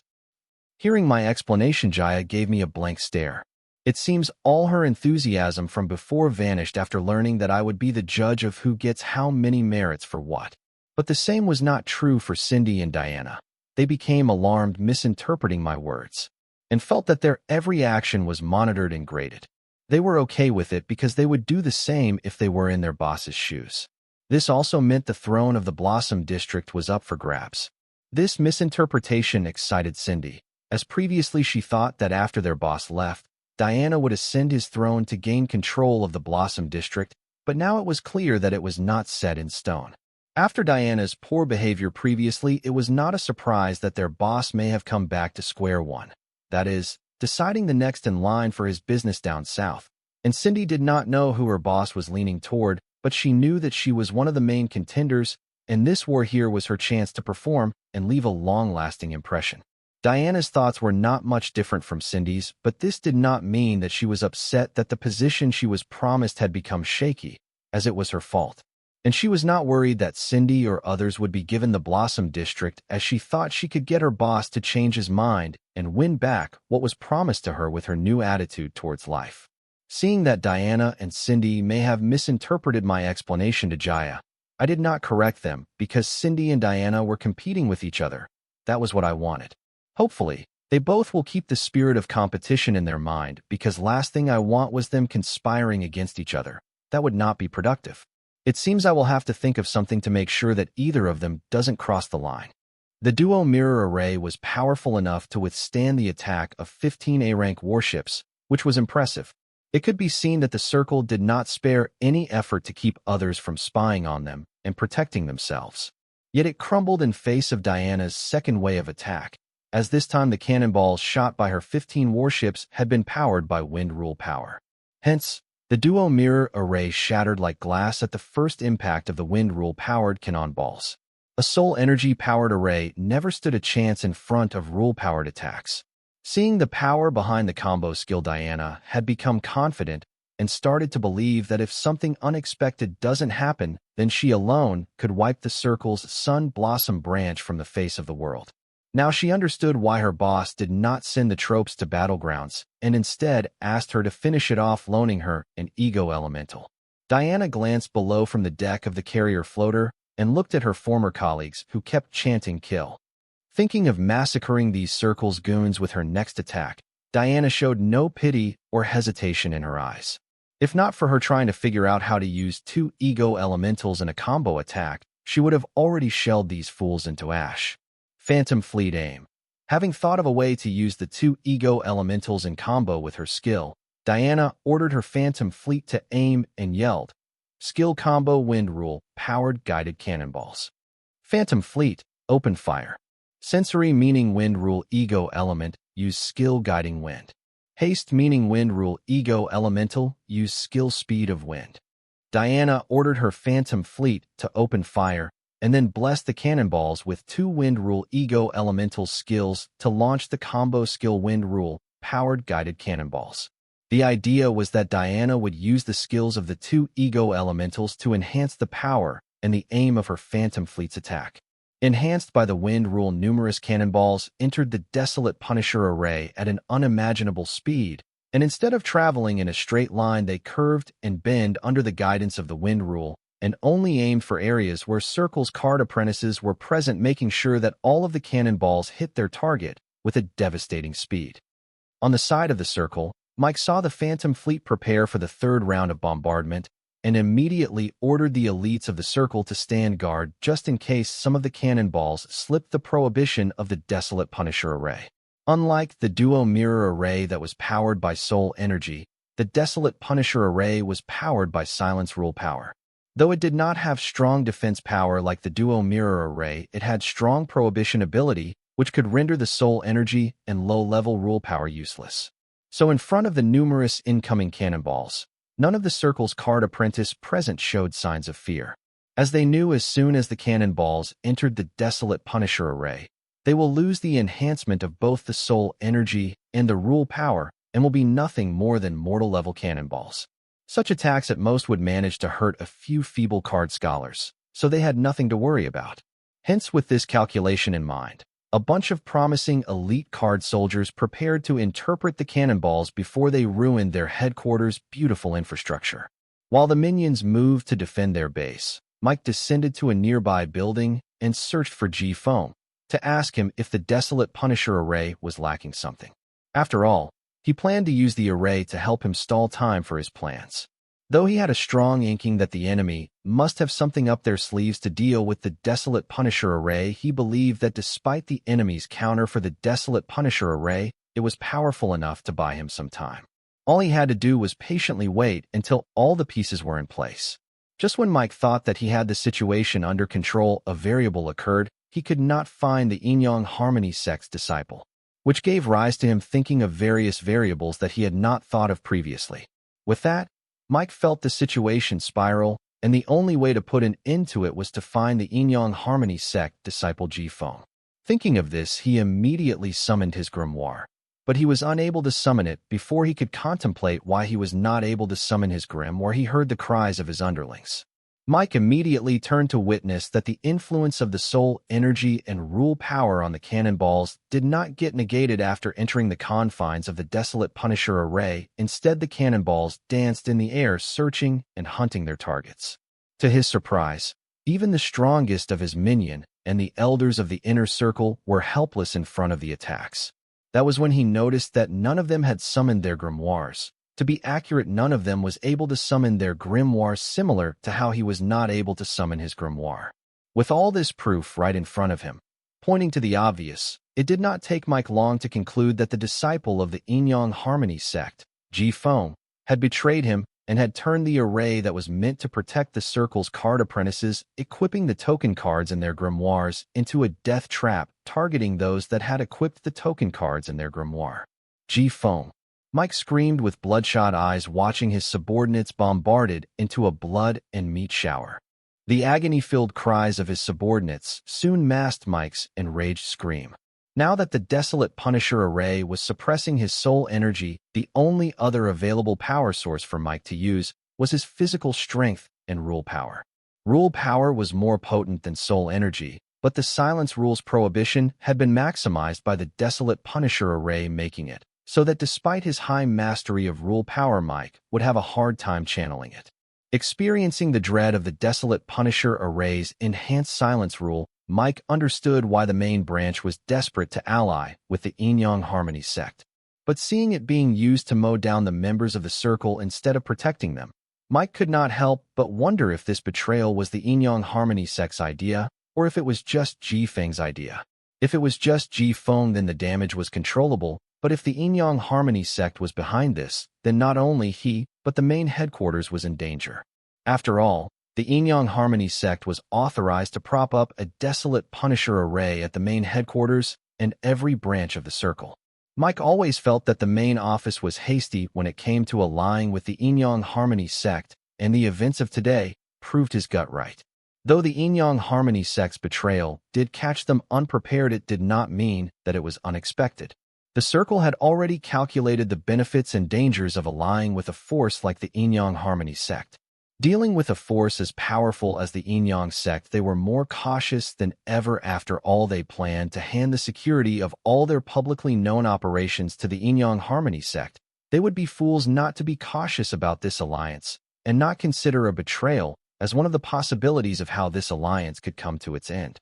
Even though there were so many unknown variables to this alliance, why go through it in the first place? Because the benefits of allying with the Yin-Yang Harmony sect outweighed the risk they could think of. One of the benefits of this alliance was the possibility of the circle taking control of the Yin-Yang Harmony sect. After a series of unfortunate and unexpected turn of events along with the fallout with Matron, most of the previous missions that would have helped the circle gather a considerable amount of strength failed, and the main branch was forced to commence this project ahead of its time. The groundwork of this project was still in the infancy stage, so many thought that this was not a good idea, and the current Yin-Yang Harmony sect's betrayal was evidence of it. Having considered the betrayal of the Yin-Yang Harmony sect as a possibility, it was obvious for the circle to come up with countermeasures in case of a betrayal. And right now, mobilizing his rule power to enhance his physical strength, Mike hurried to the basement to implement it while pausing the search for the traitor Ji Feng. Reaching the basement of the complex, Mike turned on a mechanism, revealing a hidden passage. Passing through it, Mike arrived at an altar where two cores were placed on it, surrounded by heaps of soul jades. These two cores were the main cores of the Duo Mirror Array and Desolate Punisher Array, which can be controlled by the card apprentice using a secondary core that would be morphed into a card. One of the cores seemed to be busted as it did not give out a neon blue shine similar to the other core. The busted core belonged to the Duo Mirror Array. Ignoring it, Mike reached for the core glowing with neon blue light belonging to the Desolate Punisher Array and crushed it using his rule power. As he crushed the core of the Desolate Punisher Array, Mike immediately felt the probation of the silence rule on him disappear. Soon he summoned his grimoire and passed orders to his remaining subordinates to stand their ground. Getting no response, he hurried to the surface to punish the traitor and use it to increase the morale of his forces. By the time Mike reached the surface, the luxurious and grand complex of the headquarters was nowhere to be found. Indeed, what remained was its ruins covered in the blood and gore of his loyal subordinates. In the few minutes he was gone, all his subordinates had been killed or were seriously injured, rendering them unable to participate in the fight. Seeing the dire situation of the Circle's Sun Blossom City branch, Mike felt like a furnace burning with embers of anger within him.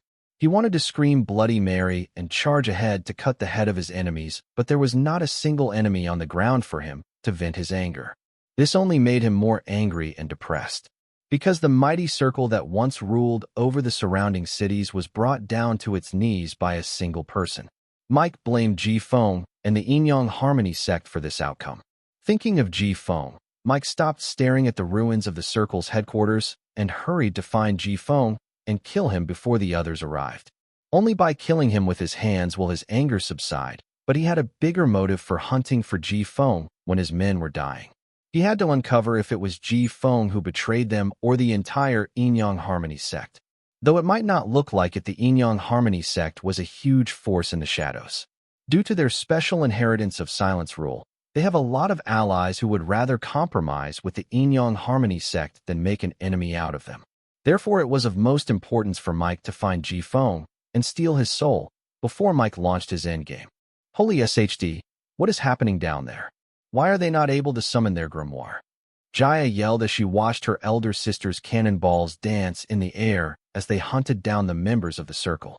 For some reason, the circle's members did not summon their grimoire. With time, it became apparent to Jaya that it was not that the circle's members did not want to summon their grimoires to defend against her sister's cannonballs, but they could not summon them, causing her to blurt out in surprise. It must be the desolate Punisher array that Boss mentioned earlier. For some reason, it is targeting the members of the circle, prohibiting them from using their soul energy. Cindy said, remembering that when they discussed the plans to attack the circle, their boss had brought up the desolate Punisher array that made it impossible for any force to ambush or invade the circle's headquarters. Thankfully, their boss had said that he would take care of it, but not even in her dreams would she have imagined that when her boss said he will get rid of the array, he meant he will find a way to use it to trap the enemy. Cindy looked at the back of her boss solemnly and could not help but admire him. She doesn't know how he managed to pull off such feat, but with this, they may win the war without fighting. Boss, I have the circle's new branch leader in sight. Do you want me to take it? Diana, who slaughtered the circle's members ruthlessly without a hit of pity or hesitation, respectfully asked the boy. Though her newfound power with help of the ego elementals did boost her confidence in her strength, she did not get full of herself. Instead, she was in awe of her boss who granted this power to her. She could not imagine how powerful her boss was if 2 cards from him could turn her into a human slaughtering machine. No, leave him be for now. I need him alive. I ordered Diana not to harm Mike because I had other plans for him, and also because I don't think someone who can become the branch leader of the circle did not have the power to withstand Diana's attack. Not that I was overestimating Mike's power, instead, I knew the hidden secret of all the branch leaders of the circle. The branch leaders of the circle could be said to be invincible in their respective realms. So even if Mike could not use his soul energy, he was still stronger than whatever Diana could throw at him. Therefore, instead of wasting time on him, I wanted Diana to wipe out all the members of the circle before Mike made his comeback. Though Circle and the Yin-Yang Harmony sect were in alliance, the circle must have already considered the betrayal of the Yin-Yang Harmony sect and prepared appropriately to counter it when the time arrived. So I had to make the maximum use of the time I had on my hand. Boss, are you sure you don't want me to kill him when I have the chance? Diana once again asked the boy next to her, while looking at the circle's branch leader, who was rushing into the basement of the complex as her rule-powered cannonballs slaughtered his subordinates. Though Diana followed her boss's orders blindly, she did not understand for what reason would her boss want Mike alive. Did he plan to torture him? I am sure, don't focus on him. Kill all the small fries so that our tropes don't have to take action. I affirmed my orders to Diana. The development of the attack on Circle's headquarters was smooth so far, therefore, I became more cautious because the moment I knew that Matron was involved in this, I knew that things will not end up with the destruction of either side. Instead, bigger players will descend to the battlefield to get the result they wanted. I hate to admit it, but right now I was just a pawn in a bigger game, even though I was the one who started this game. All this started with me wanting to take revenge for Wyatt's family, but with Matron's involvement, all of this has turned into a three-way power struggle between the Circle, Paw clan, and the Southern Royal family. And right at the center of this was me, representing the Southern Royal family. No matter how this fight concluded, either with my death or Mike's, it was only the battle of the bigger war that was going to happen today. What started as a simple vengeance turned into something complex which I can no longer control. But that was not of my concern. Today I will achieve what I had come for, vengeance. Boss, the core of the desolate Punisher array is hidden in the basement. Mike is playing to destroy it. Do you want me to intercept him? Ji Feng's voice sounded in my mind through Hive AI, informing me of Mike's motive to rush to the basement. No, stay put. Even though you have a calamity ego gem, you are no match for him. And it does not matter if he stops the desolate Punisher array. All of the Circle's members are dead or severely injured. Boss, Do you want us to get to the carrier floaters? The three Calamity Daughter gems that were behind the enemy lines had only one job, and that was to hide. And now they plan to hide in the carrier floaters as it was the safest place as of now. You stay behind. Roy and the maid can enter the carrier floaters. I ordered Ji-Feng to stay behind because I need him for another job, and this one will be very detrimental to my surprise present for the Supreme Leader. Yes, boss. Ji-Feng agreed without a hint of hesitation. Staying behind, he sent Roy and the maid to the carrier floaters amidst the dance of the cannonballs. The Circle's fools are finally getting smart and hiding in debris or the basement. Jaya spoke, seeing how her sister's targets were getting fewer and fewer. Diana's carnage was one reason for that. Yet many of the Circle's members had gotten lucky and escaped into hiding. But unfortunately for them, Diana's cannons were being guided by the sensory meaning of the wind rule. Meaning as long as they were in contact with the air, there was no place within a 3-mile radius they could escape to or hide in. Each warship in Diana's Phantom fleet carried 30 to 45 cannons on board. That meant 15 warships had 450 to 675 cannons on board. So right now Diana and the two Wind Rule Ego Elementals had joined together to manipulate about 500 to 600 cannonballs. The Ego Elementals could take more load, but the same could not be said for Diana. She may have if I had given her a platinum grimoire. But I can't just be handing her stuff without her earning it. Just when Diana slaughtered almost most of the Circle's members, the Desolate Punisher array covering the Circle's headquarters complex suddenly went offline, indicating that Mike had managed to destroy the core of the Desolate Punisher array. Seconds after the Desolate Punisher array collapsed, the Circle's members instinctively used their soul energy to defend themselves. Realizing that they could use their soul energy, they immediately summoned their grimoire and were finally able to put up resistance against the cannonballs enhanced and guided by the wind rule. Wyatt, you should have let my sister kill the branch leader when she had the shot, Jaya said. Seeing that with the removal of the soul energy, Probation Circle's members were escaping even faster than before. Maybe, but he is worth more alive than dead, saying that I watched as the gravely injured members of the Circle were running for their life now that the restriction on their soul energy was released. Then I summoned my grimoire and called Old Ben, ordering him, Old Ben, ask your second-in-command to have your men secure a perimeter surrounding the complex. Do not let any more of these rats escape. As for you, come to the main floater. Yes, boss. I will be there right away. Old Ben agreed and immediately set out to execute the orders. Hanging up on Old Ben, I called Van and instructed, Van, instruct Fred to use half of the guild members to help the Tiger Squadron with securing the perimeter. As for the rest, let Sarah lead them to hunt down those who escaped. And you bring the rest of the leaders to the main floater. Right away, boss, Van responded. Having instructed the Tiger Squadron and the TSR Guild, I turned to look at Cindy and demanded, have the Fine Gold Guards keep the carrier floater on ready for a fast retreat, and meanwhile send the experienced ones to scavenge whatever they can from the complex. Our forces are expanding at a faster rate. We don't have the luxury to be choosers. Great idea, boss. I was thinking the same thing. Cindy agreed and immediately instructed her on the Fine Gold Guards. The Fine Gold Guards had the most important task out of the three forces. Not only did they cover our route of retreat, but also had to salvage the ruins of the Circle's headquarters. Wouldn't the other forces be better suited for this job? No, the Fine Gold Guards were the best in my force for these kinds of jobs. This was obviously because they were used to doing things similar to their current task. Most of the adventurers from the TSR Guild had sticky fingers.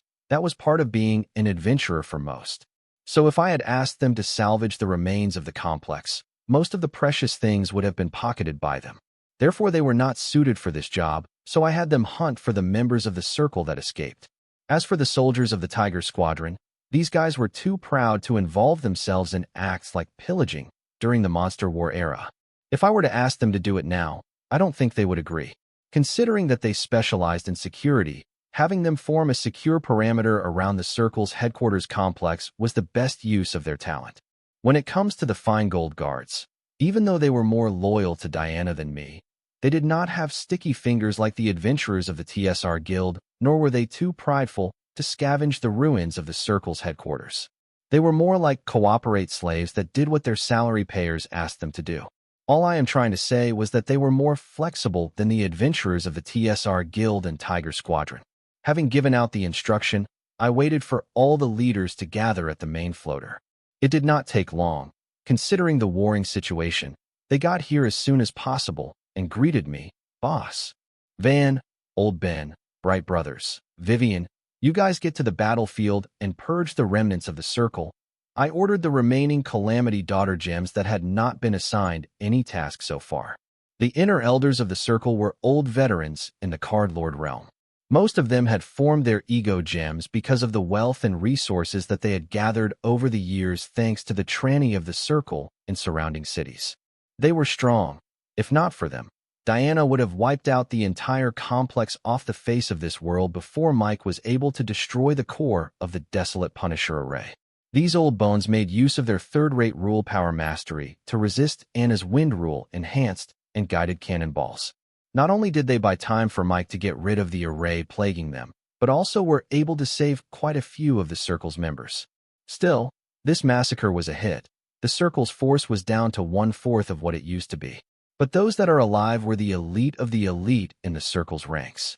Though these Inner Circle elders were stronger than the average Card Lords, they were still not a match for any of my Calamity Daughter gems.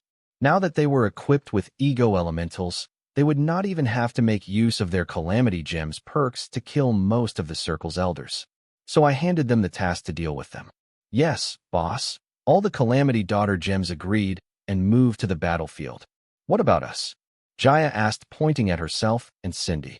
"Cindy, use your clones to form a stable chain of command between the hunting team, the perimeter team, the scavenging team, and the executioner team. If the thing gets out of hand, at my signal, I want you to make sure that all of them get on to the carrier floaters as practiced and retreat in a record time."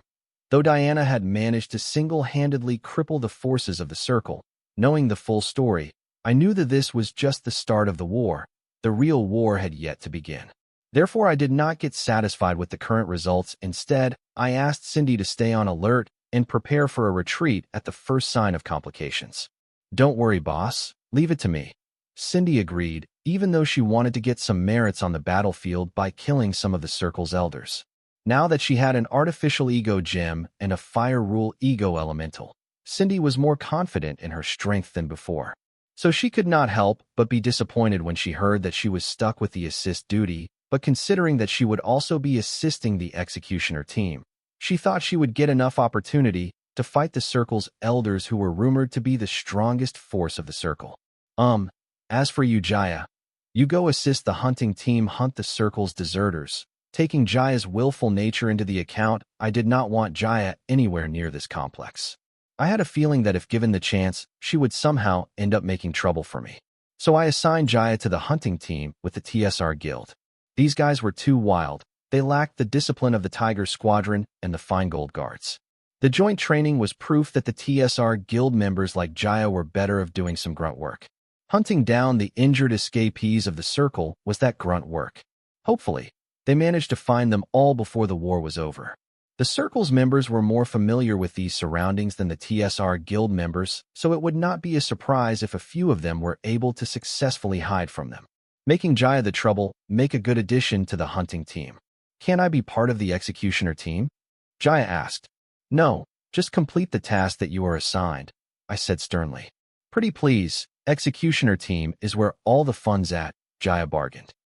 Seeing that Jaya was once again acting spoiled and ignorantly not following their boss's arrangements, Cindy used her eyes to signal her to stop, but that fool did not even take the hint. So Cindy could only sigh in exhaustion and give up. "One more word, and I will bench you for insubordination," I warned Jaya impatiently. I planned to give Jaya lighter punishment for her insubordination earlier if she performed well during this mission, but now I thought otherwise. Feeling the impatience in her boss's voice, Jaya kept quiet and nodded to his arrangements, showing her agreement, and then flew in the direction of the hunting team. Seeing Jaya leave hesitantly, I turned to look at Cindy and asked, "What are you still doing here?" "Boss, my clones have already taken their post," Cindy answered immediately. I could feel a hint of pride in her voice, which was okay since doing their job was something one could be proud of. Giving Cindy an approving nod, I looked at Mike, who had found Ji Feng as per my arrangement, and said, "Diana, after you are done here, join the executioner team at the battlefield." With that, I flew towards Mike and Ji-Feng. Seeing me arrive, Mike hastened his pursuit of Ji-Feng. Yes, Mike was strong, but Ji-Feng too was strong and had my calamity daughter gem, so Ji-Feng held his ground against Mike.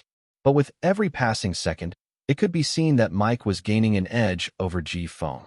Ji-Feng was a proud student of the Yin-Yang Harmony sect, but he was at a disadvantage facing a card lord from a third-rate city. It was not because he was mediocre, but Mike was that strong. Not just Mike, every branch leader of the circle was similarly powerful as Mike. Not to mention Mike was one of the younger branch leaders. Few of the older branch leaders, like the branch leader of the Sky Blossom branch whom Mike replaced, were more strong, as over the years the number of resources and strength they had gathered was incredible, enough to make them invincible in their realm. These branch leaders were not to be underestimated. Despite Mike's aggressive strategy, Ji-Feng was able to hold off till my arrival. Seeing me arrive, Mike halted the attack and glared at me. In response, I shook my head, and with a polite smile I greeted him. "We meet again, Mr. Mike. I believe you guys owe me a big time, so I have come to collect on it." "Haha, I see. Unfortunately, I don't think you have what it takes to collect from us," Mike responded, and did not seem to have the slightest bit of worry considering the turn of events and the fact that his people were being butchered on the battlefield. "I guess I will just have to prove you wrong." "Sure. Before we begin, I need to know, why did the Yin-Yang Harmony sect betray us?" Mike asked, looking at Ji-Feng. He did not believe that the Yin-Yang Harmony sect betrayed the alliance with the Circle. He said this to test Ji-Feng. If Ji-Feng readily agrees that it was the Yin-Yang Harmony sect that ordered his current actions, then Ji-Feng was lying and trying to frame the Yin-Yang Harmony sect in hopes of sowing discord between the Circle and the Yin-Yang Harmony sect. This meant Ji-Feng was not just betraying them, but the Yin-Yang Harmony sect too. Not to mention his current actions will harm the Yin-Yang Harmony sect more than the Circle. Ji-Feng would only do this because he represents a third force that will benefit by pitting the Circle and the Yin-Yang Harmony sect against each other. By considering the current circumstance, the Southern Royal Family being the third force would be evident, but Mike felt otherwise.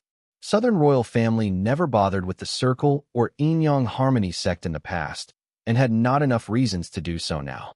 I know the circumstances will make you think that, but anything I say will not change your mind. You will believe what you want to. So why bother with this Q&A session? Ji-Feng answered ambiguously as I instructed him with the plan to make use of Ji-Feng's betrayal to send a big present to the Supreme Leader. Ji-Feng's betrayal was a great opportunity. If made use of wisely, then it could turn one of Circle's greatest allies into their die-hard enemy. I would be a fool to not even give it a try. Don't beat around the bush and just tell me. I will decide whether to believe you or not. Not you, got it. Mike had to determine whether the Yin-Yang Harmony sect was a threat to the Circle or an unknown third force that was targeting the Circle. Either way, any information he could get out of Ji-Feng would help the Circle. I don't see the reason why I should answer you. Wyatt, why are you even entertaining him? Let's get rid of him so that I can get back to testing the new array theory. Ji-Feng acted as I ordered him to. Only this way will Mike be left wondering to the point of desperation, where he will believe whatever I feed to him. Sure. Saying that I cracked my neck joint as if getting ready for a fight. Wyatt, no matter how your men scavenge, they will never find the treasury of my Brock. If you help me, I will help you. Mike immediately tried to negotiate, seeing that Ji-Feng was tight-lipped. I question, and you tell me the location of the treasury and the traps protecting it. I said, even though I honestly did not believe that Mike would keep the end of his bargain. Not to mention, with my soul pupils, I could uncover the treasury and traps protecting it by scanning the complex area unit by unit. All this just to make sure that the Supreme Leader gets to appreciate the present that I am painstakingly preparing for him. Aren't you being too greedy? Mike controlled rage that flared with the boy's unreasonable demand, thinking, just you wait. When the time comes, I will take my time killing these two, particularly this high schooler. Is that your one question? I asked Mike. Standing opposite to him, I could hear his fist bones crackle as he clenched hard on them in rage. You. Mike's anger flared hearing the high schooler, yet he kept his priority in mind, and did not be clouded by his anger. Then glancing at Ji-Feng, he said, I will ask you one last time, why did the Yin-Yang Harmony sect betray us? Since you are being this persistent, let me tell you, no matter who wins today, I will die here. It is because I, Ji-Feng, have betrayed the Yin-Yang Harmony sect. Ji Feng sighed as he answered Mike. His solitude suddenly felt lonely and looked like he carried a heavy burden that he could not share with others. Hearing Ji Feng's answer, Mike's brows frowned because his answer seemed straightforward, but it was too ambiguous. Though Ji Feng took all the blame, Mike got the feeling that Ji Feng was only doing what he was instructed to do at the cost of his life. Either of the interpretation sounded plausible, bringing Mike right back to the start. But at least this time he had a sense that made him uneasy. Whether the Yin-Yang Harmony sect was using Ji Feng as a sacrificial pawn to test out something. No matter the result, Ji Feng was bound to die today, but what did the Yin-Yang Harmony sect gain from this? What were they trying to achieve? The alliance contract. Mike suddenly remembered the alliance contract verbally agreed upon by both the forces in presence of the world as it will and rules as a witness. Was the Yin-Yang Harmony sect trying to find a way out of this? Considering the loose terms of the verbal contract, that was possible, and how did this high schooler factor into all of this? Did you get the answer you were looking for? Now your turn, I said, looking at Mike, who had a vigilant stance, but his expression was confused. Clearly, what Ji Feng said to him made him consider the possibility that he did not before. It seems without his knowledge, Mike was starting to consider that Ji Feng's actions were instructed by the Yin-Yang Harmony sect, even though he had a hard time believing it before. What is the relation between you two? Why are you with him? Yin-Yang Harmony sect or the Southern royal family would never ally with each other. Despite his doubts about Ji Feng's motives for his actions, Mike could not bring himself to think that the Yin-Yang Harmony sect guided them, because if the word gets out about Ji Feng's action today, then the Yin-Yang Harmony sect would turn all its allies into enemies overnight. The Yin-Yang Harmony sect was set to lose a lot. It did not matter whether they were not behind Ji Feng's actions.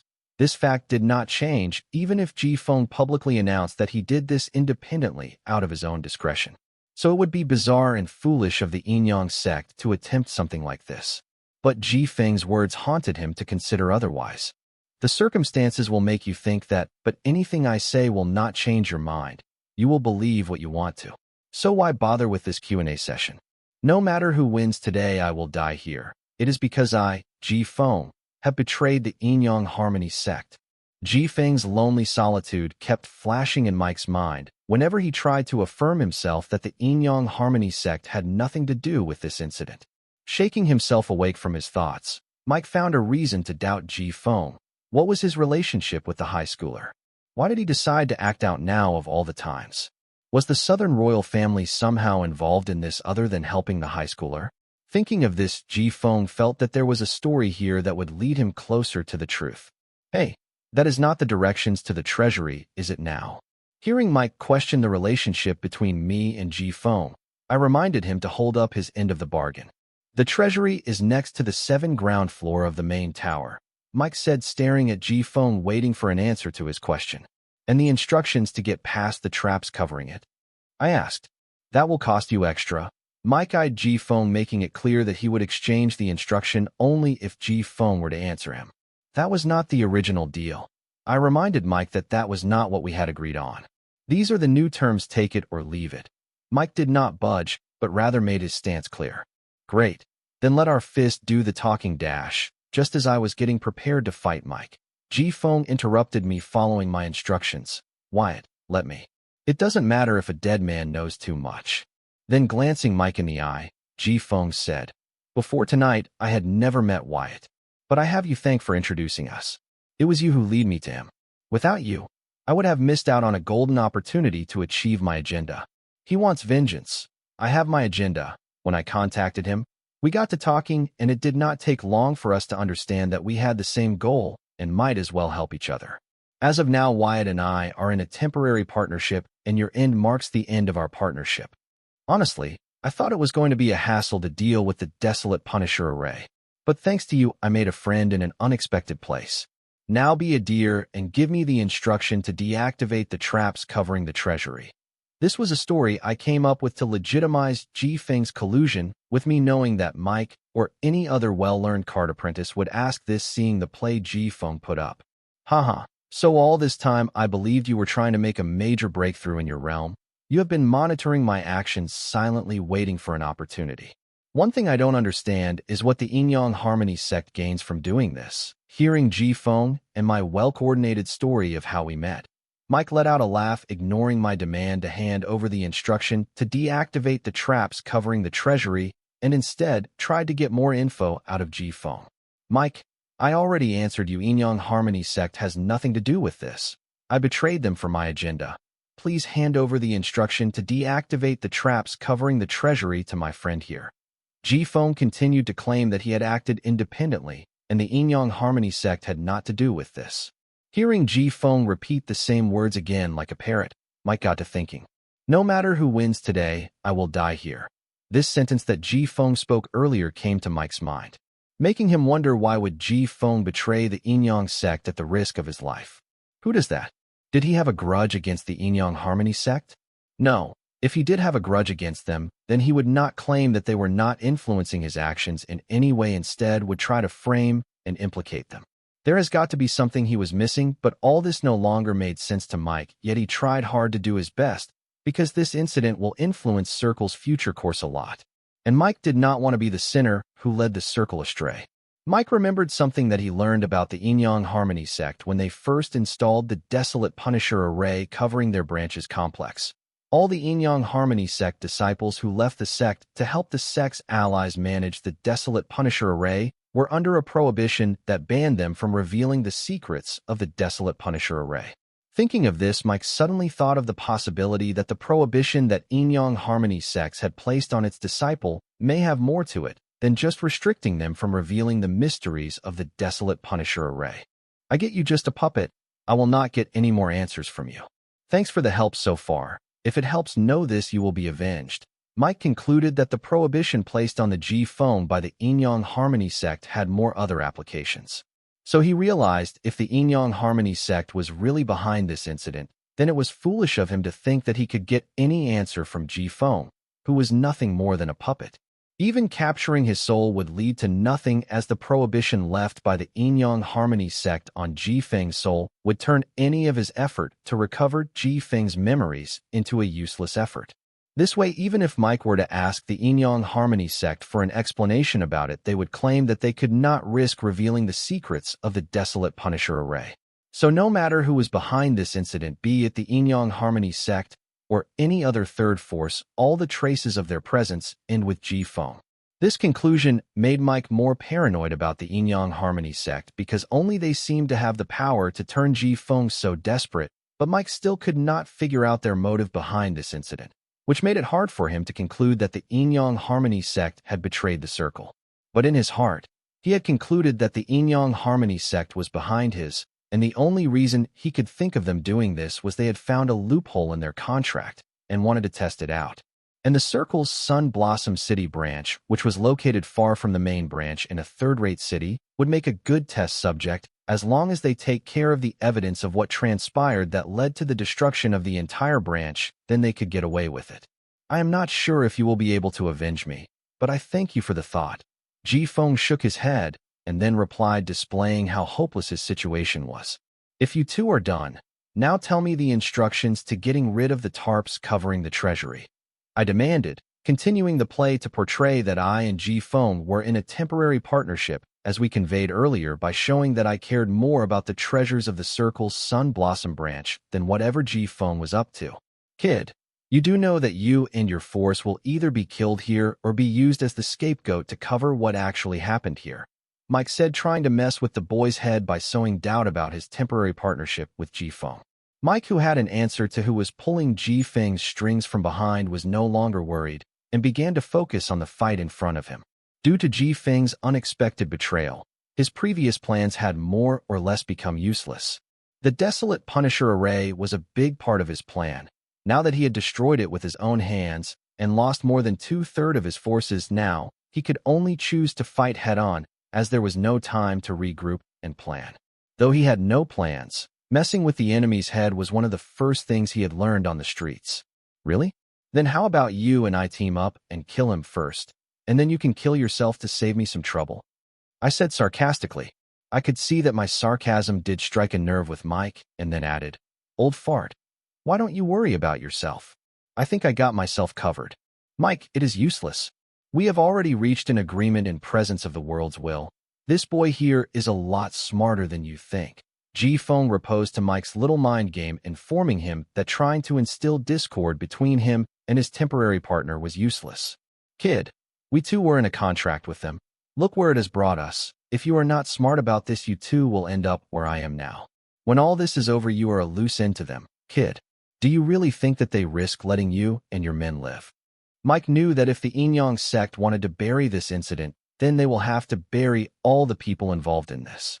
Hearing Ji-Feng's words, Mike got to thinking and realized that Ji-Feng might have really pushed the boy and his entire forces to swear not to reveal or speak of the info of this incident in the presence of the world's will. That would mean that the boy would have also made Ji-Feng swear that no harm will befall the boy and his forces. But the problem was Ji-Feng was just a puppet, so whatever terms Ji-Feng promised to the boy in the presence of the world's will would not apply to Ji-Feng's puppeteer. This meant the Yin-Yang sect or the force behind Ji-Feng could get rid of the boy and his men without being restricted by the world's will. This discovery made Mike so confident about sowing discord between the boy and Ji-Feng. Mike was adamant about sowing the discord between the boy and Ji-Feng because if Ji-Feng is not able to finish the job he was assigned, to destroy the circle's sun blossom branch, then the force behind Ji-Feng would have to come forward to finish the job for him. For that to happen, he had to make sure that the boy does not coordinate with Ji-Feng. Hearing Mike still at it, Ji-Feng just shook his head and let Mike finish. As he, meaning his master, already knew what was going through Mike's head, which was counterproductive to what his master and he had achieved so far by putting up an act. Don't worry, old fart. I am not as dumb as you people. I made sure that there is no loophole he can use, I said, having figured out what Mike was trying to put forward. I only wanted to sow a seed of doubt in this asshole's mind, but he kept resisting it. Just when I thought I was successful, he thought of the right question to ask, which would show that Ji-Feng and I were more connected than we claimed. You do know that Ji-Feng is just a puppet, right? Which means any agreement you made with him will not apply to his masters, Mike said. No matter what I answered him, I had to make sure I did not contradict myself. I do, I answered Mike confidently. Even though this answer raised the question that if Ji-Feng and I were really just temporary partners, then why? Mike was dumbfounded hearing the boy's answer, and did not understand why would he go through with so a self-destructive deal. Revenge makes one do crazy things. Besides, I too have friends in high places, so I am not worried about the forces behind him. As long as I get to inflict even a fraction of the pain and sorrow that my family has been through on your organization, then I will gladly make deal with the devil. As I spoke these words, my eye grew red with anger, and in the end added, vengeance will be mine. Hearing the boy say friends in high places, Mike could not help but look at the boy's shadow, and knew that these people were confident that they could destroy the circle's sun blossom branch today, and did not have clue about what the circle had prepared in response. Since they were convinced about their victory, his words seemed to have no effect. Neither of them seemed to be worried about getting double-crossed later. Both of them were puppets, one controlled by revenge and the other by his master. They had one goal in mind: to destroy his branch of the circle. With this, Mike realized that though both the boy and Ji-Feng claimed to be in a temporary partnership, they were actually using each other for their agenda, and concluded that they cared more about destroying his branch of the circle than their life, so anything he said to sow discord between them would not work. Sigh, boy, you are the perfect example of a person blinded by revenge. Mike no longer planned to continue to sow discord between the boy and Ji-Feng, as he realized that they valued his destruction more than their life. Mike understood why the boy would join hands with Ji-Feng, knowing all the dangers. The Desolate Punisher array was a one-of-a-kind array. Get past it was not easy for low-level card apprentices, so the boy recruiting Ji-Feng's help when offered was not a surprise to Mike. Blinded by revenge, people do a lot of crazy things. I have already died once. Now I live for revenge. I kept throwing third-rate dialogues about vengeance to convince Mike that revenge has blinded me, and to destroy him I was willing to gamble my life, successfully giving him an answer to why I acted together with Ji-Feng despite knowing the risk. And it seems he has bought it. Since you don't value your life, let me take it. Giving up on messing with the boy's mind, Mike decided to kill him first and then Ji-Feng. Having exchanged blows with Ji-Feng, he knew he could not kill fast, So he decided to get rid of the card soldier boy with a sneak attack and then continue his fight with Ji-Feng. Throwing a punch filled with his brute strength aiming at the boy, Mike acted on his thoughts. Coward. Yelling that I responded to Mike's punch instantaneously thanks to the reminder of my slave consciousness and hive AI. Even though my gigamite physique was dormant, it was my physical strength was still sufficient enough to take a card lord's attack head-on. Boom. My fist met Mike's fist midway, and not only did it not manage to counter Mike's force, but also push him back 3 steps. I too took a few steps back. After all, my stance was not correct, being caught off guard by Mike's sneak attack. Mike looked at me with disbelief. He could not believe that an ant in the card soldier realm was not only able to react to his sneak attack, but also counter it with equal strength. If not for having tasted the boy's punch, personally Mike would not believe it. He was still having a hard time believing it. Kid, it seems I underestimated you. No wonder you dare to jump around. With that strength you do qualify to be haughty, but if that is all you got, then unfortunately this place will be your burial ground, Mike said. He was impressed by the boy's power for his realm, but felt that it was not enough for him to take the boy seriously. Old man, not only do you shamelessly sneak attack someone who is in a lower realm than you, but you also dare to act wise. Aren't you afraid that heaven will not be able to tolerate your shamelessness and smite you? I had shameless people, and Mike just put them all to shame. Boy, heaven is dead. Nobody can judge me but myself. Let's see if you can still talk after taking my next punch. Mike did not waste his breath and rushed to punch me again, but soon he noticed Ji-Feng attack him from the corner of his eyes and immediately retreated. Now, who is shameless? 2 against 1, yet you dare to act righteous. Mike yelled as if he was suffering from injustice. Motherfucker, you attack a junior in a lower realm and still dare to call it a fair fight.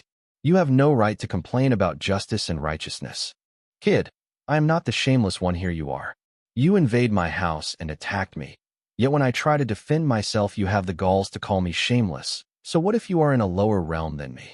Am I to just allow you to kill me? Where's the justice and righteousness you speak of in that? Mike gave a fitting reply to me for calling him the most shameless person I have ever met as he distanced himself from Ji-Feng while moving sides trying to get closer to me.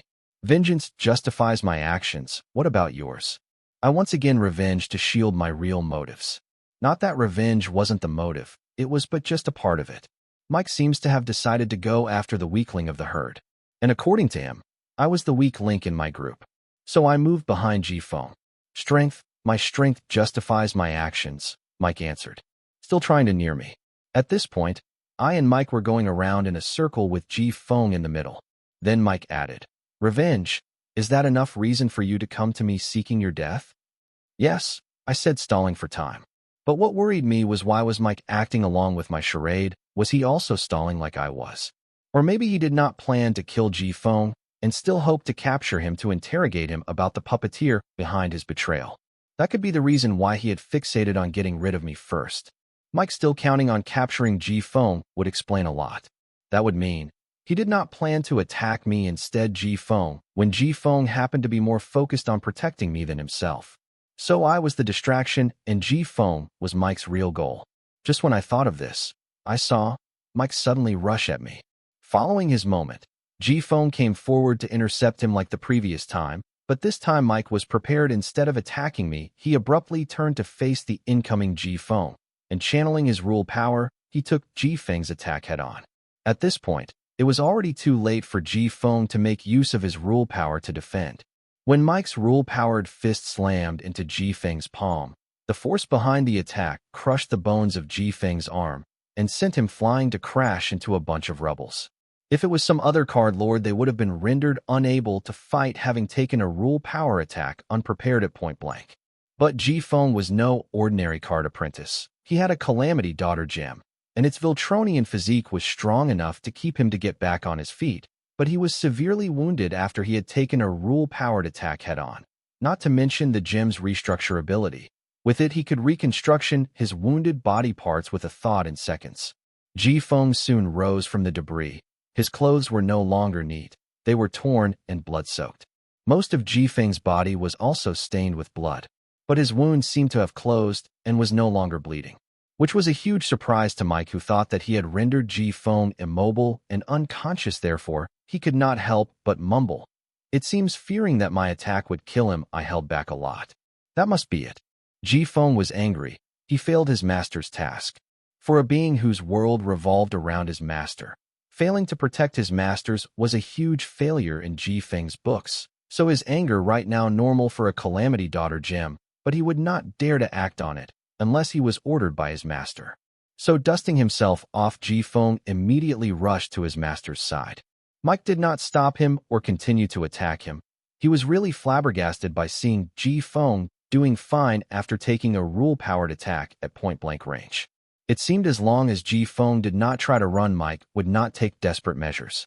Right now, above all he cared was about finding the force responsible for Ji-Feng's betrayal, because of which Ji-Feng was his priority.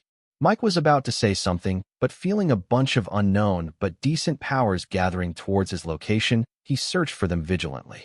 "You guys are finally here. What took you so long?" I said, looking at the extermination team that returned after dealing with the last of the Circle's elders and the last of its minions. Yes, I was stalling for the extermination team's arrival. Together with them, I planned to take on Mike. It may not look like it, but Mike was the most pain in the ass card lord realm. Unlike other card lords I had faced so far, Mike had forged an ego gem and had his grimoire upgraded to platinum grade, putting Mike on a level far above the card lords I had fought so far. I was not sure if I could win against him single-handedly. Therefore, I had to wait for the extermination team to face him together and stand a chance to kill him. My lineup would have been daunting to someone else, but not Mike. Seeing the powers gathering toward his location were my subordinates, he loosened up a little. Then turning to look at me, he said, "Looks like your people managed to kill all the members of my branch." "Not all. We have one remaining," I said while my team of Calamity Daughter gems surrounded him and began summoning the Ego Elemental card that I had gifted to them. Summon Fire Rule, Ego Elemental. Summon Water Rule, Ego Elemental. Summon Wind Rule, Ego Elemental. Summon Earth Rule, Ego Elemental. Seeing the Ego Elementals being summoned one after the other, the expression on Mike's face finally changed to the extreme. His carefree face immediately turned to a grim face, having realized that his advantage of owning a platinum grimoire was no longer an advantage enough. Then with a gloomy expression, he began to analyze each of the card apprentices surrounding him. To his surprise, quite a few of them were very young. They seemed to be of the boy's age. Though their realm was low, they had forged an ego gem at their age and also created ego elementals. But he did not feel right about this. On second thought, he felt that these ego elementals that surrounded him should have been mass-produced by a high realm card apprentice, as it was plausible for one or two of them to form ego elementals, but not all of them. Not to mention these ego elementals did not seem to be complete. That is when he became sure that these ego elementals were definitely created by a capable card apprentice. Coming to this conclusion, Mike could not help but turn to look at the boy, wanting to ask him how did he manage to get so many ego elementals. For a card apprentice was a lot harder to create an ego elemental out of a broken rune than to create an ego elemental out of their own rune. Only someone truly powerful and capable in the creation process would be able to create so many ego elementals out of broken runes. But why would someone with such capability waste their precious time making so many broken rune ego elementals for the boy? Was it an old senior from the Southern royal family? Did the Southern royal family value this boy so much that they were willing to risk indirectly participating in the boy's revenge? No wonder this boy dared to make a deal with Ji-Feng despite knowing that it might potentially become deadly to him. It was clear to Mike that the boy was important to the Southern royal family when he learned from the sources from the headquarters that the Southern royal family had arranged 3 semi-demigods to act as the boy's bodyguard. But this discovery added new meaning to how far the Southern royal family was willing to go for the boy. So a part of him could not help but think maybe Ji-Feng defaulted to the Southern royal family. But thinking of this, he shook his head, not finding a reasonable motive for Ji-Feng to switch camps to the Southern royal family. Without a proper motive, this theory did not make sense, so he could only let go of his suspicion of the Southern royal family being the puppeteer behind Ji-Feng. Soon Mike let go of his thoughts, as whatever the heck was going on behind the scenes was no longer that important when his life was in danger at the present. Mike scanned the card apprentice surrounding him one by one. To his surprise, other than the damned ego elementals, quite a few of these card apprentices had platinum grimoire. He was noticing this detail now because these sly little fellows had disguised their grimoires as golden-grade grimoires. If he had not carefully scrutinized them, then he might have missed this little detail that would have cost him later in the battle. Mike wanted to consider how these card apprentices from a third-class city were able to upgrade their grimoire to platinum-grade grimoire, but he had no time for it. The discovery of his enemies having platinum-grade grimoires had alerted Mike. He began to scour his surroundings to check if had missed any other trap or something laid by the enemy. He had learned that he could underestimate this ragtag group of card apprentices who got together in the name of revenge. To his dismay, he was right to do that, because he found a bunch of card lords suppressing their breath and energy signature while hiding not so far away from the battlefield. They seemed to be laying dormant, waiting for him to start fighting the card apprentices that were currently encircling him. Mike would like to hope that these card lords belonged to some kind of third force, but he knew better.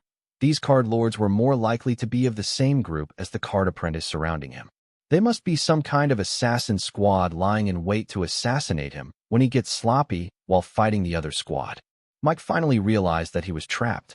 Despite being careful and trying not to underestimate his enemies, he still ended up underestimating them and had fallen into their meticulously planned trap.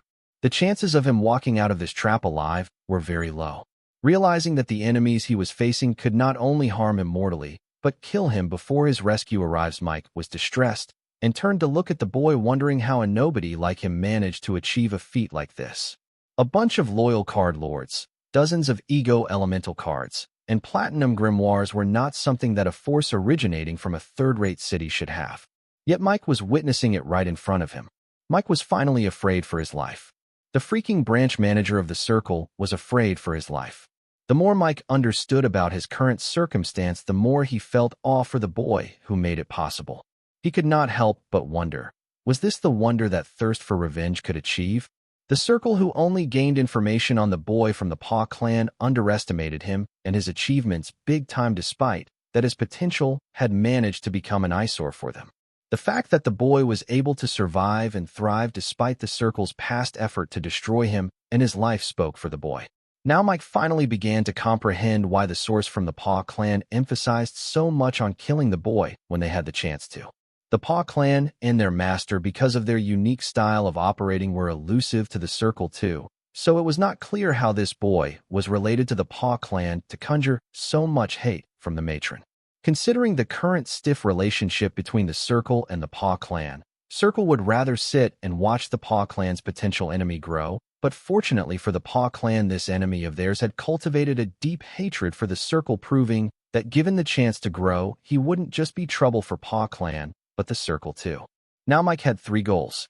First being obvious, to capture G-Foam as conclusive evidence of Enyang Harmony's betrayal or a possible unknown third force targeting the circle. The second was to kill the boy. If they had found the potential of the boy a few days ago, the circle would try to recruit him at all costs and have him forcefully undergo the initiation ceremony to make him loyal to the circle and its cause. But now it was too late. The circle appreciates talents, but this one had grown fangs that were currently directed at them and had strong wings that would back him even in the toughest of the storm. The third was to survive the trap laid by the boy until his help arrived or escape. Upon witnessing the powerful lineup of card lords with platinum-grade grimoire and ego elementals, Mike had given up on the idea to try and dominate his enemies head-on with his strength, as it was starting to seem impossible. So instead, he planned to make survival his priority in this fight, along with completion of 2 other small priorities. With his strength, if gave it his all, then these new priorities of his were no longer impossible. Trying to overpower all his enemies was impossible for him, but playing it safe was within his strength. That was how he planned to fight now. This kind of fighting style was new to Mike, as ever since he found out about his relationship with the circle, there hasn't been a fight where he had not dominated his opponents. Maybe that was why he was in this situation. The old him would never have underestimated his enemy. Not all. We have 1 remaining. The boy's reply could not have been more obvious and provoking to Mike. Now that the boy had exterminated all his trusted and loyal subordinates, Mike was the only last piece of evidence left that could prove that the Sun Blossom City recently had a branch of Circle in it. Kid, if you want to come for my life, then this is not enough? Mike said, glancing at the card lords that were hiding, waiting for an opportunity to assassinate him when it presents itself, making it clear to the boy that his trap has been seen through by him. Old fart, you have good eyes, but you haven't seen the end of it, I said, understanding what Mike was trying to convey. During this whole fight, I did not reveal my Sin Squad. They had only one job, which was to assassinate Mike if they had the opportunity, saving me the trouble of facing his suicidal last-ditch effort. Rather than a show of power or dominating the fight, in this war, I was trying to be efficient. Like an extermination company, get rid of the pest infestation by any and all means.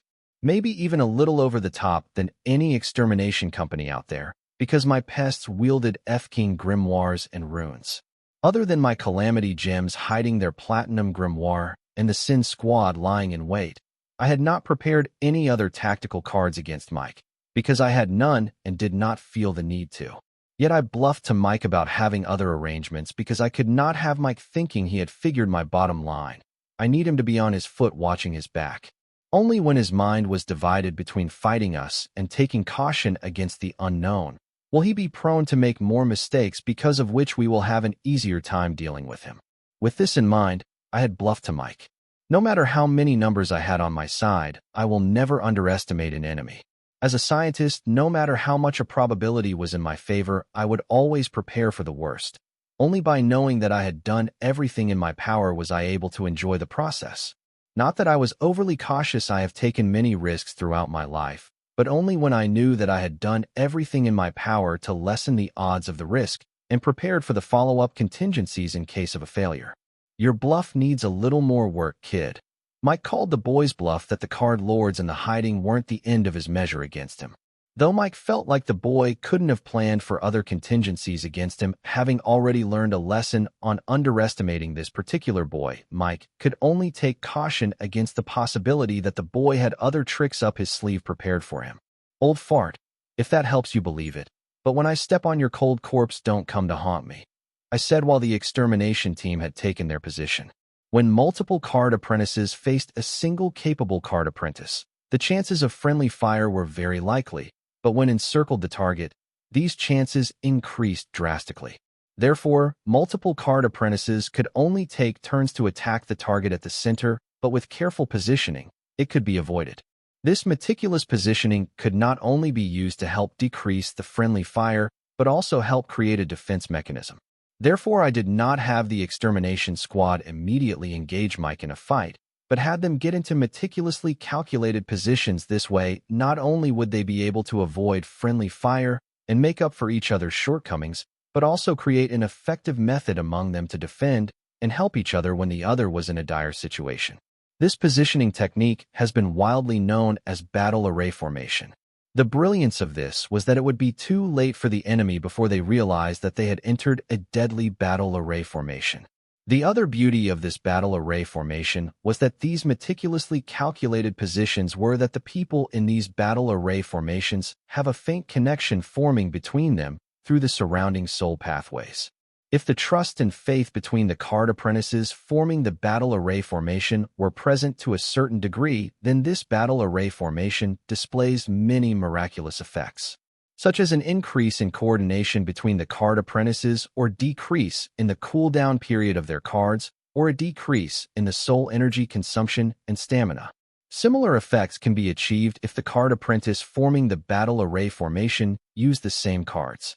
With all the above-mentioned conditions met, the battle array formation also allows a bunch of card apprentices to fight against a higher realm card apprentice. Being encircled in the battle array formation, the target has very little room to take initiative to attack the card apprentices that were the pillar of the battle array formation, as the other card apprentice will interrupt the target's advance prematurely, leaving the target with only one option, which was to defend, making sure the target would either die of exhaustion or be overpowered by the battle array formation. These were the only ends for those that were trapped in a battle array formation unless they were strong enough to overpower the battle array formation. I learned about the battle array formation by exploring the formation stack skill of the A-rank Southern Watch Combat Arts card given to me by Anna. With my new knowledge of array formation, I was hungry for more, but I lacked practice material. So I decided to expand my horizon by studying anything I could get my hands on.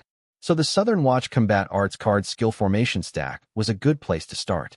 As a skill of an A-rank card, it was a worthy challenge. I gained a lot of insight from it, and one of them was the battle array formation.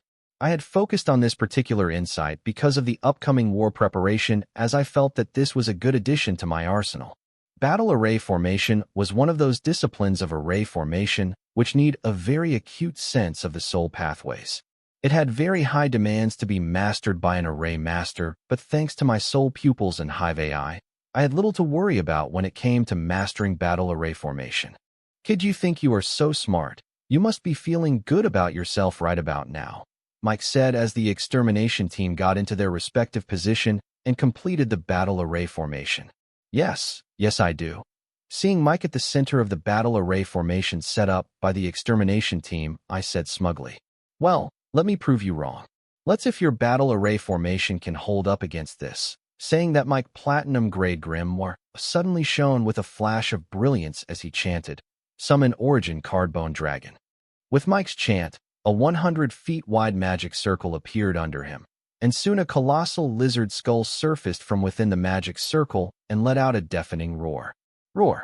Mike immediately climbed onto the bone dragon's skull, and then soon that entire bone dragon's skeleton-winged bone body climbed out of the magic circle. At this point, the extermination team could only fan out from their positions to make way for the bone dragon or be caught in the backlash of the magic circle. But this did not break the battle array formation, as the team expanded the battle array formation to fit in the bone dragon at the center. Expansion of the battle array formation was a unique technique to defend against the enemies that were harassing the card apprentices in the formation from outside. By suddenly expanding the formation, the enemies outside will be caught off guard and be added to the inside of the battle array formation.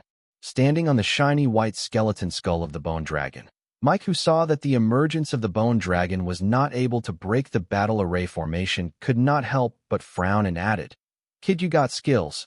I will give you that. But today they will not be enough. From the meticulous and attentive planning and execution of the battle array formation to the expert-level battle array formation expansion, Mike could not help but be impressed by the boy.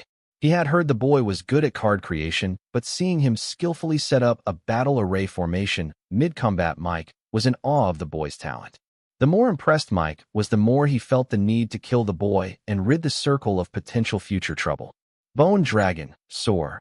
With Mike's command, the bone dragon began flapping its skeleton wings and immediately took to the air. Before the bone dragon could gain elevation, its path was blocked by the sudden appearance of the Phantom Fleet. The bone dragon's retreat in the air was blocked by the Phantom Fleet, and on the land, the extermination squad had set up a battle array formation.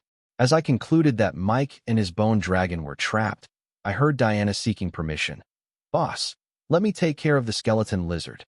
In response, I nodded, looking at the bone dragon hovering in the air as Mike tried to figure out a retreat without a fight, knowing that despite gaining elevation, he was still within the range of the battle array formation.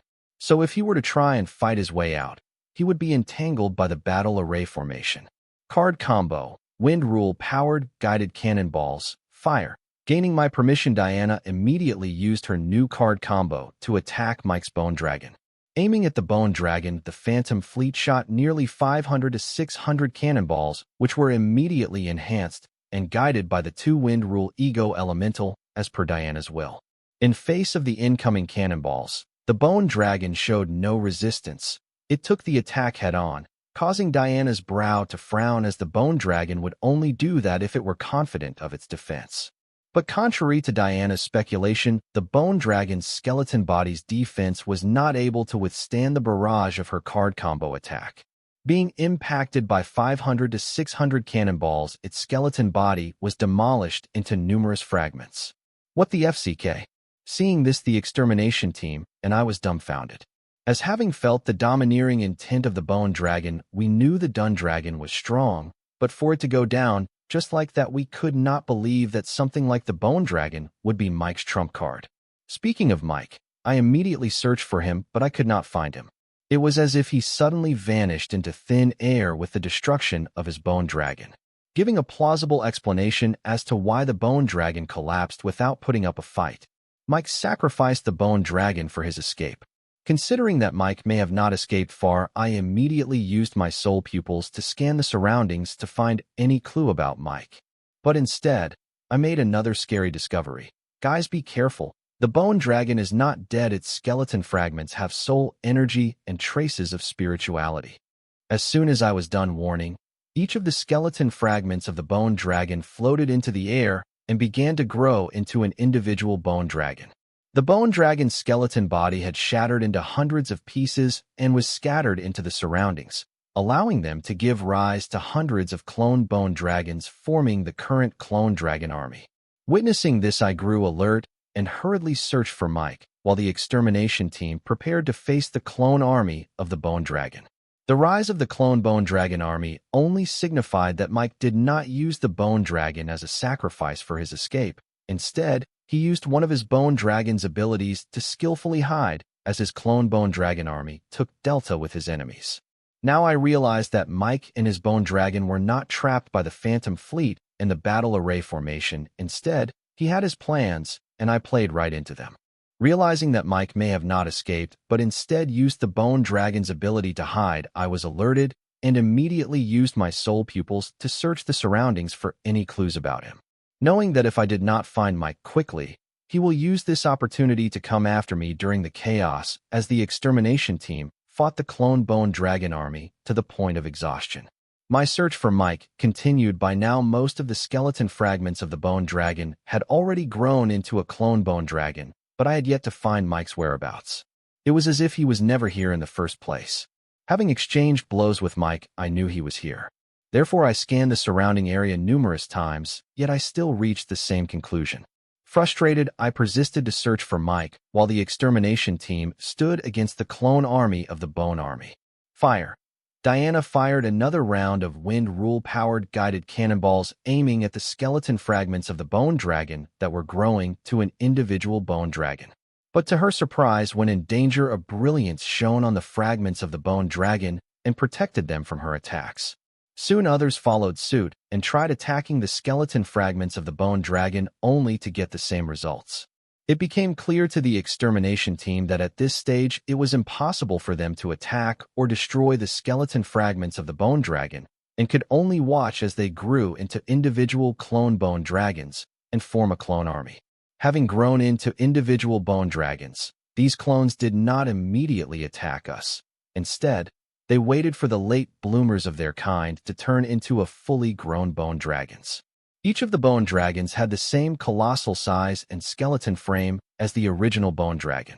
They looked like a perfect copy of the original bone dragon, and it was not apparent if they had the strength of the original bone dragon, but the domineering intent oozing out of them was nowhere near enough to the domineering intent of the original bone dragon. So it was doubtful that these clone dragons had the same strength as the original bone dragons. In face of the clone army of bone dragons, the extermination team had moved the battle array formation with me as the center, as they could only watch the skeleton fragments grow into clone bone dragons. This time the goal of their battle array formation was not to attack the target in the center, but to protect the target from outside attack. Pretty soon all the bone dragons were born, and the ruins of the Circle's Sun Blossom Branch complex became crowded again. Being born, the bone dragons did not cause chaos or participate in infighting. Instead, they all acted collectively and surrounded us. Seeing this, the extermination team grew more cautious of the bone dragon army and did not dare to underestimate these clones. While I continued to search for Mike's whereabouts with my soul pupils. Since the bone dragon's clone army was still active, it was obvious that Mike was hiding within the vicinity, waiting for an opportunity for his next move. I was so adamant about finding him because defeating him would put a quick end to the bone dragon clone army. After surrounding us, the bone dragons at the front of the clone army simultaneously attacked the battle array formation. With a cautious heart, the extermination team fought them courageously. Thanks to the ego elemental summons, the bone dragons were not the match for the extermination team and their battle array formation. The strength of the clone bone dragon was a huge letdown. We seemed to have overestimated their strength. Soon the first wave of the bone dragons was laid to waste. Then bone dragons behind them filled their position. Maintaining a continuous wave of bone dragon clones for the extermination team to fight. If this continued, then the Bone Dragon's clone army would be annihilated within the next 20 minutes. Before the extermination team could rejoice, they found that the remains of the clone bone dragons that they had just destroyed too floated into the air and began to grow into individual bone dragons, adding to the numbers of the pre-existing bone dragons. With this, the clone army's size kept increasing rather than decreasing. Seeing this, the extermination team grew frustrated. Though these clone army of the bone dragons was not strong, they were also not weak. It took a little effort to kill them, which over time can accumulate and lead them to exhaustion. So knowing that the clone bone dragon also inherited the clone army ability of the original bone dragon, they knew that the bone dragon's clone army was endless and would only end with them dying out of exhaustion. Seeing the situation turn dire, I could only continue to find Mike. With newfound discoveries of the bone dragon's clone army, it had become clear that the only way to bring an end to this clone army was to defeat the clone army. Just when we were getting desperate, Cindy's, who was using a fire rule ego elemental, made a damning discovery. The clone bone dragons burned to ash by her fire rule ego elementals did not rise to form more clones and stayed dead. The same was true for the water rule ego elementals with freezing meaning.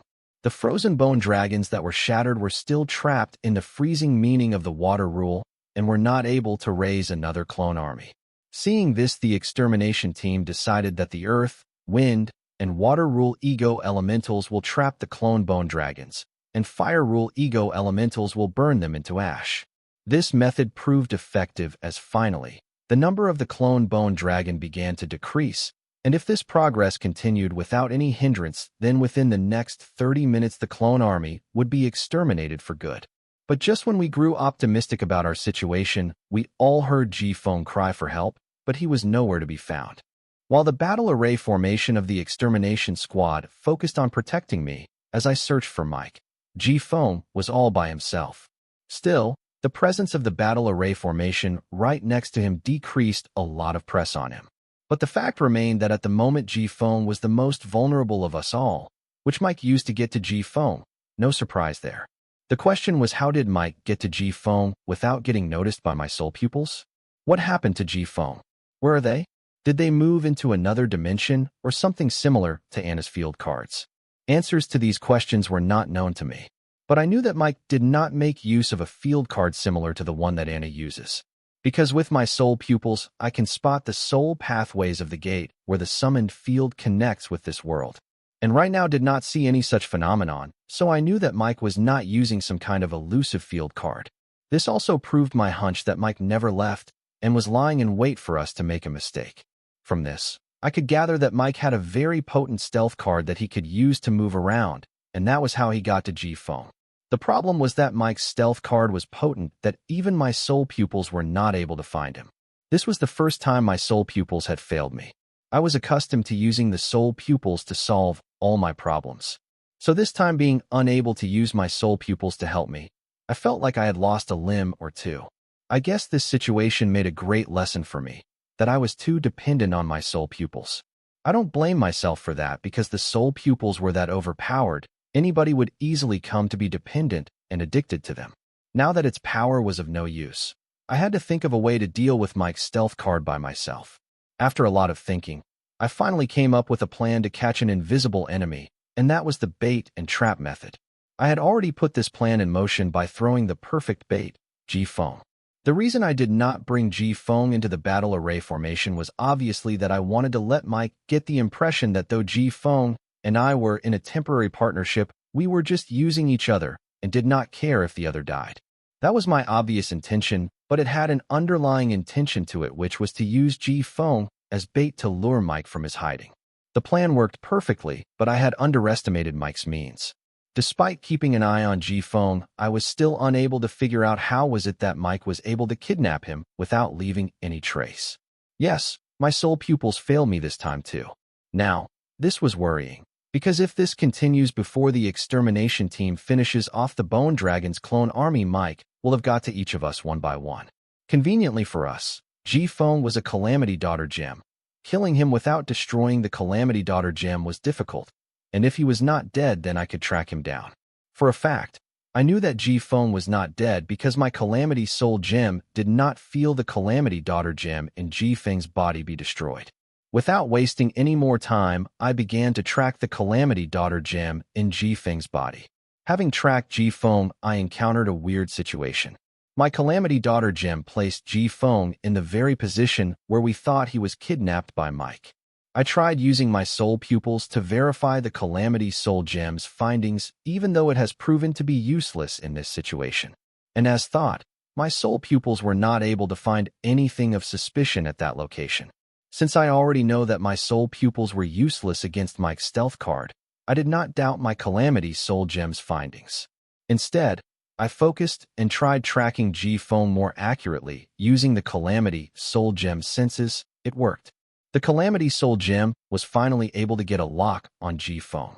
Then I scrutinized according to the Calamity Soul Gem's senses only to find that the entity that the Calamity Soul Gem was the point as Ji Feng was actually a small pebble. Yes, a small pebble. For a minute I thought the Calamity Soul Gem had gone haywire, but didn't because I could feel Ji Feng's Calamity Daughter Gem in the small pebble. What was Ji Feng's Calamity Daughter Gem doing inside a pebble? As this question popped into my mind, I immediately panicked, thinking that Mike had found out about one of my darkest secrets, the Calamity Daughter Gems. How could I not panic? If the world, or just the circle, learns what the Calamity Daughter Gem was capable of, then I will be in deep trouble. Southern royal family backing me would no longer become enough reason for the circle to not come after me. SHD. The more I thought of the possible consequence of my darkest secret being known to the enemy, I cannot help but panic. But then I suddenly thought, if Ji Feng's Calamity Daughter Gem was inside the pebble, why was my soul pupil not able to find it when I used it to scan and search the location pointed by my Calamity Soul Gem? Now, this was suspicious, as if Ji Feng's Calamity Daughter Gem was inside the pebble, then the soul pupils should have spotted it when I used it to inspect that area. Feeling that something was amiss here, the agitation that I felt thinking that Mike may have discovered my darkest secrets had subsided. With that, I used my soul pupils to scrutinize the pebble pointed out as Ji Feng by my Calamity Soul Gem. Upon a thorough inspection, my soul pupil could not find the Calamity Soul Gem in the pebble or anything odd about it. This was puzzling, but also worrying, because whatever Mike did to Ji Feng was now able to mess with two of my most trusted abilities. Considering the infinite types of cards out there, it was not impossible for a card to exist with an ability that would counter two of my most unique abilities, but the probability of meeting a such card was very low. So, I had enough reasons to be worried. Calming myself down, I began to use my soul pupils and ears to scan the soul pathway arrangement, vibrations, and signatures of the pebble pointed out by my Calamity Soul Gems and other pebbles in the surrounding. All this data was collected, organized, and stored by Hive AI. Why do this? The idea was simple.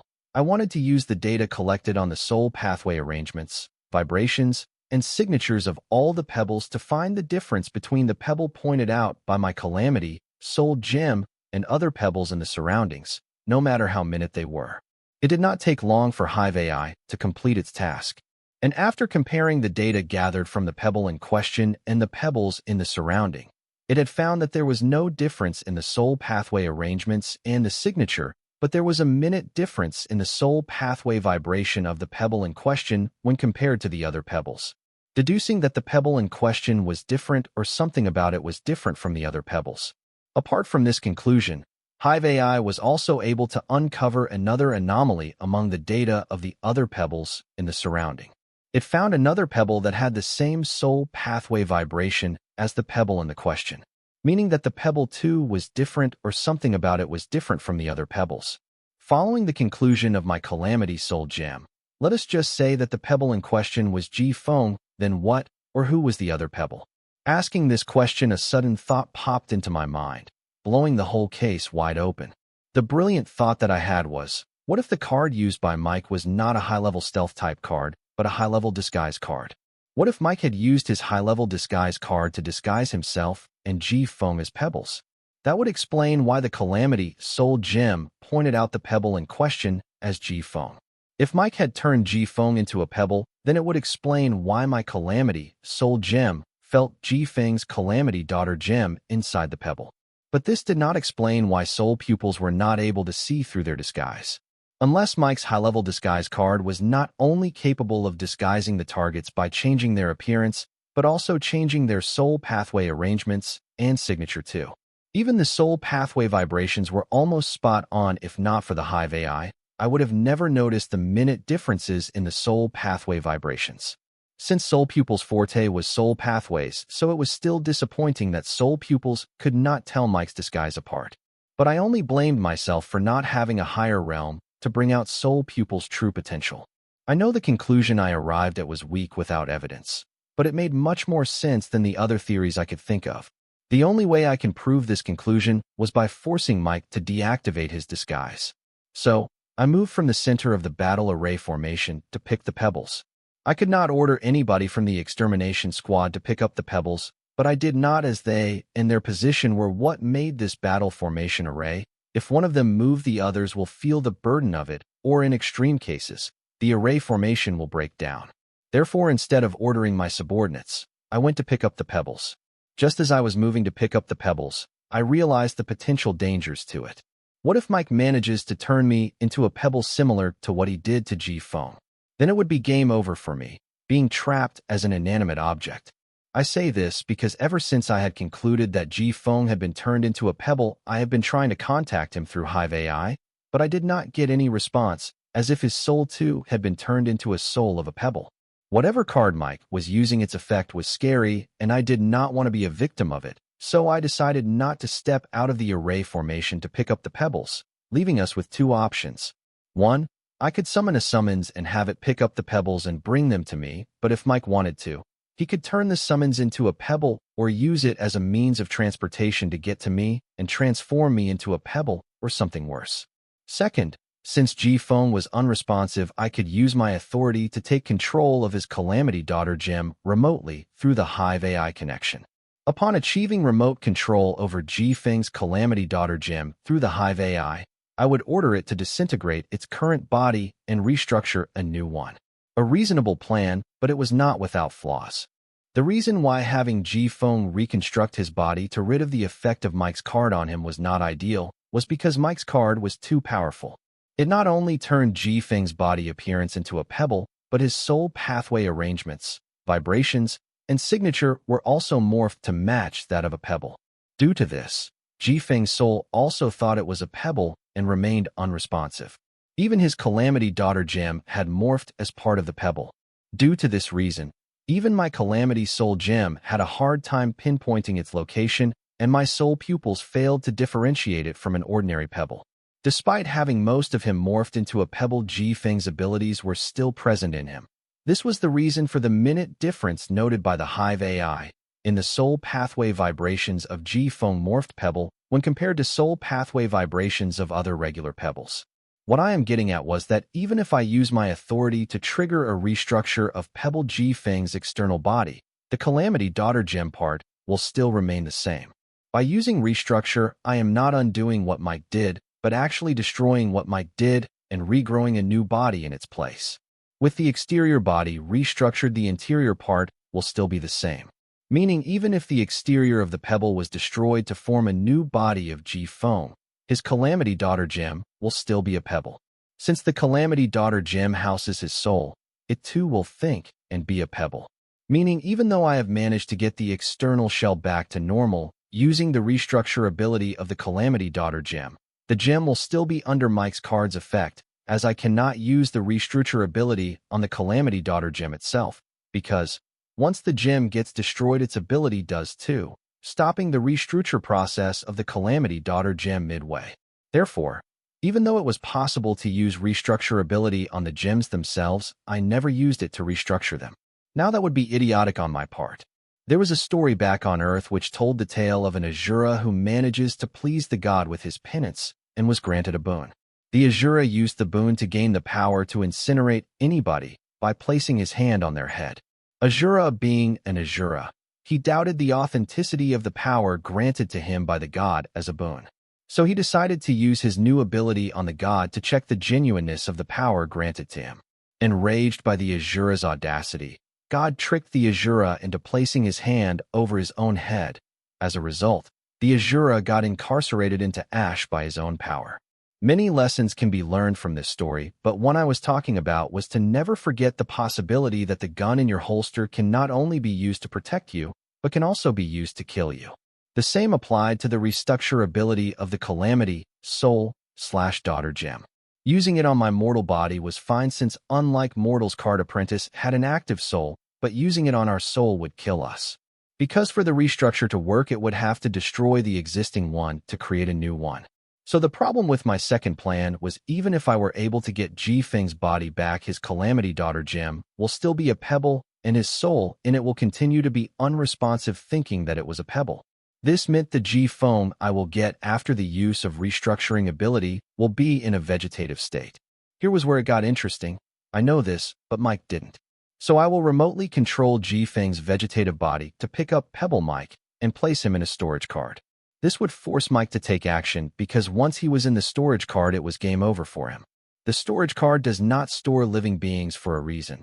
But right now Mike was not a living being, he was a pebble, so he could be stored in a storage card, and it would also mark his end. If he did not want to die like this, then he would have to take action, which I will use as an opportunity to study his card and think of a way to counter. This was too much work for a battlefield, but without it, I and my team were sitting ducks. And once Mike knows that I had a hint about his card's ability, he will become more aggressive with his attacks, leaving me little time to come up with a way to counter his card's ability. Therefore, as per my plan, I gained access to Ji-Feng's Calamity Daughter gem through Hive AI and instructed it to destroy its exterior pebble body and reconstruct it into its original appearance. If it were normal time, this would have happened. Process would have been completed in under a minute at tops. But right now, Ji-Feng's Calamity Daughter gem was morphed into a pebble, and it was proving difficult for me to remotely activate its ability. Despite the desperate circumstance, I could only take my time to proceed further, because one mistake could mean the death of Pebble Ji-Foam. Trying to deduce Mike's card's ability, I had grown to be impressed by it. This ability of Mike's card reminds me of the old fairy tales back on Earth, where the witches and fairies could morph a being according to their will. The possibilities of this ability were numerous, but the question was whether there was a price to pay for using such an ability. Was Mike's card without any drawback? If yes, then I cannot help but covet it for myself.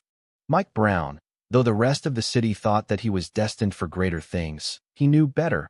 His destiny was written before his birth, and he was just another pawn. Only the branch leaders of the circle knew what this meant. As the candidate for Circle's branch leader, Mike was given a lot of resources by the circle since he was chosen. Mike always wondered why he was chosen. There was nothing special about him. He got the answer to this question when he defeated the other candidates competing with him and became one of the circle's branch leaders. He has been given this opportunity all thanks to his father, the estranged father Mike never got to meet, as his mysterious father had walked out on him, and his mother after impregnating her with him. When Mike knew about the truth behind his birth, he was extremely nauseated. He felt sickened by his origin. That day he was so repulsed toward his life that he almost ended it, but couldn't. He felt that he was better off as a bastard than whatever the truth was. Thinking of this, he could help but feel sorry for his birth mother.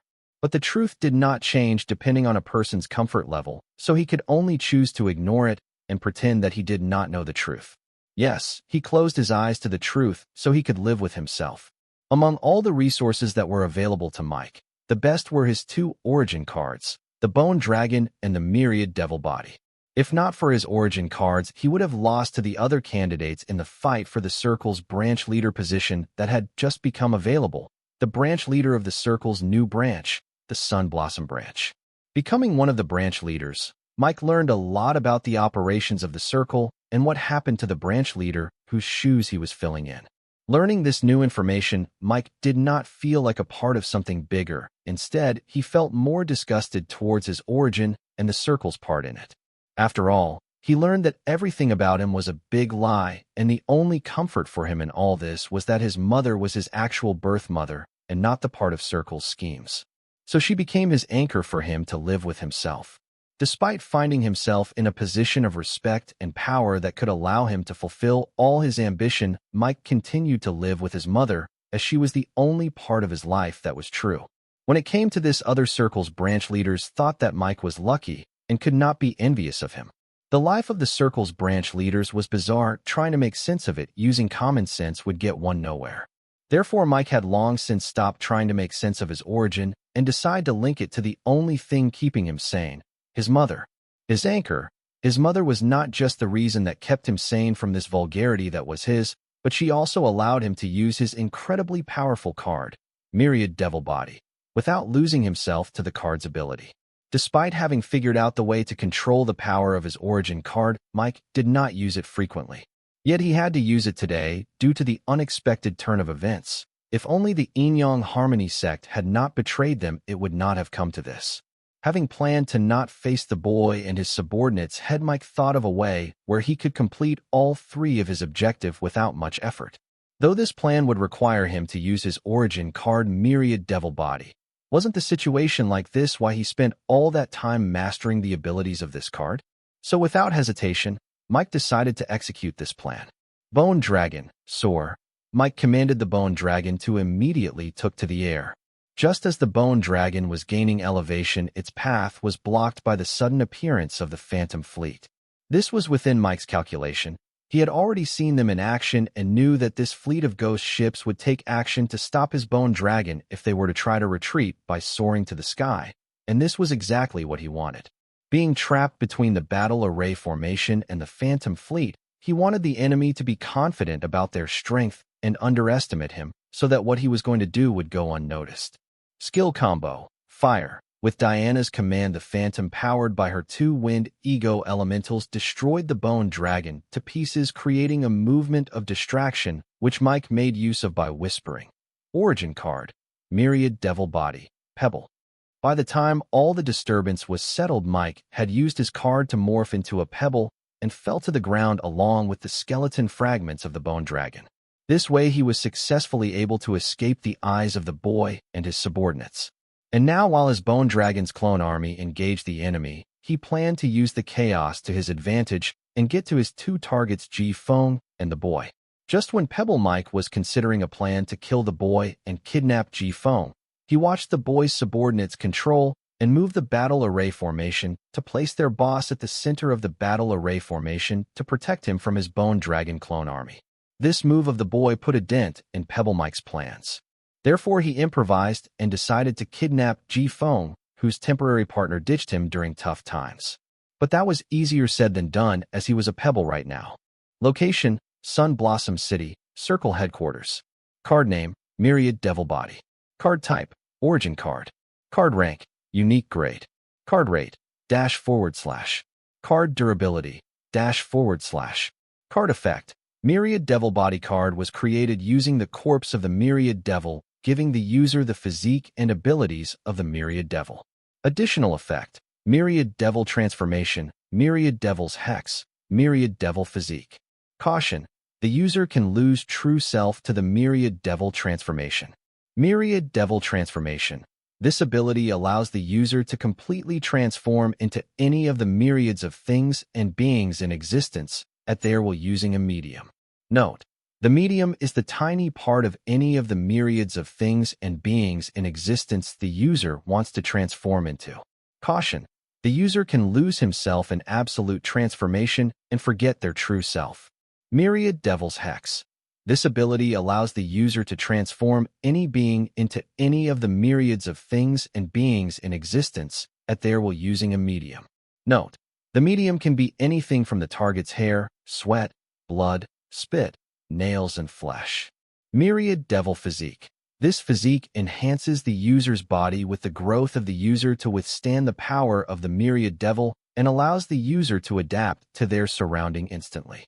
Note, Myriad Devil Physique's adaptability depends on the data available. Why did being a pebble stop Pebble Mike from kidnapping Ji-Feng? Myriad Devil Transformation was absolute. This was possible because, when Myriad Devil Transformation was used, the user doesn't just transform the physical appearance, but also the soul pathway arrangements, vibrations, and signature.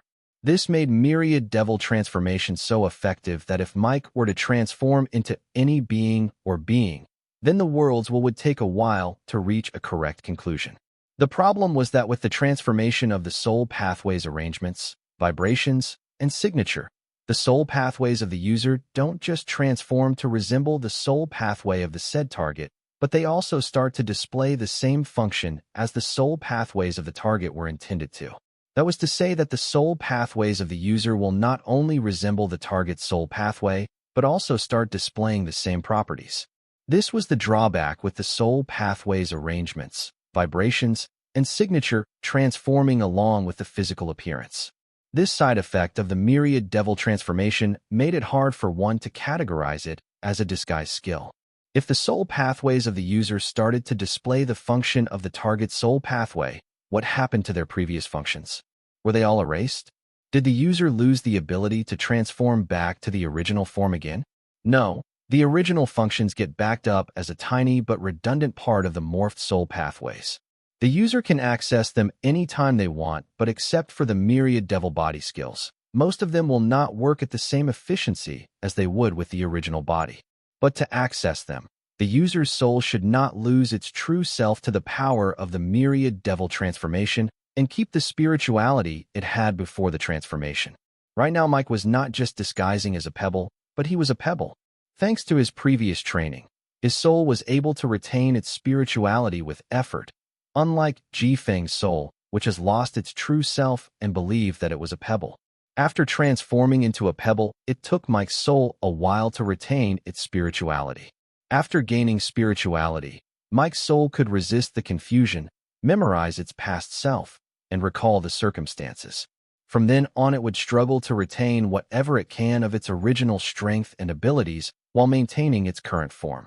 All of Mike's original abilities were stored in a benign part of the soul pathway, so accessing them without affecting his current form was a tough feat. Having trained for this, Mike could access a part of his original strength along with the abilities of the myriad devil body in record time.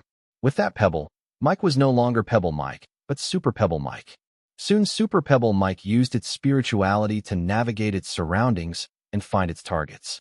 Discovering that one of the targets was being tightly guarded, Super Pebble Mike decided to act on kidnapping the second target, who appeared to be struggling by himself against his Bone Dragon clone army. Then using its spirituality, it started to roll its pebble body towards the target. Reaching the target, Super Pebble Mike decided to access one of its myriad devil body abilities, the Myriad Devil's Hex, to transform the target into a pebble. But to do that, it would require a medium, which could be anywhere from the target's blood, sweat, hair, nail, flesh, or skin. As a super pebble, it will not be hard for Mike to draw Ji-Feng's blood, but this method had the rise of exposing himself, so he ordered his Bone Dragon clones to increase their attack on Ji-Feng so that he wounded, and this way Mike could gain access to Ji-Feng's blood to use it as a medium to use Myriad Devil's Hex on Ji-Feng. Having acquired a medium to use Myriad Devil's Hex on Ji-Feng, Mike suddenly had a brilliant plan to get to his next target. Despite being transformed into a pebble, it was difficult for Mike to reach his next target because the measly spirituality he was using to move his pebble body around was undetected because of the chaos of the fight. During the fight, Mike purposefully ordered his clone army to kick the dust so that he could move his pebble body around unnoticed. But this would not be possible if he were to enter the battle array formation in which his next target was located. If he wanted to get to his next target, then he would require something more than a distraction to get past the battle array formation protecting his next target. I'd love to hear from you. Thanks so much for watching. Did you enjoy this video? If you did, make sure to hit that notification bell so you never miss an update. And don't forget to subscribe and give this video a big thumbs up. Your support means the world to me, and I can't wait to see you in the next one. Thank you.